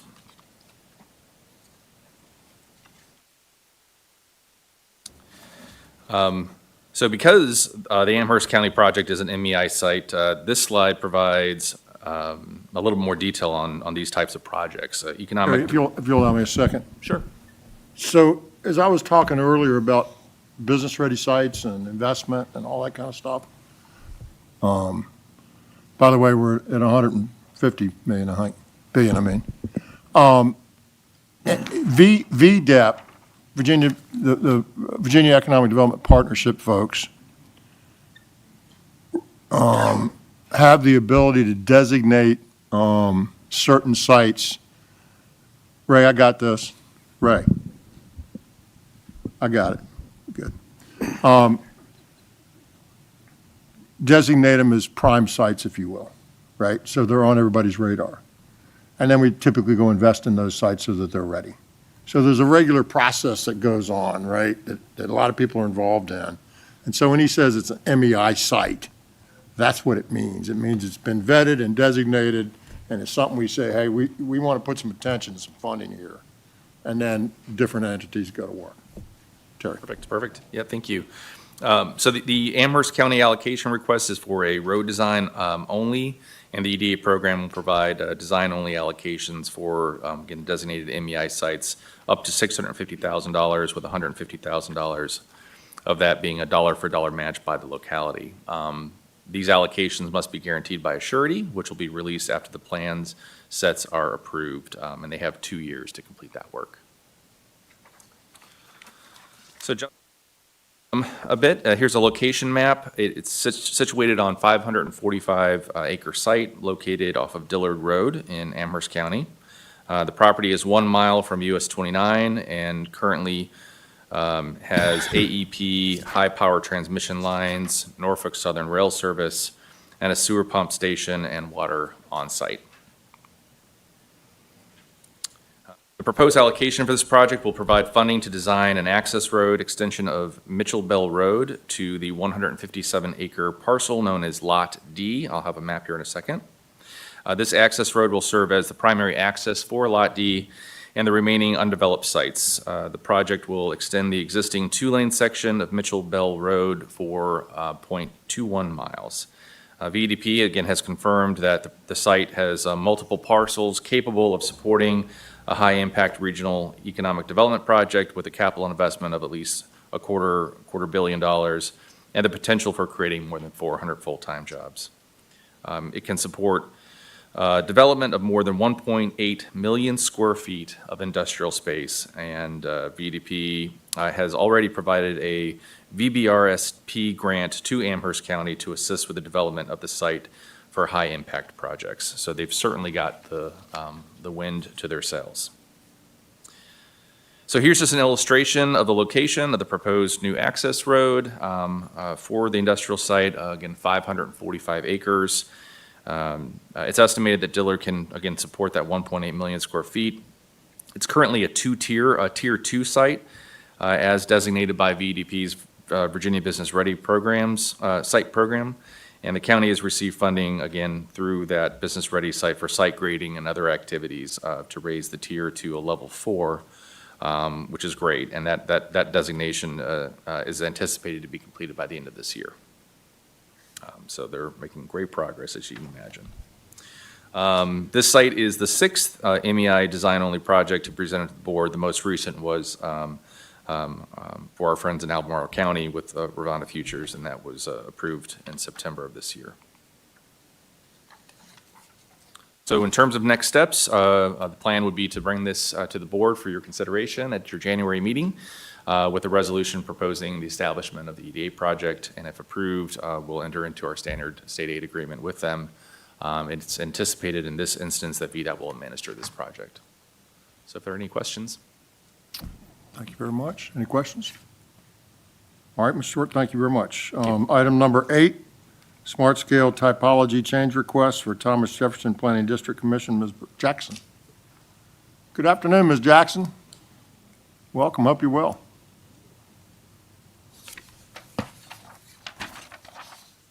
Good afternoon, Secretary, members of the board. Thank you for having me today. I am here to present a typology change request for the Smart Scale process. And this is actually going to be for Thomas Jefferson's PDC. And I actually do have them in attendance today. We have Taylor Jenkins, she's the Director of Transportation, and we also have Christine Jacobs. So thank you for being here. And the clicker. So I'm going to go over their request and a little bit of background first so you know what it's all about before we actually formally present the request. The goal here today is to bring this item to you at the action meeting this afternoon. So the Code of Virginia does require that we have different typologies, and what a typology is a location that determines what factor weightings will happen in those areas. The code does require that we need to have different weightings, and they need to be determined at the district level. The point of this is it acknowledges that there are different needs across the state, not the same needs in Nova are not the same as in Bristol. And so that is the point. When they were developing this with the CTV in 2014, many different area types were considered. There was even talks of having individual area types for each individual MPO, different individual area types.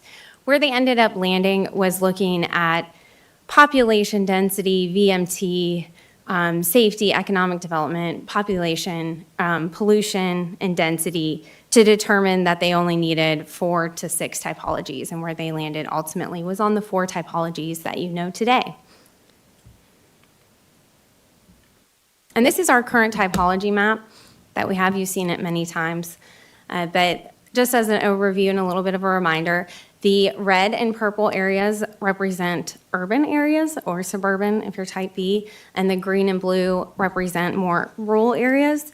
In the more urban areas, the focus is more congestion and accessibility based, and in the more rural areas, it's more economic development and safety based and leaning, depending on where you are. As in type D, the biggest is safety and economic development.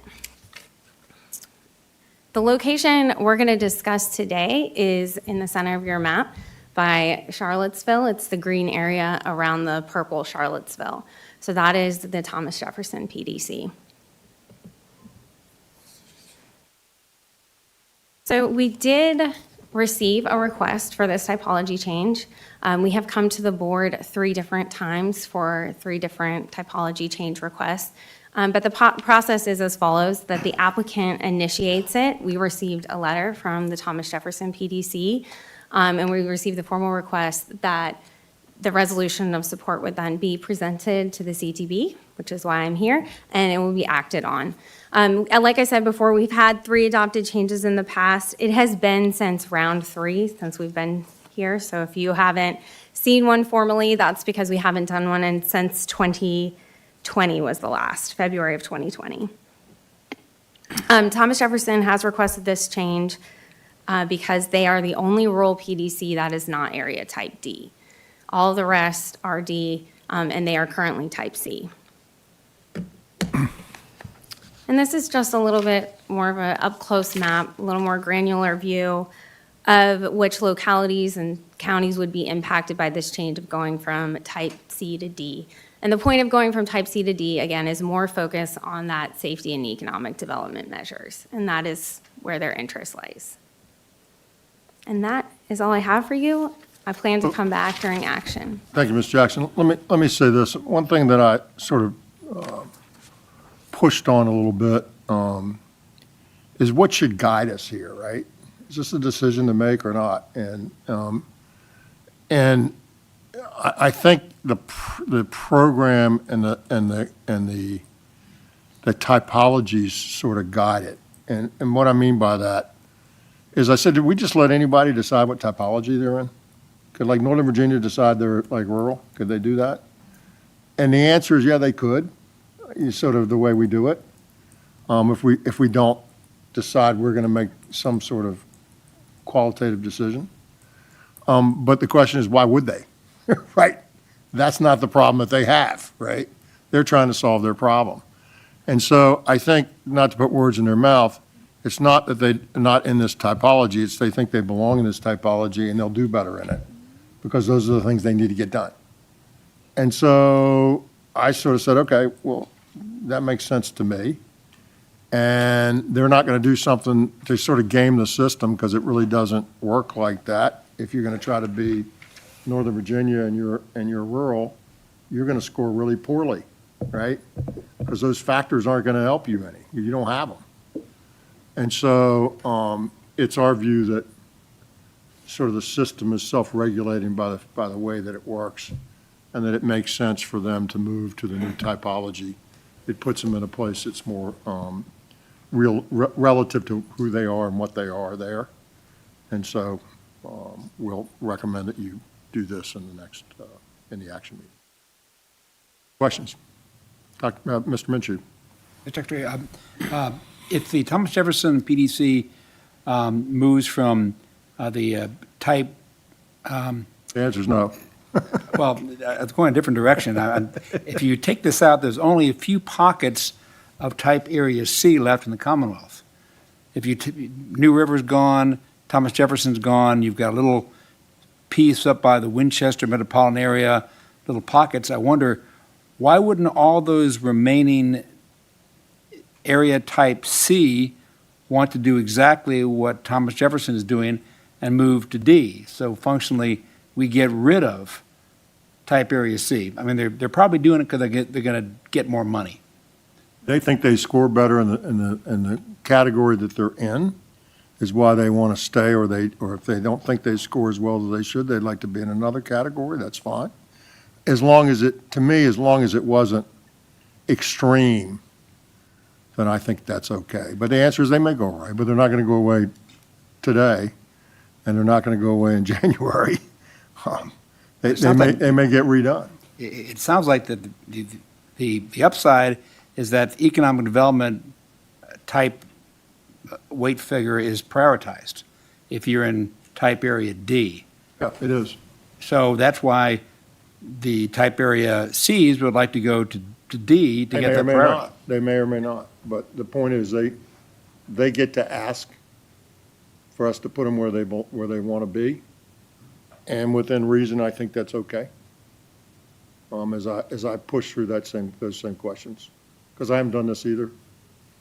But I think it's okay. And at the end of the day, they want to get closest to the typology that solves their problems, right? They don't want to be they don't want to be focusing on congestion, obviously, if they don't have it, because they're not going to score well. But they do have need for safety and economic development, and obviously as you get in, there's more than just that in each typology. But will C go away? Well, the ones that are in C, if it works for them, then they won't. It's sort of all about what your local area needs. And they're just trying to massage it so that they're in the right spot. I think it's okay. Ms. Lawson. Mr. Secretary, Brooke, what's the turnaround time on something like this? Somebody gives you an application and it's before us in a month, 2 months? Mr. Lawson, we received this letter in September, or late September, early October. Thank you. Obviously, we got a round coming up, so that doesn't, are they in their typology now? They are in currently type C for this round if we do not adopt this change. But if we adopt this change, we'll go into the other type. this coming round, yes. No, I have to tell you, I hadn't been through this before and thought about it a lot, and I pushed on it a lot. And I came to the same conclusion. A number of times I've sort of talked about it, which is it's appropriate to be where you think the problems that you have are best addressed. And there's no good reason for you to go to some place that doesn't address them. And that's, at the end of the day, we want to address your problems. So it's appropriate to move them to the place that does that. And I think this is one of those cases. And again, I don't think you're going to ask to go somewhere where it doesn't address your problems, because then you're just shooting yourself in the head. That doesn't. I don't see any reason not to do it. And I see reason to do it. Hey, Ms. Jackson, thank you. The next item on the agenda is item number 9. Jennifer, Ms. Mayton, good afternoon, welcome. We're going to have a briefing on merit, DRPT. I don't know if you guys can see me over the podium here. I am Jennifer Mayton. I am the Deputy Director for the Department of Rail and Public Transportation. And today I'm here to give you a high-level briefing of our merit program review. So we will dive right in. So we want to give you an overview of the timeline and our progress to date. I will also walk through a summary of findings and recommendations for both our operating and capital assistance programs. We will talk through the public comment that we received throughout this process and ultimately end with the recommendation from TSDAC as well as DRPT. So we'll start off just with a reminder of where this all began. So we have legislation that guides the review process. So we are required to provide 24.5% of the Commonwealth Mass Transit Fund for operating costs for our transit providers. Every 3 years, we are required by code to look at the measures and look at their relative weights to make sure they are still working as intended. As part of our legislation and our code requirements, we are expected to do that in coordination with the TSDAC and do outreach with our stakeholders to make sure we understand how these changes will impact them, allowing for a 45-day comment period if we are recommending any changes. So when we started this review for this 3-year period, we had some very direct, guided policy considerations in mind that we were hoping to achieve. We wanted to make sure there were stronger, more meaningful emphasis on performance-based measures. We wanted to make sure that we were able to standardize our verification process for agency asset utilization and need. We wanted to make sure that we had incentives that promoted operational efficiency, route optimization, and good grants management practices. We wanted to make sure that we were developing metrics that would allow us to evaluate return on investment. And lastly, we wanted to incorporate nationwide best practices where appropriate, all with the goals of trying to remain best in class in our review, scoring, and award of our grant funds, as well as delivering the best value and outcome for our customers. We just want to remind everybody of the different bodies involved and their roles in this process. Obviously, there's the Commonwealth Transportation Board, which is all of you. You all set priorities and adopt policies specific to merit operating and capital prioritization. The TSDAC is required by code to coordinate with DRPT on recommendations and developing formula concepts specific to the operating assistance program. And then there's DRPT, our agency, that's responsible for the development of technical guidance and definitions for all implementation of both the operating and the capital programs. So we just wanted to remind everybody all of the work that we've done to date, just to bring you up to speed on where we are. So we started this process off in March of 2025 and briefed this body on the work that we were about to undertake. We have spent 10 months in earnest working very closely with the TSDAC and our stakeholders to highlight some of the challenges that currently exist with our current formula, which we'll talk a little bit about in this presentation. We came up with scenarios and strategies and some recommendations on ways that we thought we could mitigate and lessen some of those pain points, and we presented those as recommendations to the TSDAC. We put that out for public comment at the beginning of October. We received all that public comment back at the end of November and ultimately had our final TISDAC meeting on November 24th, where we shared the public comment and ultimately got their recommendation and proposed resolution that I will share with you all today. So let's talk a little bit about the operating assistance, where there are some challenges, where we think there are some opportunities, and where we think there are some benefits if we implement some changes. So the current formula is very input heavy. It's very focused on operating costs. 50% of the sizing aspect of the formula is focused on operating costs. We felt like that was too high of a level because it's so input focused. One of the things that currently we struggle with as an agency and some challenges that we found with the current formula is that we had an agency, and we've seen this play out, where an agency has lowered their costs but been able to maintain high levels of service delivery, and ultimately them being more efficient and lowering their costs led to them ending up with lower allocations in future years. So it's important to note, excuse me, Ms. Mate, it's important to note that we don't control any of the budgets that this relates to, right? So if you were an operator and you wanted to say, I'm going to give one of my companies some love based on how big their budget is, as long as you're controlling their budget size, maybe that's defensible. Maybe that's okay. Everybody gets the same amount per head for a holiday party or whatever it might be, right? But when you don't control the budget and it's just fund the percent, or that your budget is 50% of your score no matter what, and to Ms. Maton's point, so you've got somebody that's hard charging in there and they make the place more efficient, doing the same stuff and shrink their budget, we penalize them.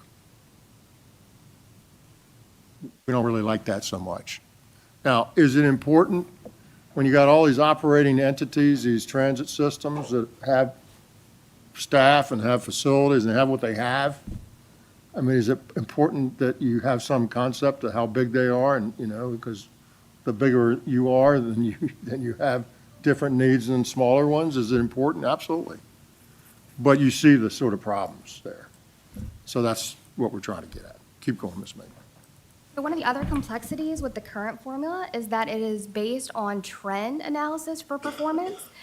Trend analysis for performance is really tricky, and it's very complicated, and it's very difficult for our transit agencies to understand what they need to do to be able to influence their outcomes so that they can then evaluate whether they can get more allocations in the future. So I'll give you another example where this just has not played out the way you would anticipate. So we have had transit agencies that are operating at an absolute performance much higher than the statewide average. However, the trend analysis compares them to themselves. So let's say they drop just slightly and their trend goes down, but they're still doing way better than most of the other transit agencies in the Commonwealth. Because their trend line started to dip down, they will lose money the next year in their allocation. Again, I don't think that's what we're hoping to incentivize, and so that's one of the things that we looked at as a problem with the current formula, and we have some recommendations on how we think we can solve that. One of the other aspects of the current formula is that there is a 30% cap. When agencies hit that 30% cap, monies that have not been allocated roll back into the program and then have to be reallocated, and that redistribution process does unfortunately undermine the performance aspects of the program. So where somebody might have gotten dinged because their performance is not where we would expect it to be, when we start pulling money back into the program, funneling it back in, and do that redistribution, it really negates those penalties for poor performance and really kind of undermines that. The other piece of this is that multi-factor trend adjustment really creates unpredictability and causes wild swings and variability in our year-to-year allocations to our transit providers, which makes it difficult for them to be able to plan from year to year. And lastly, for all the reasons I've stated so far, we feel like the program structure lacks transparency and is not consistently rewarding efficiency. Over the last 10 months, we've worked with our staff and our consultants and the TISDAC and stakeholders to come up with recommendations that we think would help resolve some of these challenges that I've highlighted for you all. The first part of that was we looked at rebalancing the sizing metric. So we went from 50% of the sizing part of the formula being operating cost, and we lowered that down to 35%, understanding that sizing still matters. Like Secretary pointed out, it is a proxy for service delivery type. It is a proxy for cost of living. All of our transit providers are not created equal, and they serve different customers in different parts of Virginia. So operating cost helps us account for that. But we wanted to be more outcome focused. So we really wanted to focus on ridership and vehicle revenue hours. And it's those return on investment ideals that we want to look at service delivery more and less on the amount of money that they're putting into their service. We want to see what they're giving us for that money. We also wanted to have a dedicated performance set aside, where instead of using trends, so that elimination of that trend, because it's confusing and it's hard for people to understand, we would go to direct performance, and we would really look at like a single year of performance and absolute values, which is much easier for a transit agency to understand. If you're doing well compared to the statewide average, then you're going to be rewarded for that, since we're looking at absolute performance, not trends. And then lastly, we wanted to limit the number of redistribution cycles so that that performance doesn't get diluted and diminished when agencies reach their 30% cap. So in all, with these recommended changes, we think the benefits are that it makes the formula much more outcome focused, less input focused. It allows us to have direct performance, which aligns with CTP goals. We feel like it improves predictability, which is important for our transit agencies. It rewards people that are doing more with the money that we are giving them. And then lastly, we feel like it creates a stable framework for our transit agencies to depend and rely on. We do recognize, though, there are additional data sets and opportunities for us to gather additional information for PMT and mode level information and data that could continue to enhance and benefit this formula. We don't have all those tools right now. So that being said, there are some alternate considerations that we have out there that we wanted to share with you all. And we think as the agency continues this 3-year review process, there are opportunities for us to continue to gather additional data points so that we can look at the way we allocate money in a different way. We have heard from stakeholders that there's opportunities for us to allocate funding by mode.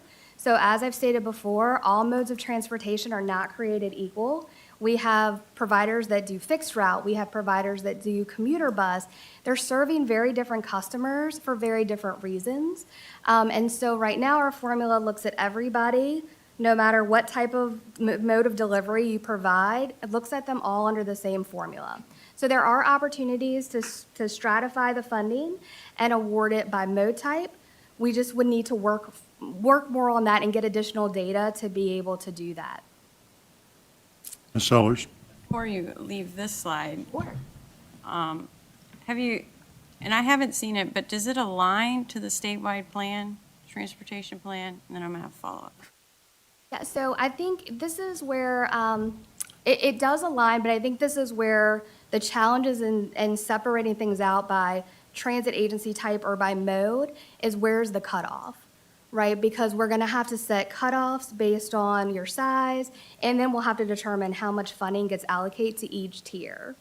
So just something to consider with it is maybe attaching it to that statewide plan, similar to what we do with different road projects, and then looking at either the regional network or the corridor of statewide significance that it says it's improving. So thinking of commuter services coming out of the Fredericksburg region and going to Northern Virginia, those commuter services are going to look a lot different than your fixed route or your intercity bus lines. Same with going out towards Loudoun, because the goal is to get as many people into the city to alleviate some of the congestion on 66 and 95. And, you know, there's a big concern that those are going to be disadvantaged. And they provide a huge service. I rode on one of them for several years going to the Pentagon. They're always full. And we paid our way, even through COVID. But then the other thing is, then it gets at these providers who are providing duplicative services. And you do see those where you will stand there and you will watch this agency, this agency, this agency all stop at the same route. And so it's forcing these agencies to collaborate a little bit more to achieve the goals and expectations of the statewide transportation plan instead of achieve the goals of whatever it is that they're going for, but to show that state money needs to come in and work towards achieving that plan, if that makes sense. Rather than just do it by mode and transit agency type, then you really get down to the state plan and we can start to have those conversations of, do we really need 5 providers providing the same service along Route 1? You know, so just something to consider. It might be a little easier, to get some data on that, because then they have to show us what they're doing instead of how many people they're serving. Listen, the biggest problem that we have in this whole process is we don't have the right data. We don't have the right data. So when you look at local, regular sort of transit, I'll call it, we don't have the data we need to really dig down into that and see whether it makes sense or not. And so, you know, it was sort of easy with VRE, for example. Their data is pretty clear, right? And we changed them out of our funding formula. We changed them because they were different. And we could sort of get our arms around that. But they had good, clean data as well. They could tell us, you know, because it was pretty much, they get on here, they get off there, this is how many people ride, and it was just easier to do. But, you know, we're not finished yet. We still got some work to do here.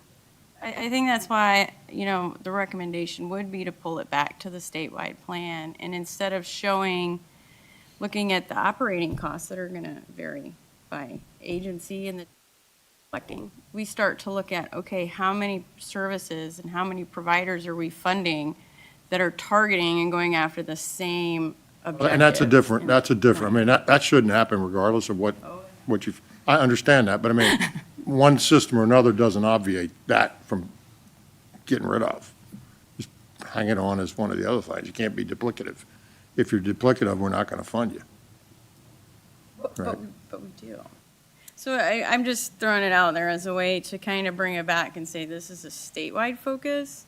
You know, I'm sorry that your operating costs are higher or whatever it may be. But it doesn't, you know, if you're in a rural area and you got to get somebody from A to B, and it's a long way and you don't have any people, your cost per person is going to be higher. It just is. And so you've got to take those things into consideration. And that's why we have these buckets we put people into. But then they would be going after different objectives in the statewide plan in VJ. They would be going after providing accessibility or something else, like something that they would be telling us that they're providing a different objective. But the point is, you got to have a formula that gives them the money. What's the formula going to do? That's what we're trying to get at. We're trying to how to get these people to be as efficient as they can while recognizing what they have to operate, the environment in which they operate. That's what we're trying to get to. I don't disagree with what you're saying. That's what we're trying to get to. Continue, Ms. Maton. Thank you. So I think at the end of the day, all of these other things have validity and value, but again, we don't have the data currently to be able to use them in this current review of the formula to make recommendations. But that being said, we do feel like it's important that DRPT start to gather this information. So we do have an RFP that is out. We are going to look to hire a consultant to help us identify the different forms of data that are out there and the best ways to collect that data so we can use it going forward. We're going to switch gears now, and we're going to talk about the capital assistance program. The capital assistance program, kind of same issues. We found there are issues, and we had some recommendations to correct those challenges. So on the capital assistance side, we found there are some projects that don't fit neatly into existing categories or scoring methodologies. We have applicants that come in for tools or spare parts, and these are things they need to maintain state of good repair. But the way the formula is set up, it doesn't easily fit them into buckets. And so we have some ideas on how to resolve that. Vehicle expansions are also handled differently depending on the number of revenue vehicles the applicant's asking for. We felt like that just creates confusion for our grantees and makes it harder to administer the program. And then lastly, we had incentive scoring on the capital side that just really didn't make sense any longer. It was completely underutilized and no longer aligned with federal priorities. So that being said, we had a few updates and recommendations that we wanted to make. So we were going to add new subcategories for state of good repair so that those projects really fit into a nice, neat bucket that we can evaluate and evaluate them all the same way. We also were going to add new subcategories for major projects, and those are projects over $3 million. Again, helps with transparency and makes it really clear to our grantees how they're going to be evaluated. We also recommended redefining the vehicle expansion project under one methodology, so we would treat all applications for revenue vehicles the same way. You'd have the same match components, and again, make it easier on our grant applicants to understand what they're applying for. And lastly, we would eliminate underutilized incentives that no longer get applications. We did an evaluation of all the applications we've received and looked at how many applied under different incentive scoring points, and there were several that weren't being utilized at all any longer. And so we would do away with those, but replace them with incentives that really support good grants management. We want to make sure we're rewarding our grantees that are using the monies that we've already awarded to them well and managing their projects well before we give them new money.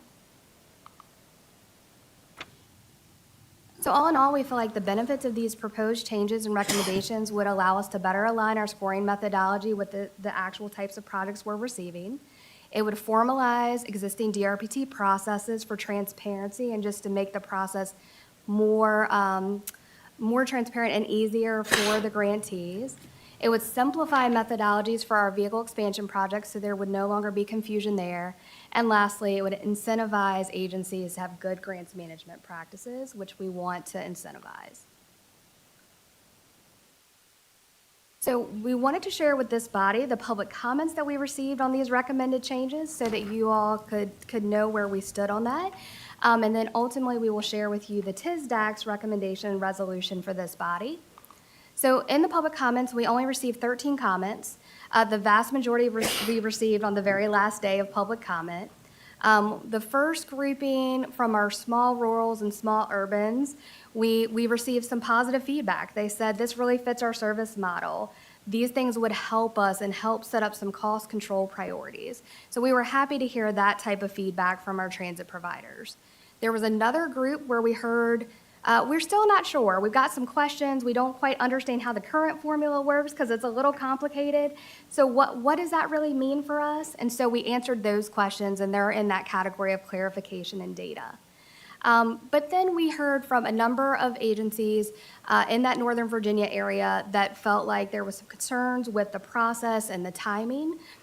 They really wanted additional time to really understand how the proposed changes would impact them, how it would impact their funding, so that they had time to be more, proactive in how they would gather additional funding sources or make changes to their performance metrics to position themselves better for allocations in future years. We did hear from VACO. So VACO reached out and said that there were some concerns that if some of our transit providers lost funding, there was concerns that the local governments in those regions would have to fill the gap. And so they wanted a little more time to understand the recommendations and how it would impact them. And then lastly, we had very strong opposition from OmniRide. They felt like that there was opportunities to have more operators involved in concept development and the recommendations as a whole, and felt like overall the policy goals were unclear. So we shared all of this information with the TSDAC and made sure they understood where our stakeholders stood. And ultimately, the TSDAC came back on the 24th with this resolution for this body. So the Transit Service Delivery Advisory Committee, in order to provide a full evaluation of proposed adjustments in the merit operating and capital programs, requests that the Commonwealth Transportation Board delay consideration of any changes to the merit program until no later than June 30th, 2026, so that TSDAC has the opportunity to review and comment on any proposed revisions. In their comments during that meeting, they did want to highlight that they were appreciative and commended DRPT leadership and staff and consultants for all of the analysis and outreach that had gone in to the process over the last 10 months. They also wanted to highlight that it was their desire, and they wanted that conveyed to this body, that they vote and move forward recommendations as a package, so both operating and capital. I did mention this in the legislative slide, but in code, TSDAC is only by code required to participate in the operating assistance piece of the formula.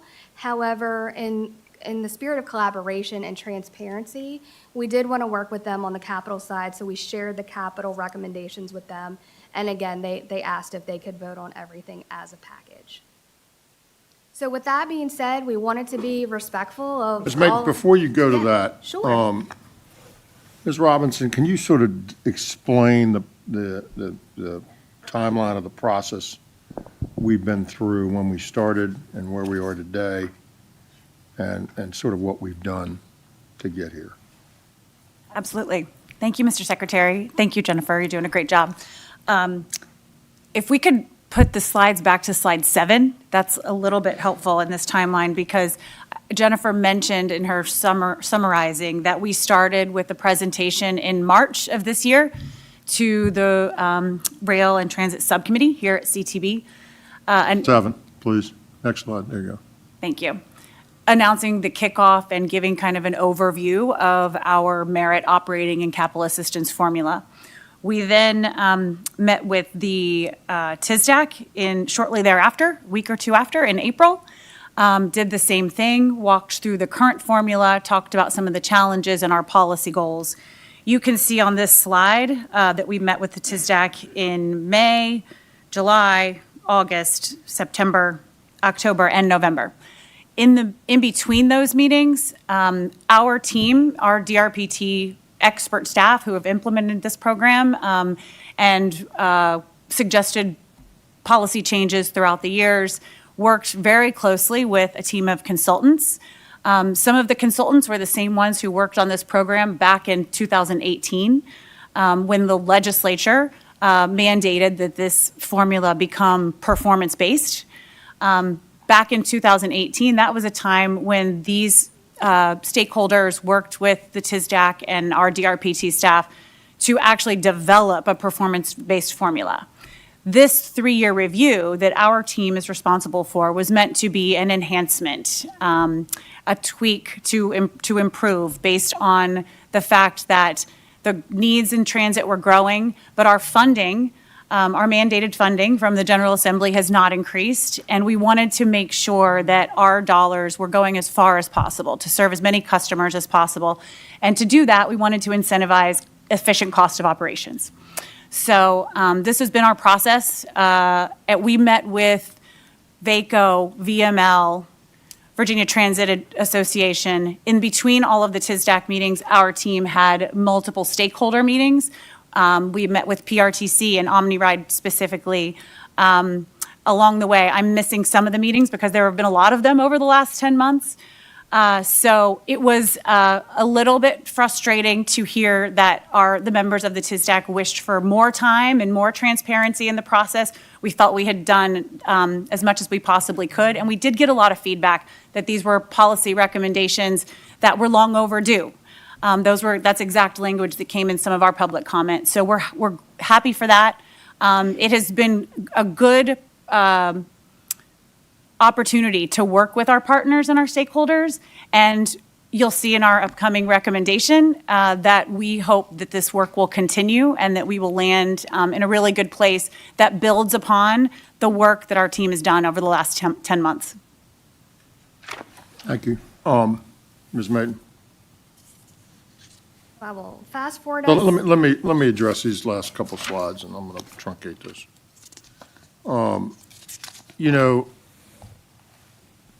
If you went out and asked any of the transit providers, I shouldn't say any, but most of them, probably all of them, how the current formula works and to explain the vagaries of it, you would not get an answer that would be accurate, right? Because it's a little bit involved. And that's what we found out during the process. Many of them don't really understand how it works now. But whenever you change anything, right, then all of a sudden the world's coming to an end, and I need to understand everything. And listen, I get that. I've been in that boat before. And so we've done a lot of work. The intriguing part to me is, one of the neat things about this job is working with different kinds of agencies. And agencies are sort of like people and their dogs, right? The people that work in agencies, they're often committed to the work of the agency. They're not just working there, they're passionate about what they do, right? And transit people and transit agencies are professional transit people in many cases. That's what they do. That's what they like, that's what they're involved in. And certainly at DRPT, there's a lot of that, right? It's not just an accountant, or it's not just a PA, they're transit people. And between our consultants and our transit staff, that's who's driven all this, right? It reminds me a little bit of the transformation of the DMV, where we didn't like go tell them what to do. We helped them figure out what they needed to do, and then they figured out what the answers were, and then we helped them implement them. And so this has come out of the transit staff and out of the transit consultants. And yet, because there's change, and I don't know, and listen, if the number stays the same at the top, and you rearrange what people are going to get, there are going to be some people who are going to get more, and there's some people who get less, and nobody wants to get less. And that's sort of where we are. And so there's a lot more question now than probably there should be, but I mean, I get it, and I'd want to know too. To me, it's sort of are we moving at business and people time, or are we moving at government time? And a little bit is we're moving at government time.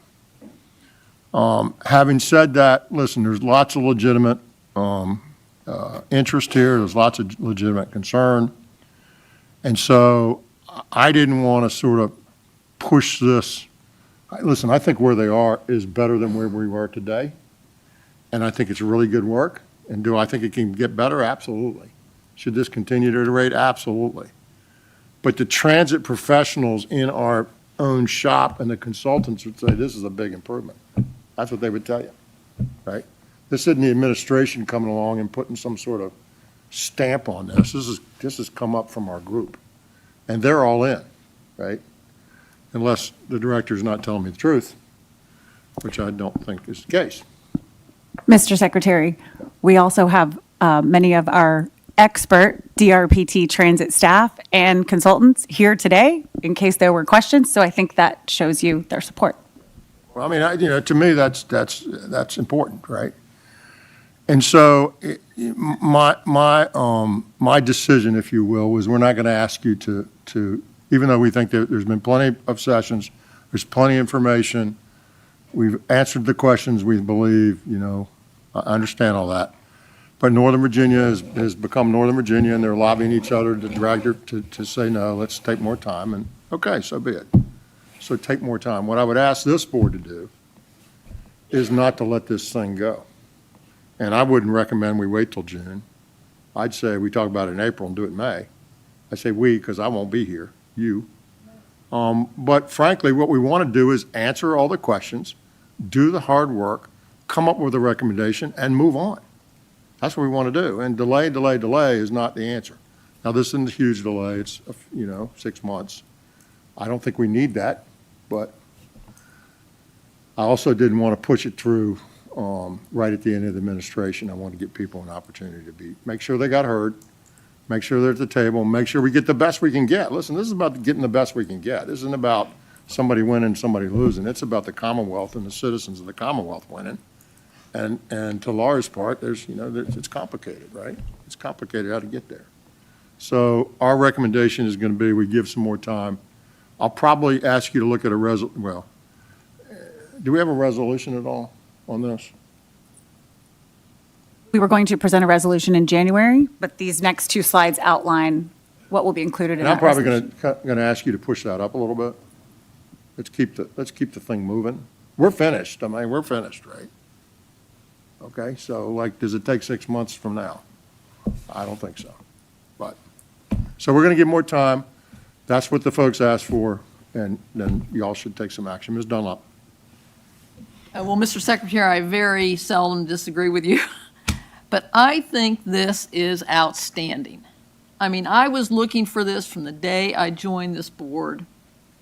How do you reward people who are doing great work? How do you make sure that people who are serving the citizenry well are not being penalized by doing so? I think we should take action on this. I would say today in our action meeting, but I'd be willing to say in January.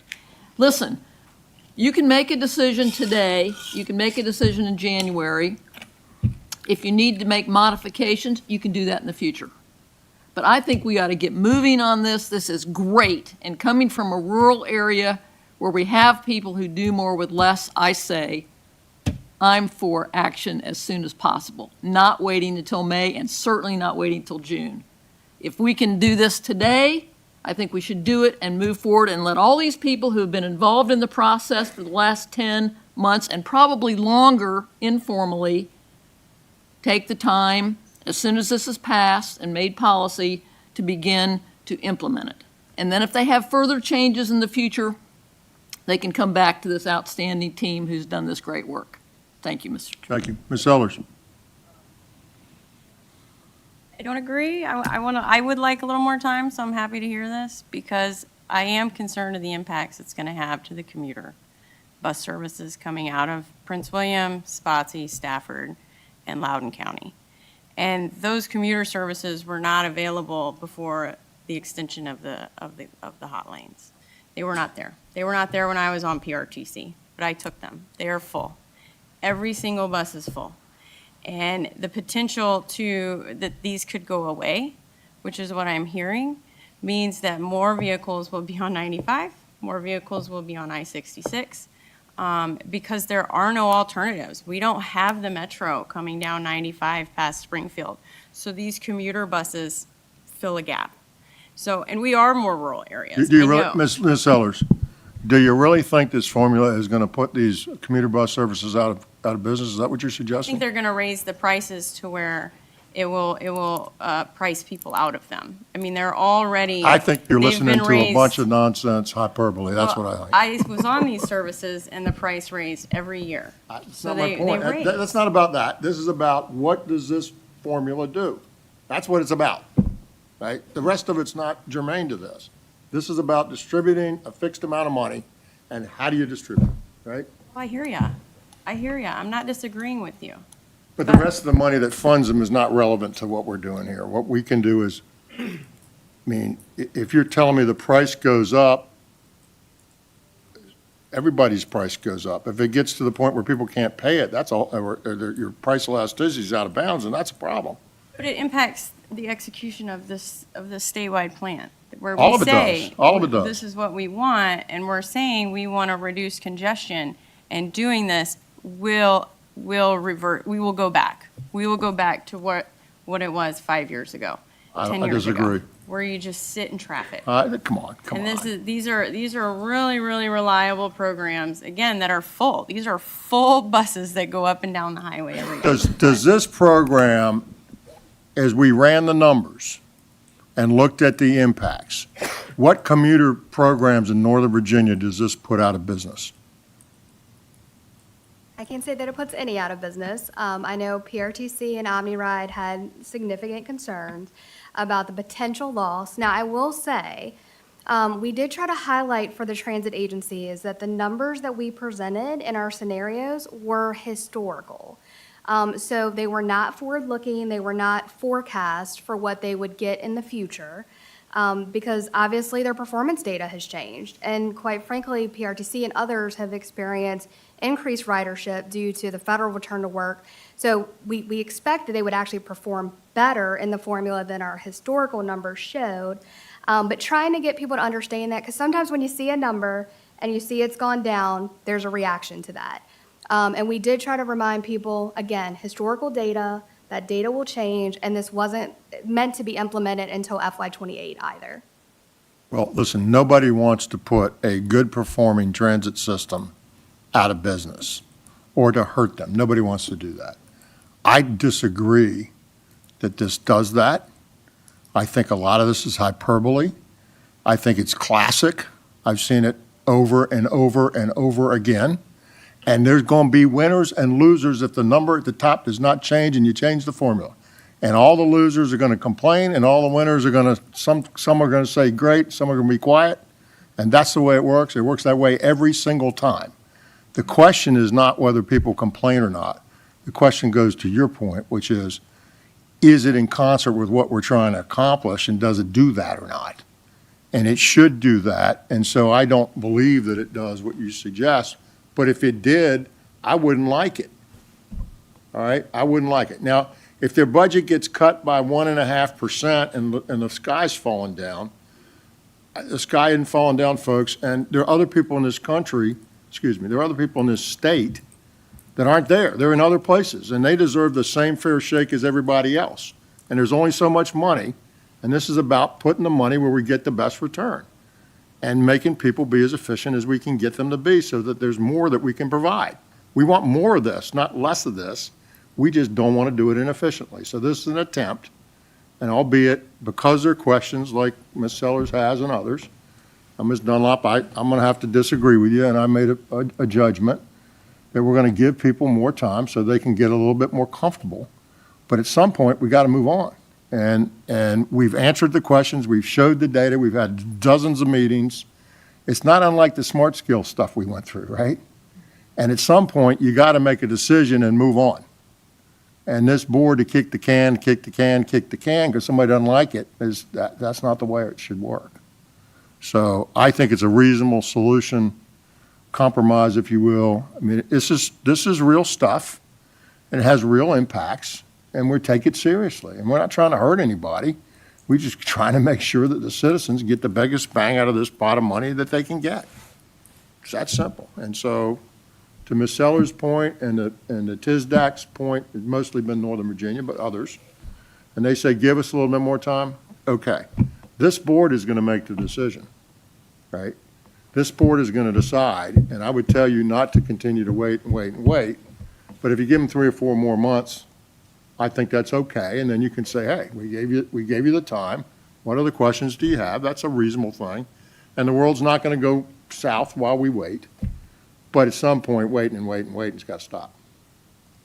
Ms. Mr. Robbins. Secretary, just one more comment for the record. I wanted this body to remember that our operating assistance has a 30% cap. So we can only pay up to 30% of any agency's operating budget.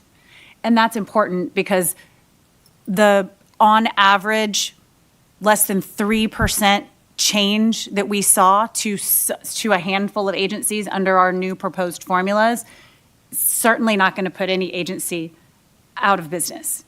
It's a 1 or 2% change to a 30% of their allocation for operating assistance. So I just wanted to kind of put that context out there. Okay. Ms. Laird. I would like to see, if possible, we set a date to allow for implementation July the 1st. So whatever we got to back into, so it will start July the 1st. That actually is in line with our recommendation. Maybe we could let Jennifer kind of walk through the recommendation that we were going to put on the table for you to consider and bring it back in an action item in January. I don't like May, June. I like April, May. That's me. I won't be here. Jennifer. Yeah, so we didn't want to lose the momentum we have gained over the last 10 months, and we do wholeheartedly believe in the work that we've done. But we did want to be respectful of TISDAC and the public comment that we received. So we were recommending that we would delay, but with that in mind, we would come back to this board by May of 2026 to workshop those recommendations with a action meeting in June of 2026. So this could be implemented by July, but I guess I should The take a step back. resolution's going to say, Ms. Mayton, the resolution's going to say that we're going to offer is going to say, we'll come back to you with an update in April, and we'll come back for a vote in May. That's what the resolution's going to say. Yeah, I do want to add, I spoke to this in the legislative piece, but any change, once it's approved, does need 6 months before it can be implemented. So there is that time delay so that we can work with our transit agencies, make sure they're fully aware of the changes and how they'd be impacted. Listen, nobody wants to rush this so that you don't get it right, or people aren't informed, or you can't answer their questions. But at some point, when you've done all that, it's time to move. And like, that's just life. I'm sorry. But, you know, what we want to be is fulsome. We want to get as much input that's responsible and reasonable to get. We want to give everybody an opportunity. We want to answer their questions as fully as we can answer them. We want to work collaboratively with all these people, but then this board has got to make a decision that reflects what they believe is the best interest of the citizens of the Commonwealth. And I think we're in a really great place, and maybe we'll find out how to make it, tweak it just a little bit more and make it better, and maybe we won't. But at some point, you know, when the staff is convinced and they're on board, and the consultants are convinced and they're on board, and everybody's been briefed a lot, then we're going to make a decision. And our resolution is going to say, rebrief in April, make action in May. And Mr. Secretary, I'll let Jennifer go through the last slide, but I think that these guidelines for a resolution to continue the work are important so that it protects the work that's been done over the last 10 months. Yeah, so as part of our recommendation, we are asking this body to adopt in the resolution that the recommendations that are put forward in either April or May would be more outcome-focused and less input-focused, that it would have direct performance, so that absolute performance component. It would incentivize cost efficiency and reward agencies that are giving us better return on investment, and provide that stable framework that we're looking for to where we can build upon it and grow once we have additional data points like PMT and other tools to continue to enhance the work we've already started. Listen, we have a recommendation, right? Here's the new formula. Here's what it is. We'll give people more time to look at it. It was based on these things. We're not going off of those things. We're not moving away from those things, but what we already have is based on those things. We'll give folks more time to look at it and have more conversation and have more questions and answers. And then we're going to bring those back with any tweaks that the staff recommends. Tweaks should be in concert with that. And then then you should take a vote, be briefed on it and take a vote. That's what the resolution's going to say. That is the end of our presentation. I know we've had a lot of conversation around this, but we are opening it up to questions, and we also have our technical team in the back if there's any detailed technical questions that you all have. Okay. Thank you very much. Thank you. Well done. The next item on the agenda is item number 11. It's the Shenandoah Valley Rail Trail update. Mr. Lawson.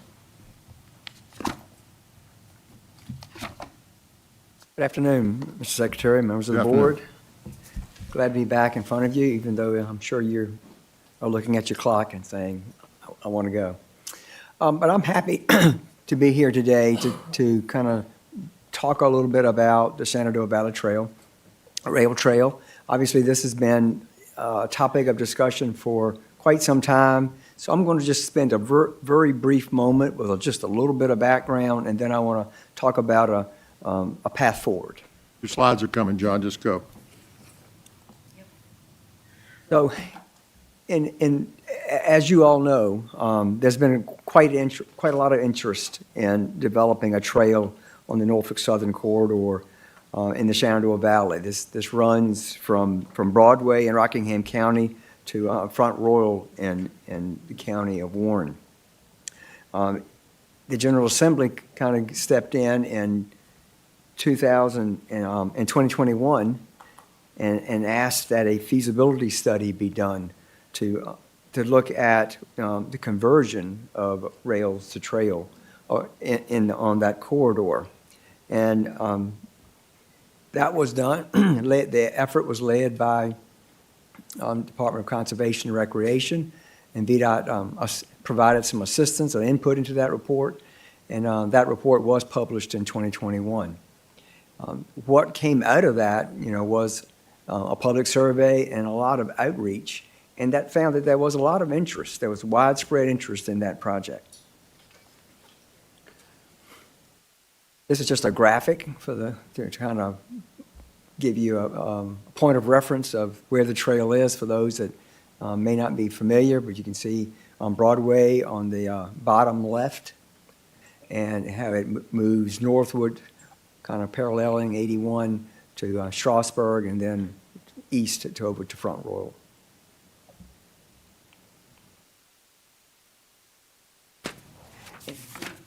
The General Assembly provided funding for the development of trails. They put up $103 million, and they later stipulated that up to $35 million of that money should be used to, for the purpose of land acquisition, planning, and site development related to the Shenandoah Valley Rail Trail. But they went a step further and said that the efforts associated with this shall not preclude options that would maintain the rail transportation in the corridor.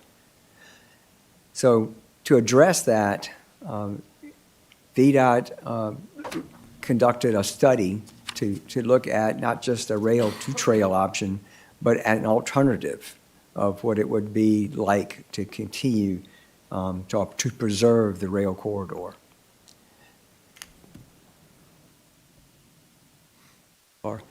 So you have heard discussion about this. We've been working on this for the best part of this year.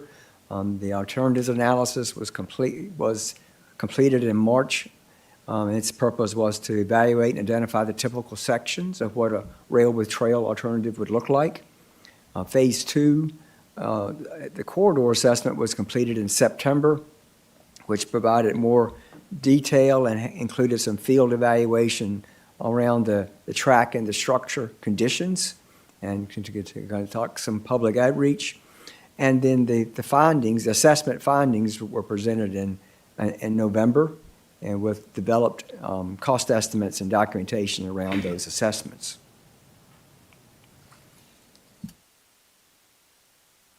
Today, what I want to present to you is an option to move this forward. These recommendations, and these are not recommendations from the assessment. These are recommendations I'm bringing to you today. Would be to advance the trail and preserve the railroad corridor for future rail service. As you all know, the corridor currently doesn't have rail service, and there would be a significant amount of infrastructure upgrades to reintroduce that service. But if you don't retain the trackage in that corridor, then you don't have anything to rebuild. With this consideration, we believe that VPRA is better positioned to manage this project than VDOT. So we are proposing that we would transfer the project and the funding to VPRA to manage. VPRA then, in turn, would partner with the Shenandoah Valley Battlefield Foundation, and I'm just going to refer to foundation as I move forward, to execute the development of the trail. And this approach that I'm talking about is consistent with the feasibility study from 2021, which identified the involvement of a state agency or some regionally sponsored nonprofit.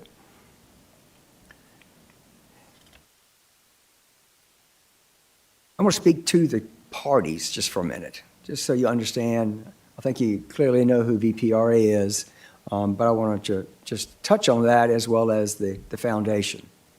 VPRA is charged with and is responsible for promoting, sustaining, and expanding the availability of passenger and commuter rail service in the Commonwealth. They certainly have worked with railroad owners and operators in the past and are well positioned to look at this corridor both now and in the future to be able to run potentially excursion service or some other type of passenger service in the future if it became feasible at that time.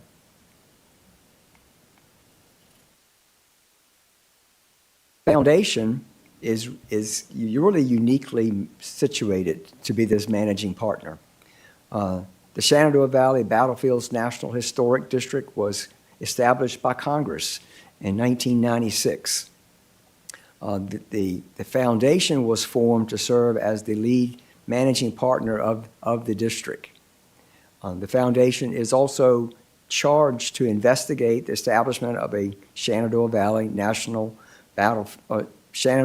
Battlefields National Historic District walking trail, and as some of oversight perspective of it is this foundation, the governor or his representative serves on this board.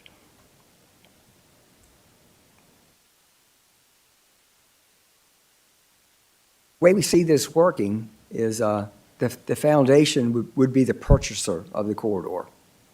They would have the right to restore rail infrastructure, to introduce excursion service, and explore potential freight rail. VPRA would have the right to introduce commuter or intercity passenger rail service in the future. And VPRA would serve as the state party to facilitate acquisition of the corridor from Norfolk Southern, and would then, and also then in turn, provide funding available above what is needed for the acquisition for the development of the trail. And that's important. The money is only for development of the trail. They would not be able to use the funding that the Commonwealth is providing for rail restoration. Ms. Sellers? Would VPRA be purchasing the land? Who would be owning the land? We are looking for the foundation to acquire. I think if you finish, I think it's in here. Is it in here, John? Yes. In fact, that was the very first bullet on the page. Okay, so then all the land within that would no longer be taxable to the locality? It's not going to be taxable if it goes to a nonprofit. Right, or if it's with VPRA? Or the Commonwealth. Or the Commonwealth. It's all nonprofit. Keep going, Mr. Lawson. So in general, VPRA and the foundation agree in concept with how this could work. And they have been working on a term sheet to kind of memorialize where they want to go. Key to this are the transactional goals that the Commonwealth wants to make sure we protect and we get out of such an arrangement. First, it would be to help the foundation acquire the railroad corridor. We would then supply them with any residual funding above the estimated $23 million to acquire the corridor, to be able to use it for the trail design and construction. Again, trail only, not rail. It would limit our contribution to the $35 million that has been identified for that by the General Assembly. We do actually have about $4 million earmark that would also go toward this. It also protects the Commonwealth from the liabilities and responsibilities that come from being a direct owner. And I think that is very important as we look at this long-term, is that we avoid that risk and responsibility. It would preserve the corridor for future railroad use and allow, at least give VPRA the right to run some form of commuter or passenger service in the future if demand so called for it. As part of this arrangement, we would look to see the railroad assets preserved in basically the condition they're in, at least, not allowed to deteriorate further. And we would have the option to acquire, and I say acquire, not clawback, because we're not buying it initially and giving it to them. But we would have the ability to get it back from them in the case that the foundation is not able to or doesn't fulfill its duty to design and construct a trail corridor in a timely manner.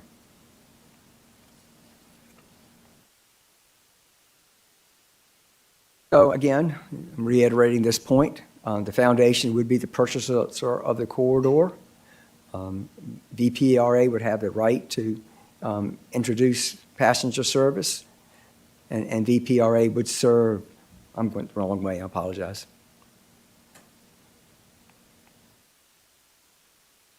Let's go forward. Commonwealth's duties and rights.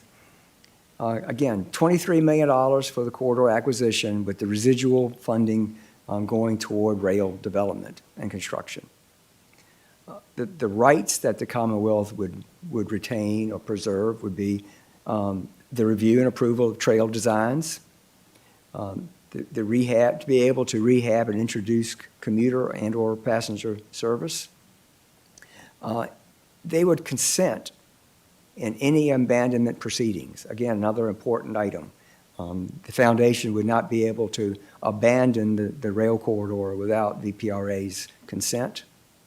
And again, be able to take possession of the property if the foundation were to default on their obligations. Mr. Lawson, I'm not a rail expert, but let me say one thing. When you go, abandonment is a railroad legal term, I guess. When you go through abandonment, as I understand it, other operators, so Norfolk Southern owns it today, if they abandon the line, then another operator can come in and take that line over, and there's a process for doing that. And obviously, we want a trail here. That's our primary goal. But we also want to see if rail could work there, particularly excursion rail or something along those lines, or even could freight rail work there. And if you abandon the line and somebody else comes in and takes it, you got nothing, right? So that's an important part of this process, I think. Now, is that likely? I don't know that it's likely, but it's out there, and somebody might try to do some of that. There's been some suggestion of that. So that's what it means by abandonment, right? It's a technical railroad term.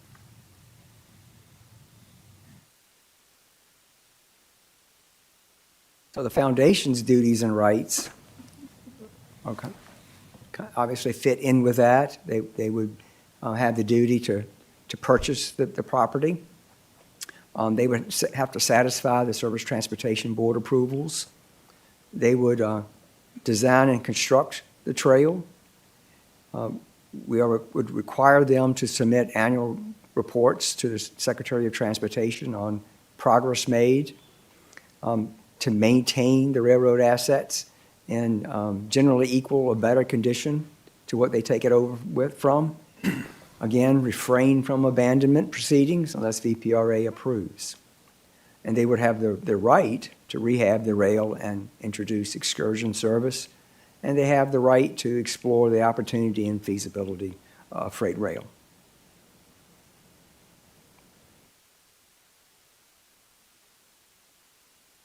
Next comment, so next steps. The VPRA board will meet next week on the 16th. And as they are intending at that meeting to authorize DJ Statler to revise the VPRA budget to accept the funds from the Commonwealth and to then provide the money to the foundation for this effort. And following that, at the January CTB meeting, we would seek your approval to transfer the unspent funds related to the Shenandoah Valley Rail Trail to VPRA and to approve the approval of an MOA with VPRA concerning the use of the funds. I'm happy to take some questions. DJ is also here if he can provide some technical rail information. Questions or comments? Ms. Stant? Yeah.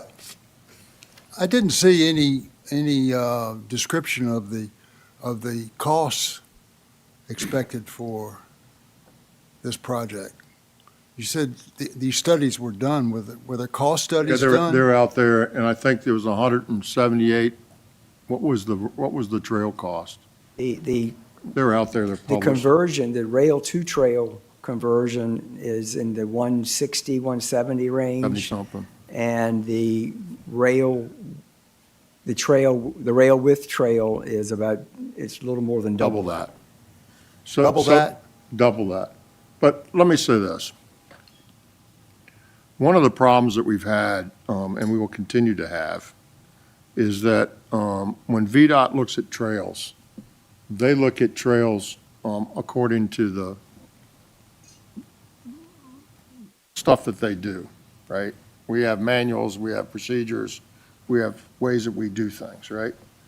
If DCR looked at the same trail, or even better, some nonprofit that doesn't have those same things, looked at the same trail, they'd build it really differently, and it'd cost a lot different money.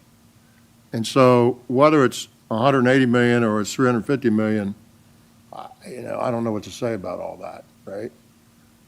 They're high numbers. And so at the end of the day, what the administration is recommending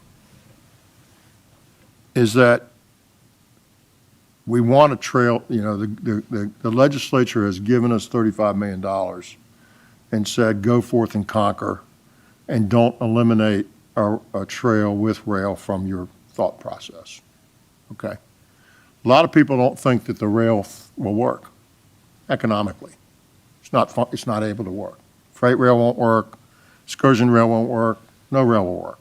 Some people think that. Freight rail works, excursion rail works different places, and maybe it will, maybe it won't. The Battlefields Foundation is federally chartered, is a group that's been around for a while, has a good track record of success, and part of their charter goes to maintaining trails and rails in Virginia, and they're adjacent to it. And so the concept is, we're going to let them work with the community and stakeholders to build the trail. And we'll start down that road. And if they can figure out how to get rail there by raising enough money or having enough of an economic case, then it perhaps will happen. And if they can't, it won't happen. But we'll still do the trail. And at some point, you might just say, okay, we're just going to go on the trail bed, and we're going to go to abandonment, and we're going to take our risk and go on. That could happen. But it sort of allows that opportunity to see if they can perform. And if they can't, then we still get a good trail. And if they do something untoward or bad, we can take it back. That's sort of the process. That's sort of the concept. They think they can do it. They've got backers and people that are trying to help them. But if they don't, we don't think we lose a lot, and the risk is low because we can take it back if they default, don't do something right. And in the meantime, we sort of honor the economic concept that there's more economics there than just a trail only, or there's potentially more, and we're going to let them explore it. Not using our money, zero of our money. Our money will go to acquiring the rail, which has already been negotiated with Norfolk Southern, more or less, and then starting the process of building trail. Yeah.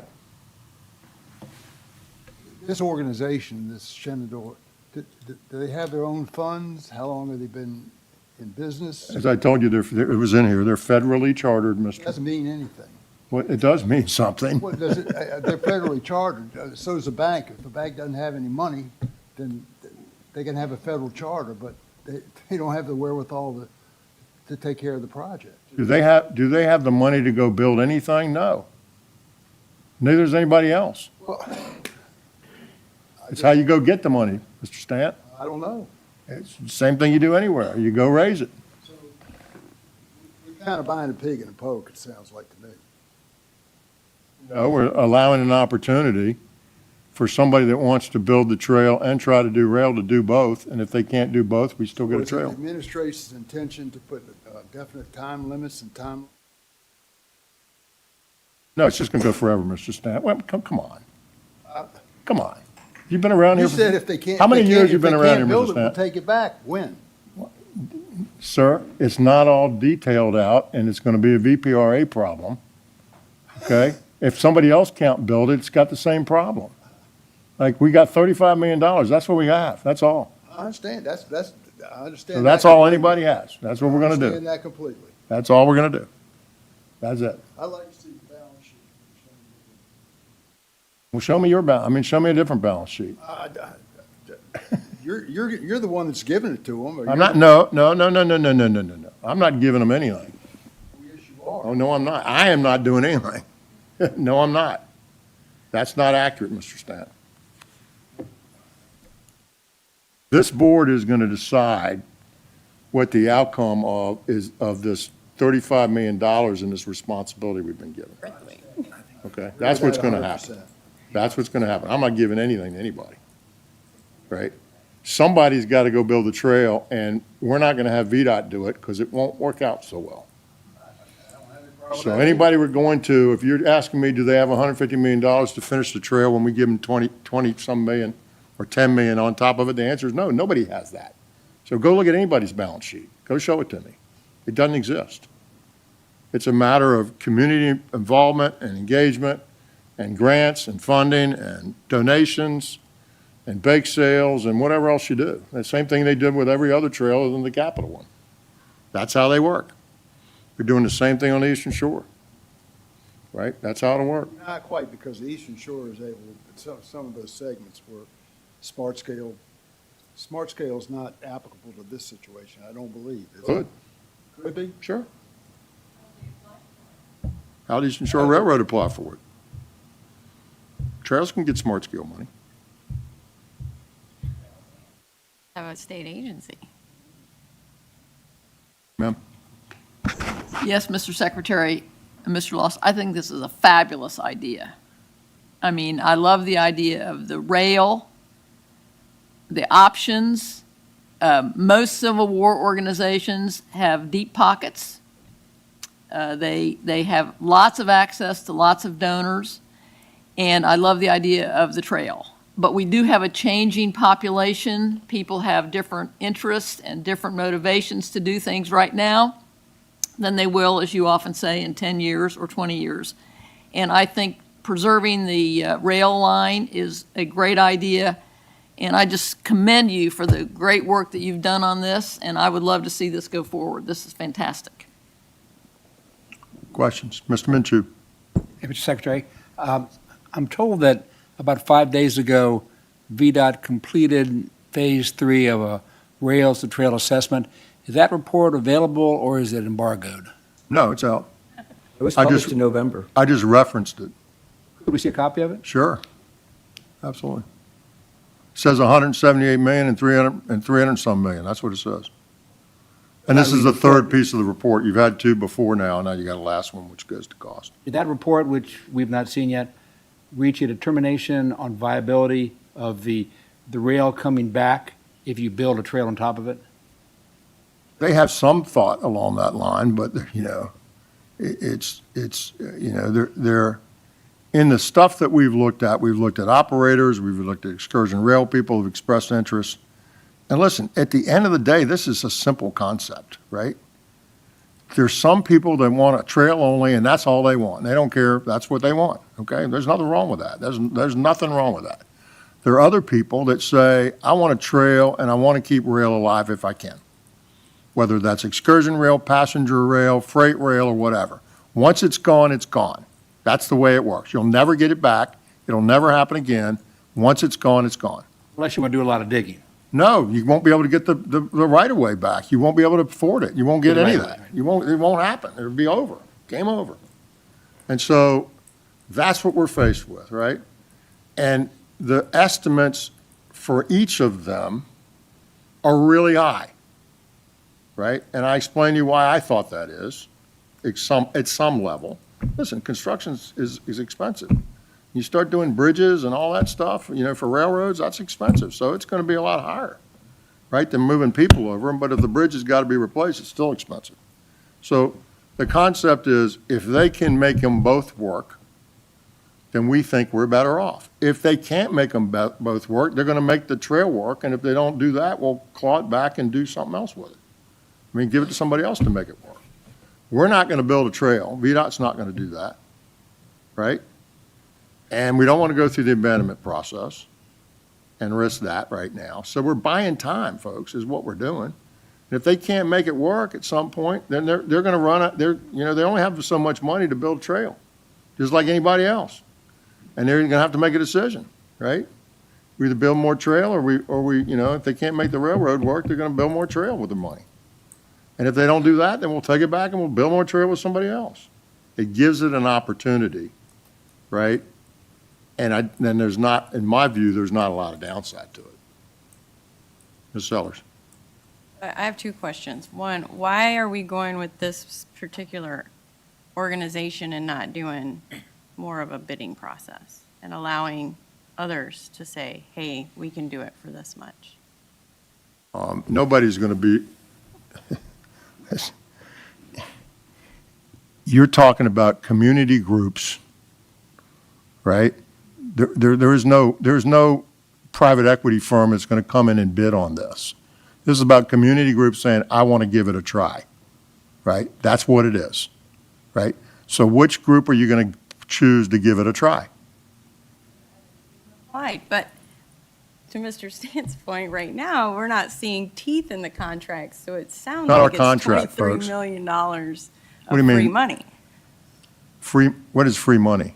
We're going to give them this money to say, can they do it or not? And if they say they can't do it, well, then We're going to we'll build a take the trail. trail back, but they get $23 million. No, they don't. They buy the land, Ms. Sellers. Do you not understand this? If they don't execute on this trail, we just take the whole thing back. We're not giving them money for just giving them money. They're going to spend the $23 million. They're going to hand it to Norfolk Southern and buy a right-of-way and a rail line. And if we don't like the way they're operating it, they don't do it within our regulation, we're going to take it back from them. That's what's going to happen. So no, we're not giving anybody free money. I don't know what you're saying. They have to buy the rail line, the corridor, and they can only use the residual money to build the trail.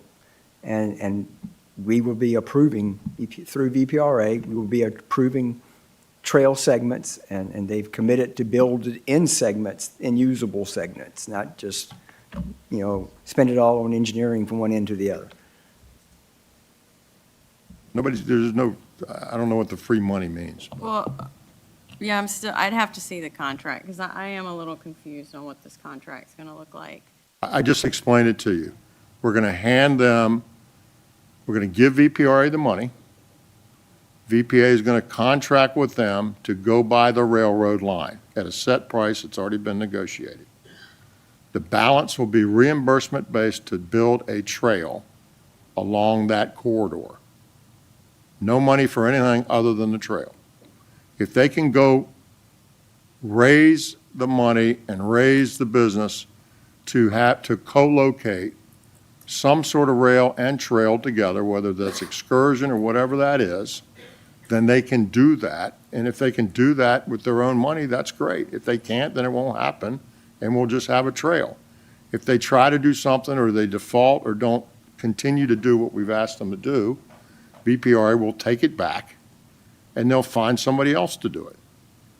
But like none of these organizations are sitting on some, millions of dollars to go do anything, right? They're going to have to raise their money. And this is an established organization.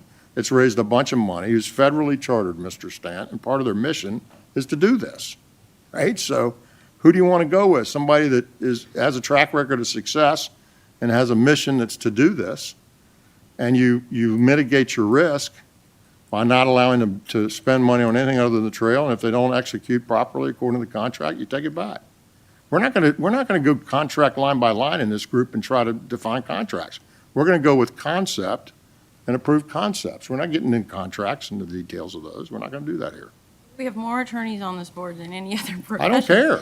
And I don't know why we wouldn't use that expertise. Because to that's make not our sure- job, Ms. Sellers. It's not to go through the details of contracts. That's not our job here. Do you think you're going to go through the HRBT contract because you got a lot of lawyers on the board? That's not our job. Our job is to vote on policy. You're way over your skis on. I understand that, but it seems like we've selected somebody, and there's some questions here of how we know we're going to get at the end of this. And the other one that concerns me is to give the rights that they get to choose if the expansion of freight rail is done. So, and I don't know what this excursion thing is, but I'm thinking of like the Santa train that VRE does, and I hope to God we're not spending hundreds of millions of dollars on a Santa train, just to put that. What are you talking about? An excursion train and the things, like, we really need to talk Ms. Sellers, about I can't be any more clear. We're not spending any dollars on that. You keep bringing that up. None. This money will be to buy a line and to build a trail. That's it. Secretary, I've been in this type of government long enough to know that if it sounds too good to be true, it is too good to be true, and we better read that contract. This does not, this is, I'm not really following what you're doing here. And what's Does being anybody else not requested. understand this? Because I'd be happy to try. Sir, you're not in the meeting. Mr. Secretary, Yeah. it's in the Stanton District. I've had some dealings with the Shenandoah Valley Battlefields Foundation. It's a tremendous organization. It's accomplished quite a bit. I think if we did a cattle call and said, come organizations, who wants to take a look at this, they might be the only one that would show up. And We'd have some more. I think we'd have more. Okay, but they're a very worthy operation. I think this started with the General Assembly putting some money there. We've got to help direct it to where it might have a future. So I think I'm going to agree with the Secretary. We just need to make a decision to move it on. Questions? Thank you, Mr. Lawson. Thank you.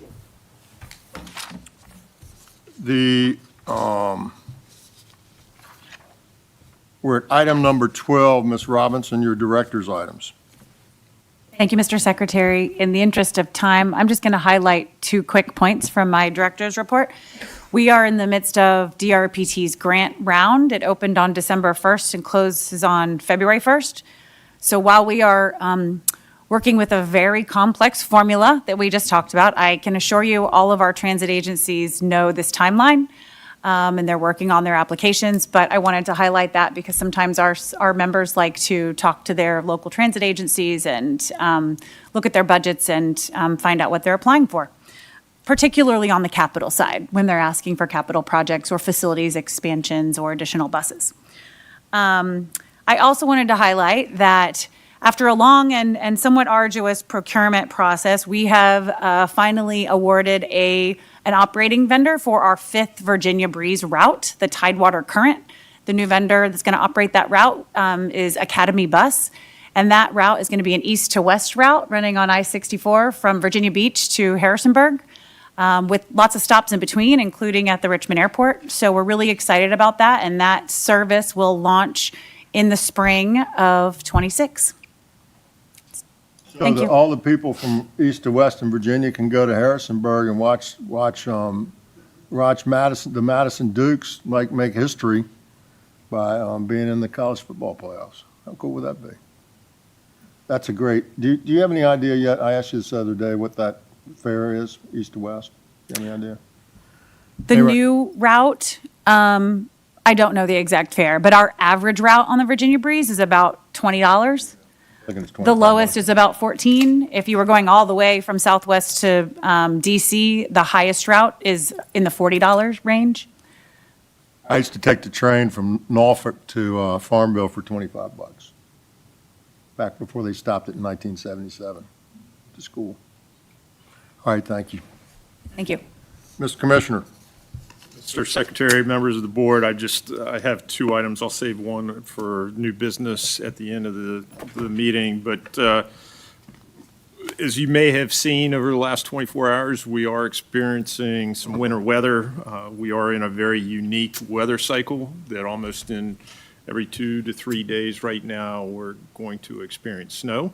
This week is no different.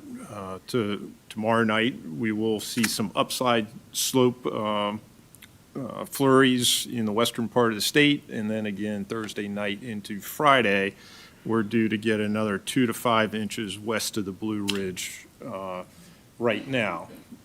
We're watching how weak that storm is. If it doesn't have any power to get over the Blue Ridge, then it'll be all contained to the western part of the state, the 81 corridor, but if it does gain some power, then we can see some snow filtering into the eastern part of the state as well. And women and our contractors that we have out there, we're still cleaning up from last night. We had a little bit more snow than what we anticipated, but our interstates are clear, our primaries are much better. Since we started the meeting this morning, still have some in minor condition, and our focus is really on the secondary system and getting into the subdivisions and getting those clear. We had some melt today. I anticipate it to refreeze. We're not going to get above freezing tomorrow in many parts of the state, so it's going to stay cold, and what does come down should be lighter snow here for this week. We're already watching the weather patterns for next week, and I can say this weather cycle has not broken as of yet. So we're getting a workout very early in the season that is strange. So we'll keep you informed, and hopefully for some global warming that then get our pavement temperatures back up and experience some bluebird days or blue sky days. Mr. Secretary. Mr. Commissioner, my reports this morning from everybody that I talked to that was on the roads were, your roads were in really good shape. And so I just want to pile on to what you said about your team and what they've done. Men and women of the agency and our contractors. No question. And I followed some around on the way back yesterday. I drove through the teeth of it. I'm coming back from a space board meeting in Norfolk. And it was interesting to watch. In fact, I think it was right at 295. There was enough slush on the road right in one spot that I started to get a little bit, I was like, oh, I don't like that. Slow down a little bit. But generally, it was really well done. And certainly this morning it was. So with that, I don't have any additional comments. I will move to adjourn the workshop meeting and call to order the action meeting. We have public comments. Anybody from the public would like to speak? Don't run each other over. Is anybody signed up? No one signed up. She's going to come on and sign up right now. Come on. There was no sheet? It was put out after lunchtime. I'll sign up now. It was put out after lunchtime. But we'll take anybody who wants to speak. Thank you so much, Mr. Tell Secretary. us who you are and where you're from. My name is Kate Wofford. I am Executive Director of Alliance for the Shenandoah Valley, and I'm happy to have the opportunity to speak with you this afternoon. Thanks for the opportunity to comment. Thank you, Ms. Walker. I, along with Alliance for the Shenandoah Valley, are part of the coalition of nonprofits and local governments and planning district commissions that have been working for years to build the Shenandoah Rail Trail. I'm also on the board of Friends of the Shenandoah Rail Trail, and I'm here to speak on that topic. I would agree with the prior presentation that there is indeed widespread interest in building a Shenandoah Rail Trail in our region. People are extremely excited about the potential for this project. I would respectfully disagree with the presentation in the claim that the proposal is consistent with the earlier findings from VDOT and DCR, the 2021 feasibility study and VDOT's subsequent assessments.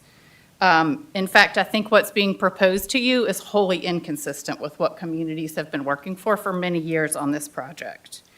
The Shenandoah Rail Trail is supported by 12 communities along the 49-mile corridor. Y'all heard directly from them when you came out to Winchester this summer. I'll remind you who those communities are. The town of Front Royal, the town of Strasburg, the town of Toms Brook, the town of Woodstock, the town of Edinburgh, the town of Mount Jackson, the town of Newmarket, the town of Timberville, the town of Broadway, the counties of Warren County, Shenandoah County, and Rockingham County. All 12 of those localities endorsed the Shenandoah Rail Trail and have been working very hard and putting their own money into this project for more than 5 years. That's why they showed up in Winchester when y'all had your meeting there. When the Battlefields Foundation came up with an alternative plan for the corridor, they went to each of those localities and asked them to change their position. Each of these localities considered what the Battlefields Foundation was proposing and decided not to change their position. They declined to support the Battlefields Foundation proposal and instead stuck with the Shenandoah Rail Trail that they've been working for so long. Frankly, trust has deteriorated with that organization in these communities over the past few years over this project. I would urge you, please, before you make any decisions, to look hard at the VDOT's Rail with Trail assessment. The phase 2 of that assessment concludes that the railroad is in really bad shape. More than a third of the rail line would need to be significantly rehabbed, and then an additional third would need to be completely rebuilt. You're aware that there are 2 rail lines running through our valley. One is very active with more than 20 trains a day from Norfolk Southern on the way to the Virginia Inland Port. We strongly support that railroad as a way to get trucks off of 81. The redundant parallel rail corridor 15 miles away has trees growing through it and is perfect for a Shenandoah rail trail. To the point of abandonment, I will say that Norfolk Southern said in July of 2020 that they were a willing seller. That's what we had been waiting for all these years, to start working on the rail trail. Finally, Norfolk Southern made it publicly known they were a willing seller in 2020. Since then, no rail operators have come forward. So I'm not particularly worried about this going up for abandonment and a private operator coming forward, because they could do that today, or they could have done that anytime in the past 5 years. I agree that VDOT builds expensive trails, and the $164 million in Phase 3 cost estimate is high.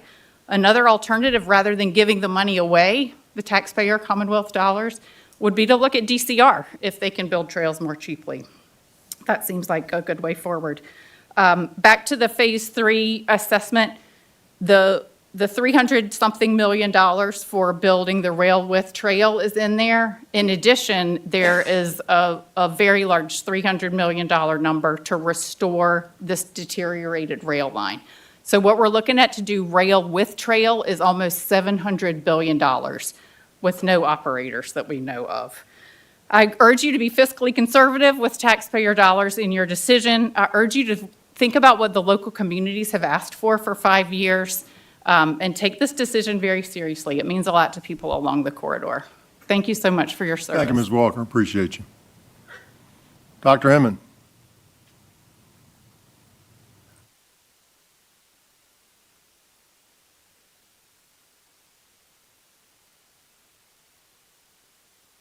Good evening, Mr. Secretary Welcome.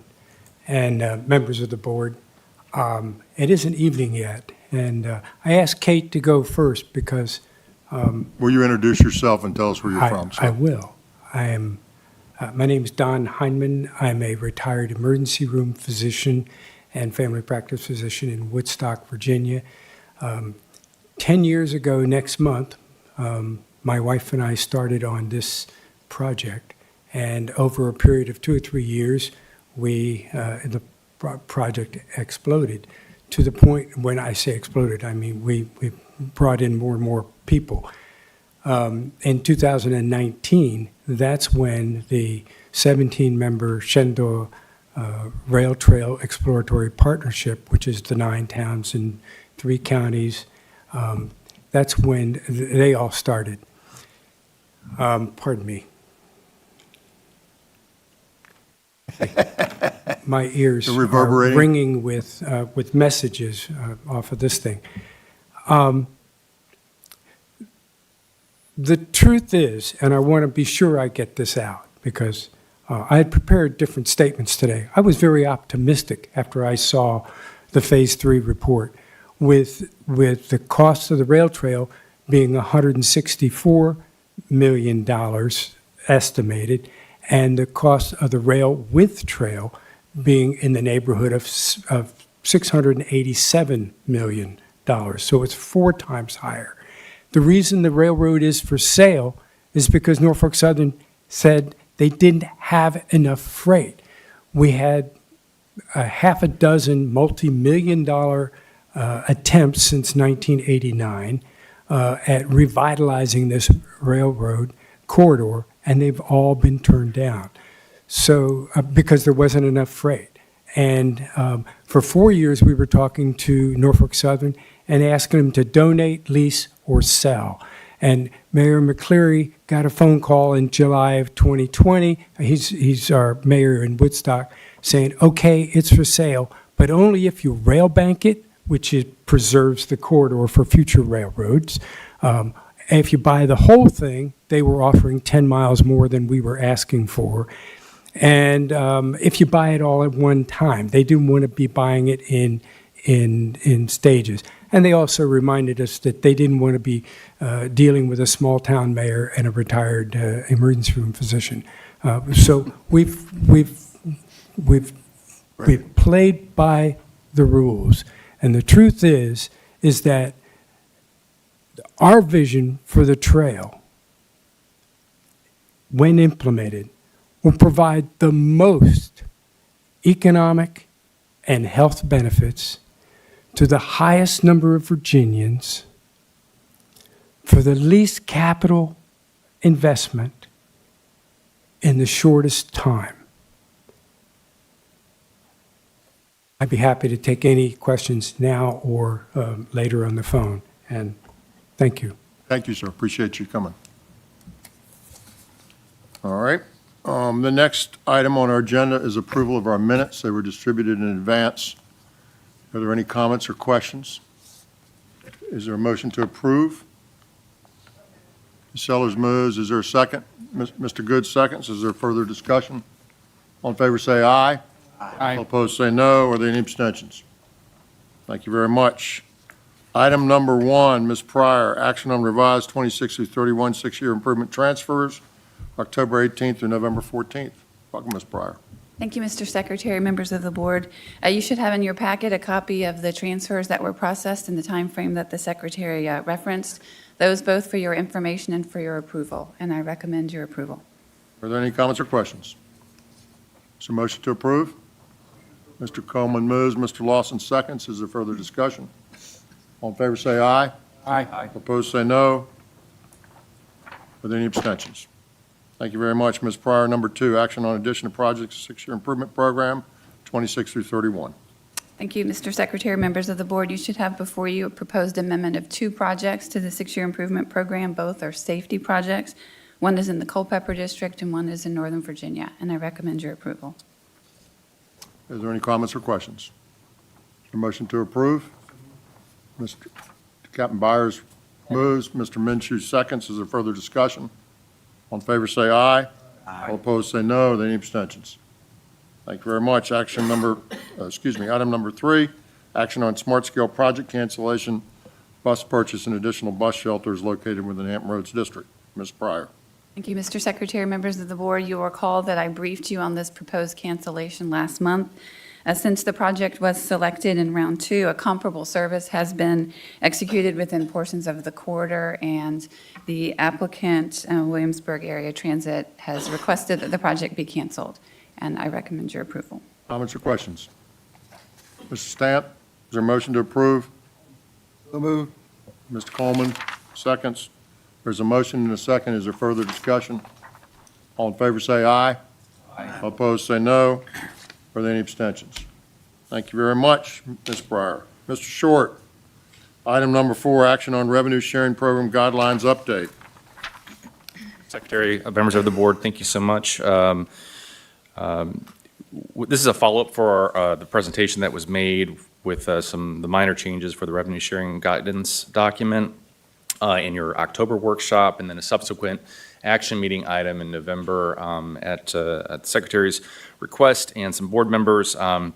We had some inquiries and some comments that were made relative to some of the changes, and we've spent some time with those board members, and just for the spirit of transparency and function, wanted to sort of review those comments, see if there are any additional comments, and then perhaps defer for an action of this item. The first comment related to the revenue sharing guidelines and sections, and in your packet, you also have the red line version and the clean version for that of the guidance document. Related to 6.2.1 and section 7.2 related to deficits. So the question was, can deficits exist in the six-year program? And the response is really more about deficits at the project administration agreement level. When project administration agreements are established with a local partner, they are committing to fund deficits above and beyond. I'd also mention, relative to section 7.2, referring back to the 2023 board action, which allowed the local assistance division to hold back $5 million every revenue sharing cycle to support projects that may face a deficit and where the locality would not be able to cover the scale of the deficit at award. So again, we're not, if we've already economized the projects to the best of our ability and the locality's ability, that we were able to advance projects. That I would say that program has been tremendously successful and well liked and appreciated by our locals. So to that effect, we don't, I think we resolved that comment and we're good with that. And so we don't have any recommendations to additional changes. Number 2 is related to eligible projects. I think we ironed that out as well. The eligible project section covers which types of projects at a high level that qualify for revenue sharing. It dives into the eligible work section of the guide, dives into specific types of work that qualify for revenue sharing. So I think we were good with that one as well. So no comments, no changes. Regarding number 3, does any other policy use the term local VDOT manager? So kind of get caught up in a little semantics a little bit with what constitutes a VDOT project coordinator and local manager, and I think where we were sort of using it synonymous. For clarity, we point back to our project administration agreements and our Appendix A's, where the project coordinator, there's a project coordinator dedicated to every single LAP project, and so they are listed on the back, and their contact information is included in every Appendix A. So when you, from cradle to grave on a project, you're going to know who your contact is. So I think that reached that clarity as well. So we didn't have any additional changes that we were recommending. Regarding number 4, so some clarity and on what a locality CIP is. We concurred with that, and we've provided that amended in that second bullet to the right, the amended language that is included in your draft. Number 5, related to the 6-month execution requirement. Just as a reference, that was approved in July of 2023 by the board and is reflected in the current revenue sharing practice.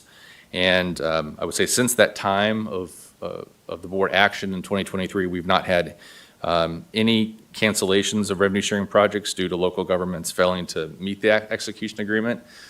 Quite to the contrast, I think that our locals appreciate the urgency that the department has placed on executing project agreements in a timely fashion. So I'm proud to say that we've not had that experience for revenue sharing. So with that, we didn't have any additional changes that we would recommend.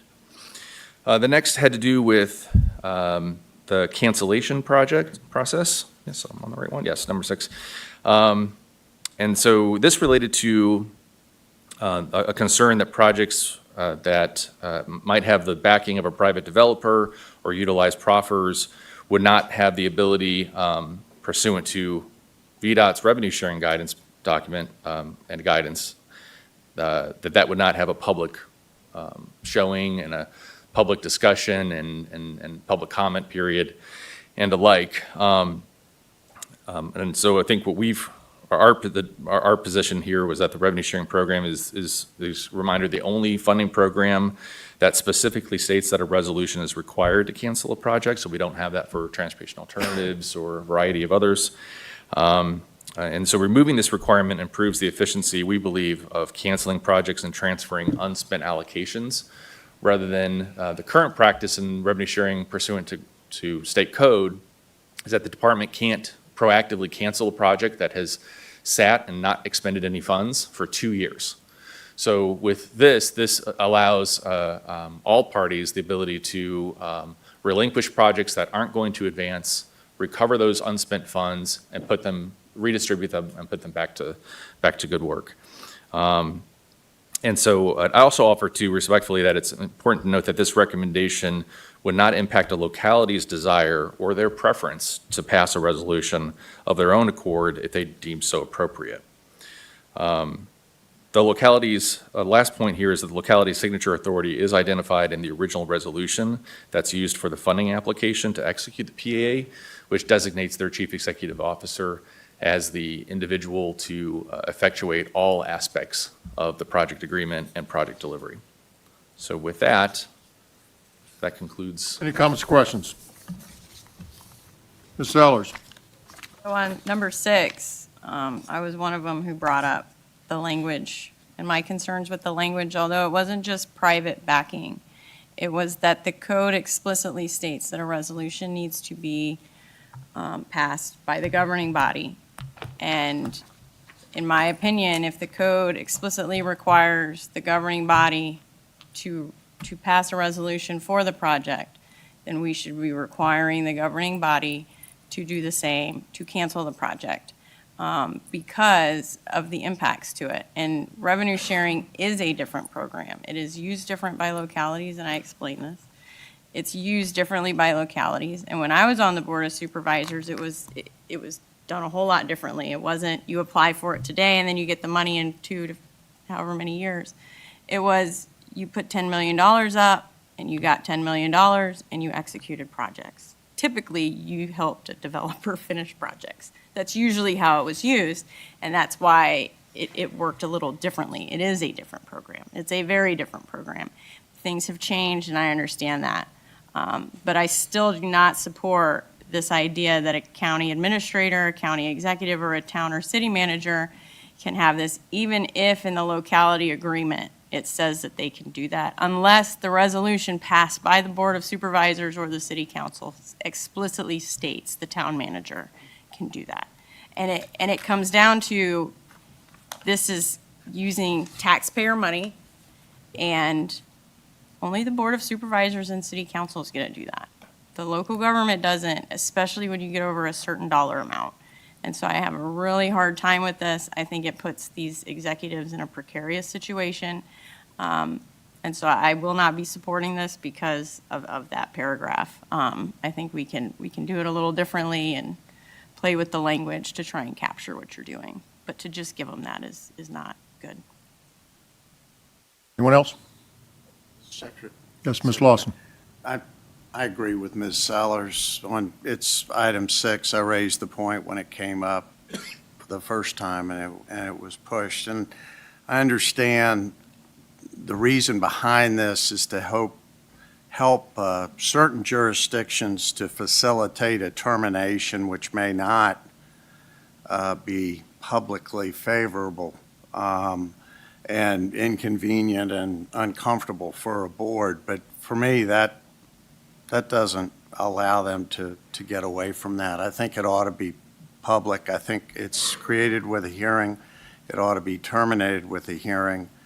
And I did raise the issue about the private sector because in my world, these things are all backed by the private sector. And they're nowhere in these agreements. So the public hearing is their opportunity to appear and say, no, we'd like this to go forward. And it's, to Ms. Sellers' point, it's my $10 million that's in this thing. So I appreciated the collaboration and the meeting and working through these elements, but I too have an issue with just number 6. Anybody else? Ms. Stamp? What does VDOT's council say regarding the necessity for a resolution? In the code, or is it not in the code?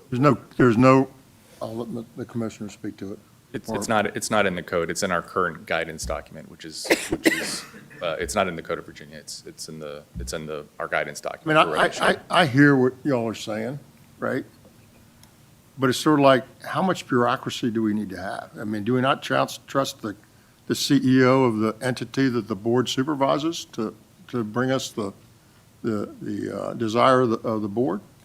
Because we don't, then fire them, Ms. Sellers. That's what happens. Well, that's fine. That's exactly But like, what happens. that doesn't mean we have to have bureaucracy after bureaucracy to approve everything. I mean, that's sort of where I am. I'd fire the county administrator if they didn't do what I asked them to do. Wouldn't you? I would.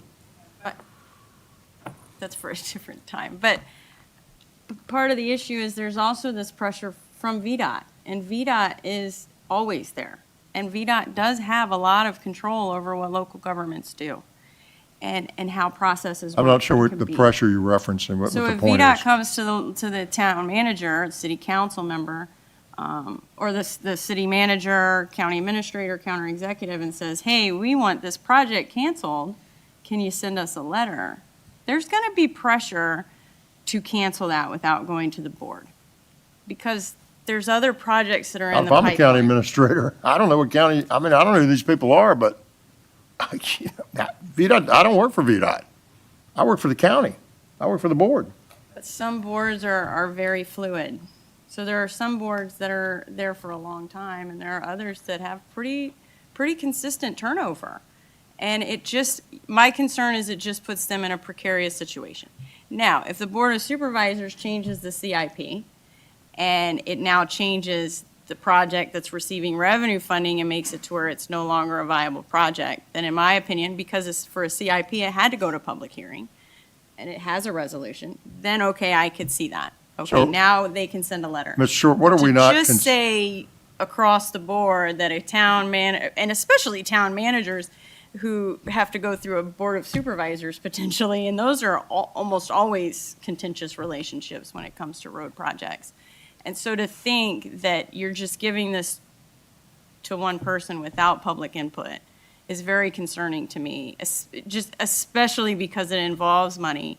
It involves these very long budget processes that aren't taken lightly by boards of supervisors. These are very important decisions. And by code, you have to put it out there with the budget, and you have to have 2 public hearings. So a CIP isn't just 1 public hearing, it's 2 public hearings, and then you vote.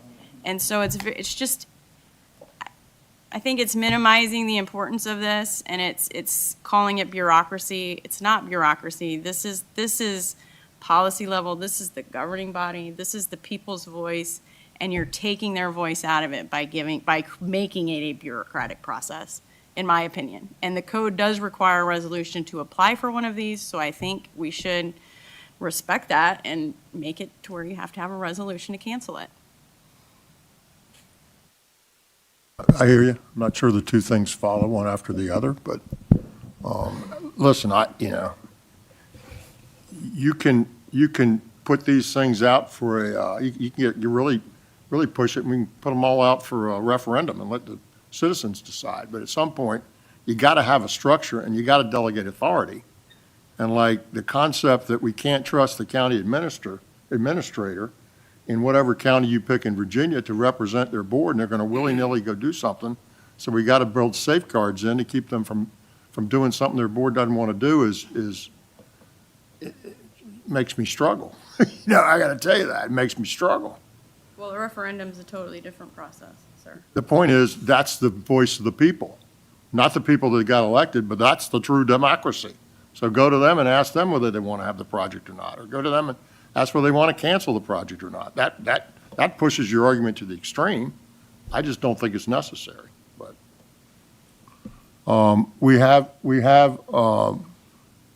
the changes that have been provided. Do we have a motion to approve them?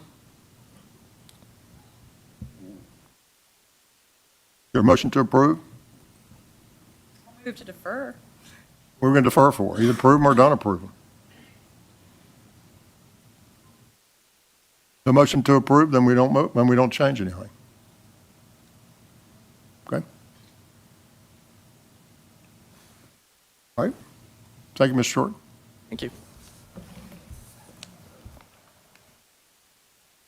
The next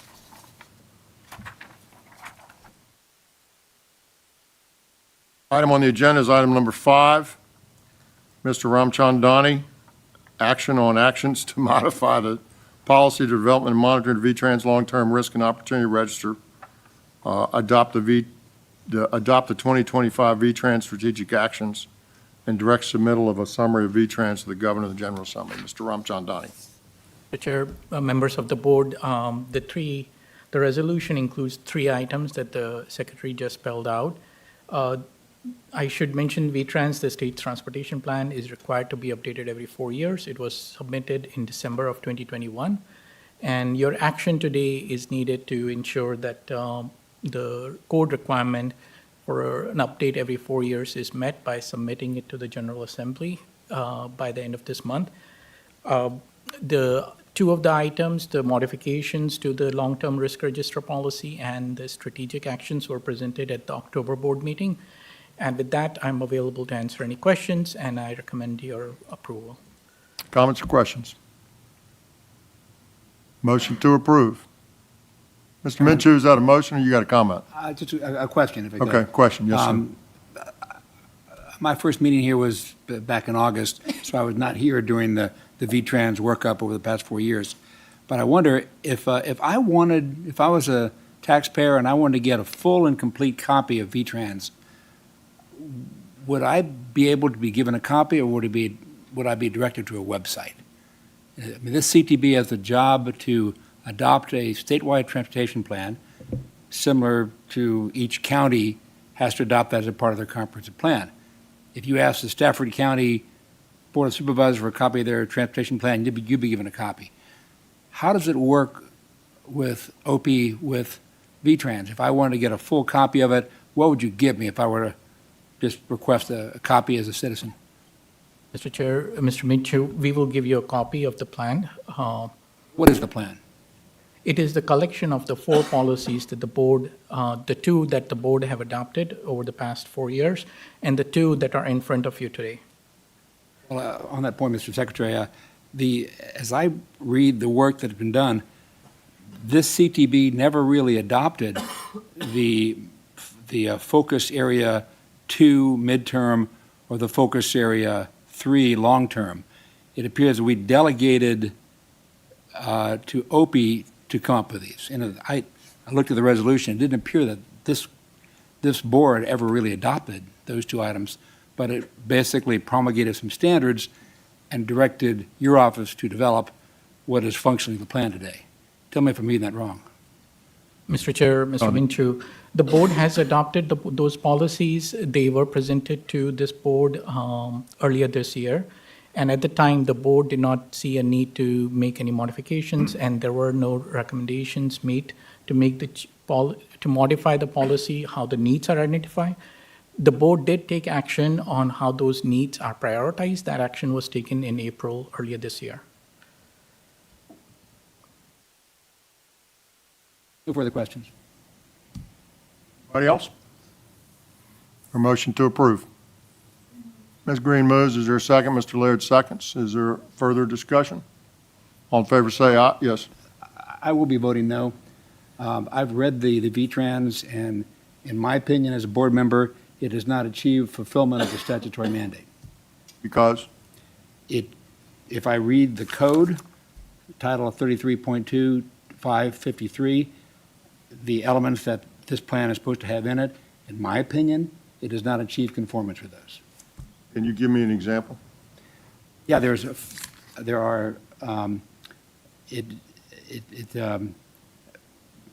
needs to have a clear rendition of assessment of capacity and needs of all corridors of statewide significance. And I don't believe it's written in a way that is clearly digestible. It has a lot of policy speak, but in my opinion, it is not a plan that I think is as good. Okay, so Mr. Ramchani, do you want to reply to the first comment about what it doesn't include? Mr. Secretary, Mr. Minshew, one of the 4 policies is to identify transportation needs in the Commonwealth for corridors of statewide significance, regional networks, urban development areas, and per the CTB policy for safety needs along all publicly accessible roadways. Those needs are identified. In fact, they were used for the round 5 of Smart Scale, and they have been updated every 2 years. So we have an update available, and at this time, unless the board decides to do something differently, will be or are intended to be used for the upcoming round of Smart Scale. So the localities, PDCs, and all the applicant communities that actually utilize those transportation needs, they are aware of those, and they have utilized them for the past 6 rounds of Smart Scale, or upcoming, including the upcoming one. I won't speak to the easy digestible piece. I'll let that just be what it is, but Ms. Sellers? I agree with Mr. Minshew on this one. I don't think it meets the intention of the code, of the statewide plan. Even when you add everything in there, it lacks the capacity needs. It also, for the most part, is not measurable. Can't show how we're executing against it. And it just doesn't make the statement that I think we as the Commonwealth Transportation Board should be wanting to make with this document. Everything else comes from this document.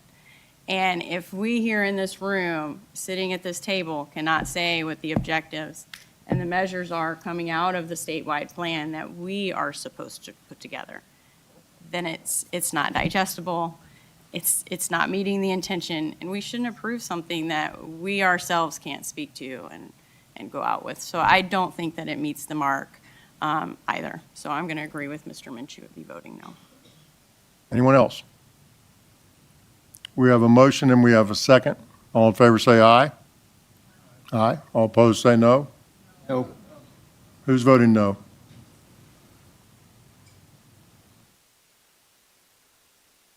You voting no, Mr. Stamp?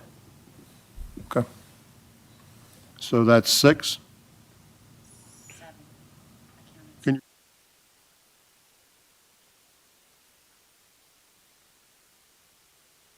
Okay, so 7 has it. We vote no. We have no plan. Okay. Thank you, Mr. Ramchani.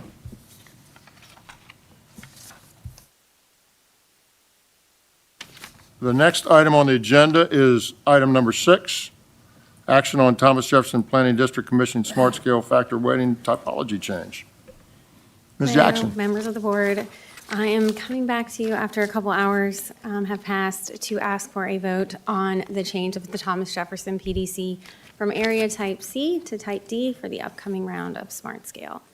The Office of Intermodal Planning and Investment recommends your approval. Is there a motion to approve? Mr. Captain Byers moves. Is there a second? Second. All in favor say aye. Aye. All opposed say no. Are there any abstentions? Thank you very much. Item number 7, Mr. Coker. Sir? How are you? I'm fine. How are you doing? Fantastic. Mr. Secretary, members of the board, I have 11 projects in excess of $5 million for your consideration today. First up is Order M18. This is a Hampton Roads project with 2 UPCs. This is a HRBT express lanes, overhead signage, and vehicle detection system project in the cities of Hampton and Norfolk. We received 2 bids. The low bid was VSL Electrical for $29.2 million. This does exceed the range. However, the next bidder was 5% higher, so we feel this is market value, and I'm recommending award. So moved.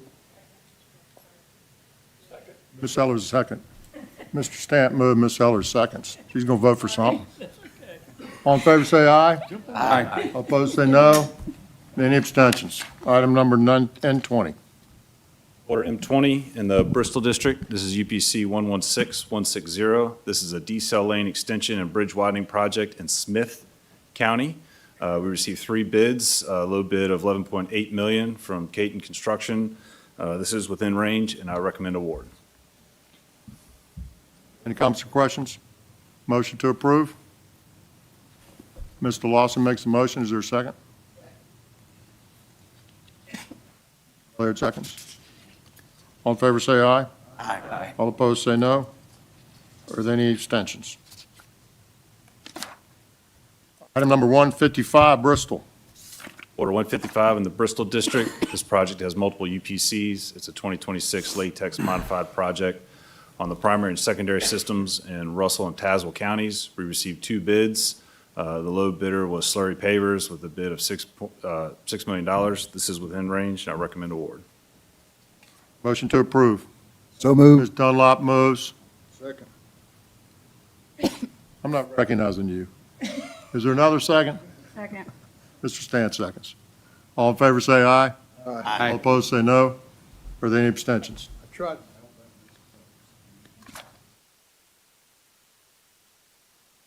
Order number 157, Mr. Coker. Yes, sir. This is in the Bristol District. Again, we have multiple UPCs. This is another 2026 latex modified project on the primary and secondary systems in Bland, Wythe, and Grayson counties. We received 2 bids. The low bid from Slurry Pavers of $6.8 million is within range, and I recommend award. Motion to approve, Ms. Dunlop. Mr. Coleman seconds. All in favor say aye. Aye. All opposed say no. Any abstentions? Thank you very much. Item number 562, Hampton Roads. Yes, sir. This is a 2026 plant mix project on the primary and secondary systems in Northampton and Accomack counties. We received 2 bids. Low bidder was Allen Myers with $6.1 million. This is within range, and I recommend award. Is there a motion to approve, Mr. Stant? Mr. Coleman, seconds. Is all in favor, say aye. Aye. All opposed, say no. Are there any abstentions? Thank you very much. Item number 742. Order 742 in the Culpeper District. We have 2 UPCs on this project. It is a 2026 plant mix project on the primary system in Albemarle County. We received 3 bids. The low bidder was SL Williamson Company at $5.4 million. This is within range, and I recommend award. Captain Byers? Is there a second? Ms. Green, seconds. All in favor, say aye. Aye. All opposed, say no. Are there any abstentions? Thank you very much. Order number N39. Order N39 in the Salem District. This is UPC 119503. This is a smart-scale safety improvements project in Pulaski County. We received 2 bids. The low bidder of Jones Road and Bridge at $5.6 million is within range, and I recommend award. Ms. Dunlap moves. Is there a second? Mr. Laird seconds. All in favor, say aye. Aye. All opposed, say no. Are there any abstentions? Thank you very much. Order number 277, Salem. Yes, sir. This is a 2026 plant mix project on the secondary system in various counties. We received 2 bids. The low bidder was Adams Construction Company at $10.3 million. This is within range, and I recommend award. Motion to approve, Ms. Green. Ms. Dunlap seconds. Is there further discussion? All in favor, say aye. Aye. All opposed, say no. Are there any abstentions? Thank you very much. Order number 279 in Salem. Order 279, the Salem District. This is a 2026 plant mix project on the secondary systems in Franklin and Bedford counties. We received 2 bids. The low bidder was Adams Construction Company with a bid of $5.5 million. This is within range, and I recommend award. Is there a motion to approve? Ms. Green moves, Ms. Dunlap seconds. Is there further discussion? All in favor, say aye. Aye. All opposed, say no. Are there any abstentions? Order number DB 142 in Culpeper. Yes, sir. This is a design-build project in the Culpeper District. This is the Fontaine Avenue and Hydraulic Road bundling project in the city of Charlottesville and Albemarle County. We received 2 bids. The best value bid was $31 million from Curtis Contracting. This is within range, and I recommend award. Motion to approve, Mr. Captain Byers. For second, Mr. Laird seconds. Is there further discussion? All in favor, say aye. Aye. Opposed, say no. Are there any abstentions? All right, order number DB 134, City of Norfolk, Hampton Roads District. Yes, sir. This is another design-build project. This is the I-64 Hampton Roads Express Lane Segment 1B project in the city of Norfolk. We received 3 bids. The best value bid of $389 million from the Lane Construction Corporation is within range, and I recommend award. Is there a motion to approve, Mr. Stant? So moved. Mr. Coleman, you second it? All right, further discussion? All in favor, say aye. Aye. All opposed, say no. Are there any abstentions? Thank you very much, Mr. Coker. Thank you, sir. I think we're 11 and 12, all within range. That's really good work. Thank you very much. So new business. We got one other. Yes, sir, one other one. This is a, good evening, Dale Totten, Richmond District. Mr. Secretary, board members of the board, this is a. Wait.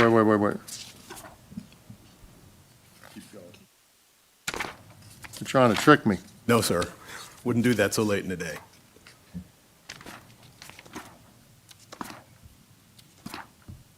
A lot of paper. Where am I trying to get to here? Oh, this one? Yes. Have I seen this? Okay, Ms. Totten. Good evening, sir. Bids for December CTB action meeting. Yes, sir. There we go. Here we go, last item, hopefully. This is IFB 160056. This is being prosecuted through our Administrative Services Division as opposed to the Construction Division. It's a little bit of a different contract. This is a bridge maintenance and repair contract. This is what we call an on-call contract. 2 bids were received. This serves the entire Richmond district. It is intended to be used for bridge repair and maintenance. We did receive 2 bids with a successful low bidder at a total estimated award value of just over $5.1 million. This is a 1-year initial term contract with 4 successive 1-year periods. So I just wanted to call that. It's a little different than a traditional construction contract. The low bidder was Kokosin Construction Company. Be glad to take any questions, sir. Would Are appreciate there your any comments or support. questions? Motion to approve, Mr. Davis? So moved. Is there a second? Second. Mr. Lawson seconds. Is there further discussion? All in favor say aye. Aye. All opposed say no. Are there any abstentions? Thank you, Mr. Totten. And we have one item of new business. Stant? Yes, sir, Mr. Commissioner. Secretary. I have the sad honor of, Mr. Stant, Mr. Stant. say again? let me Hold on a tee, second, Mr. Stant. let me tee it up, that up under new business, as you may know, that we've been under the recruitment for a new chief financial officer. Brings great sadness to the team that we're going to lose Laura Farmer to the Virginia Passenger Rail Authority. She's elected to take a position with that organization effective tomorrow. So we've had Kim Pryor, who has been selected as the new chief financial officer for the agency, and Kim has been in an acting dual capacity role with Laura over the last week and a half to be able to transfer the duties of the CFO. So moving forward within the agency, Kim will now be fielding the entire CFO position. We will start looking to actively recruit Kim's replacement at that point forward. But with that being said, Mr. Stant, or Mr. Secretary. Yeah, thank you.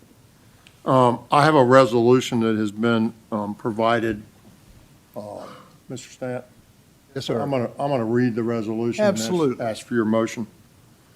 Whereas Laura Farmer served as Chief Financial Officer for the Virginia Department of Transportation from 2019 to 2025, and whereas in her role as VDOT's Chief Financial Officer, Ms. Farmer has been responsible for the agency's $8.3 billion FY 2026 budget and led a team of over 180 members that serve VDOT's financial planning, capital investment, fiscal management, public-private partnerships, tolling, and asset management programs. And whereas Ms. Farmer served at VDOT from 2004 to 2019 prior to becoming CFO, advancing through the department from an analyst to budget manager to financial planning director at VDOT, and brought to her tenure at VDOT a record of leadership and expertise for the Commonwealth.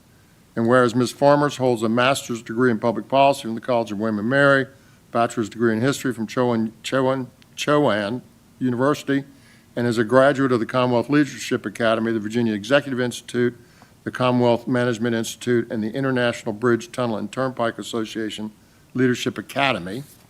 And whereas Ms. Farmer was the 2025 recipient of the Virginia Women in Public Finance Lifetime Achievement Award, which recognizes a woman with a well-established career in the public finance field who's consistently demonstrated skill, drive, integrity, and vision throughout her career. And whereas Ms. Farmer was a 2025 recipient of the Frida Johnson Award for Trailblazing Women in Public Finance, which recognizes women for their outstanding commitment to the public finance industry as a whole and the role of women within it.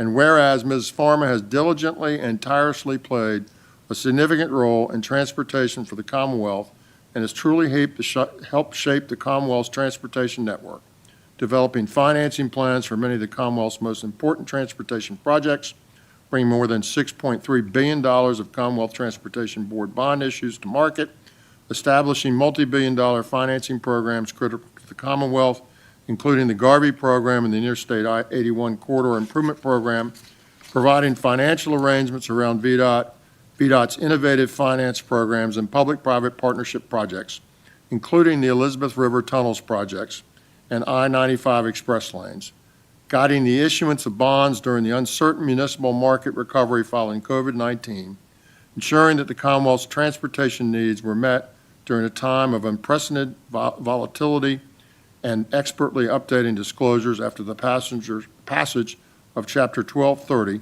a legislative action that restructured the Commonwealth Transportation Board's revenues to clearly describe to credit analysts and investors that despite major restructuring in the transportation revenues, the security provided by the Transportation Trust Fund remained as strong as ever. Whereas Ms. Farmer's invaluable service and her leadership commitment and the insights have earned her admiration and respect at the Commonwealth Transportation Board and the Virginia Department of Transportation. And whereas the Commonwealth Transportation Board wishes to express its appreciation to Ms. Farmer for her years of service to this board and the Commonwealth, now therefore be it resolved by the Commonwealth Transportation Board that the members of this board hereby extend to Laura Farmer their highest commendation and gratitude for her years of outstanding service on behalf of the citizens of the Commonwealth and convey their best wishes to her and all her future endeavors. Dr. Smoot was going to make this motion, but Dr. Smoot had to leave early today. And so, Mr. Stamp? I'm pleased to move passage of this resolution.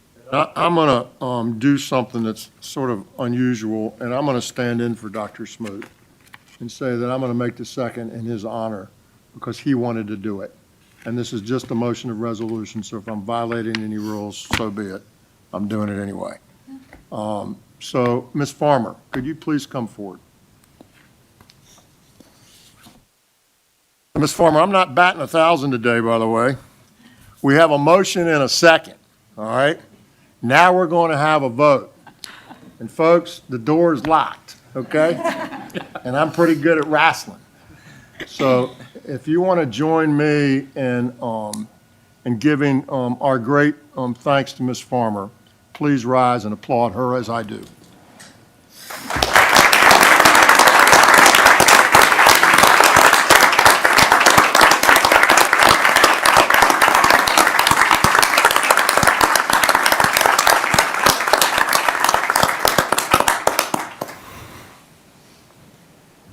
I only have two words for you. Woo-hoo!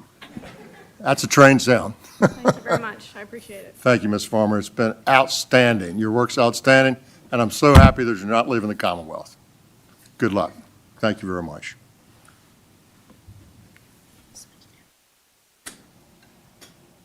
Folks, that's the last item on our agenda today. So this meeting is adjourned. Drive safely. Thank you very much.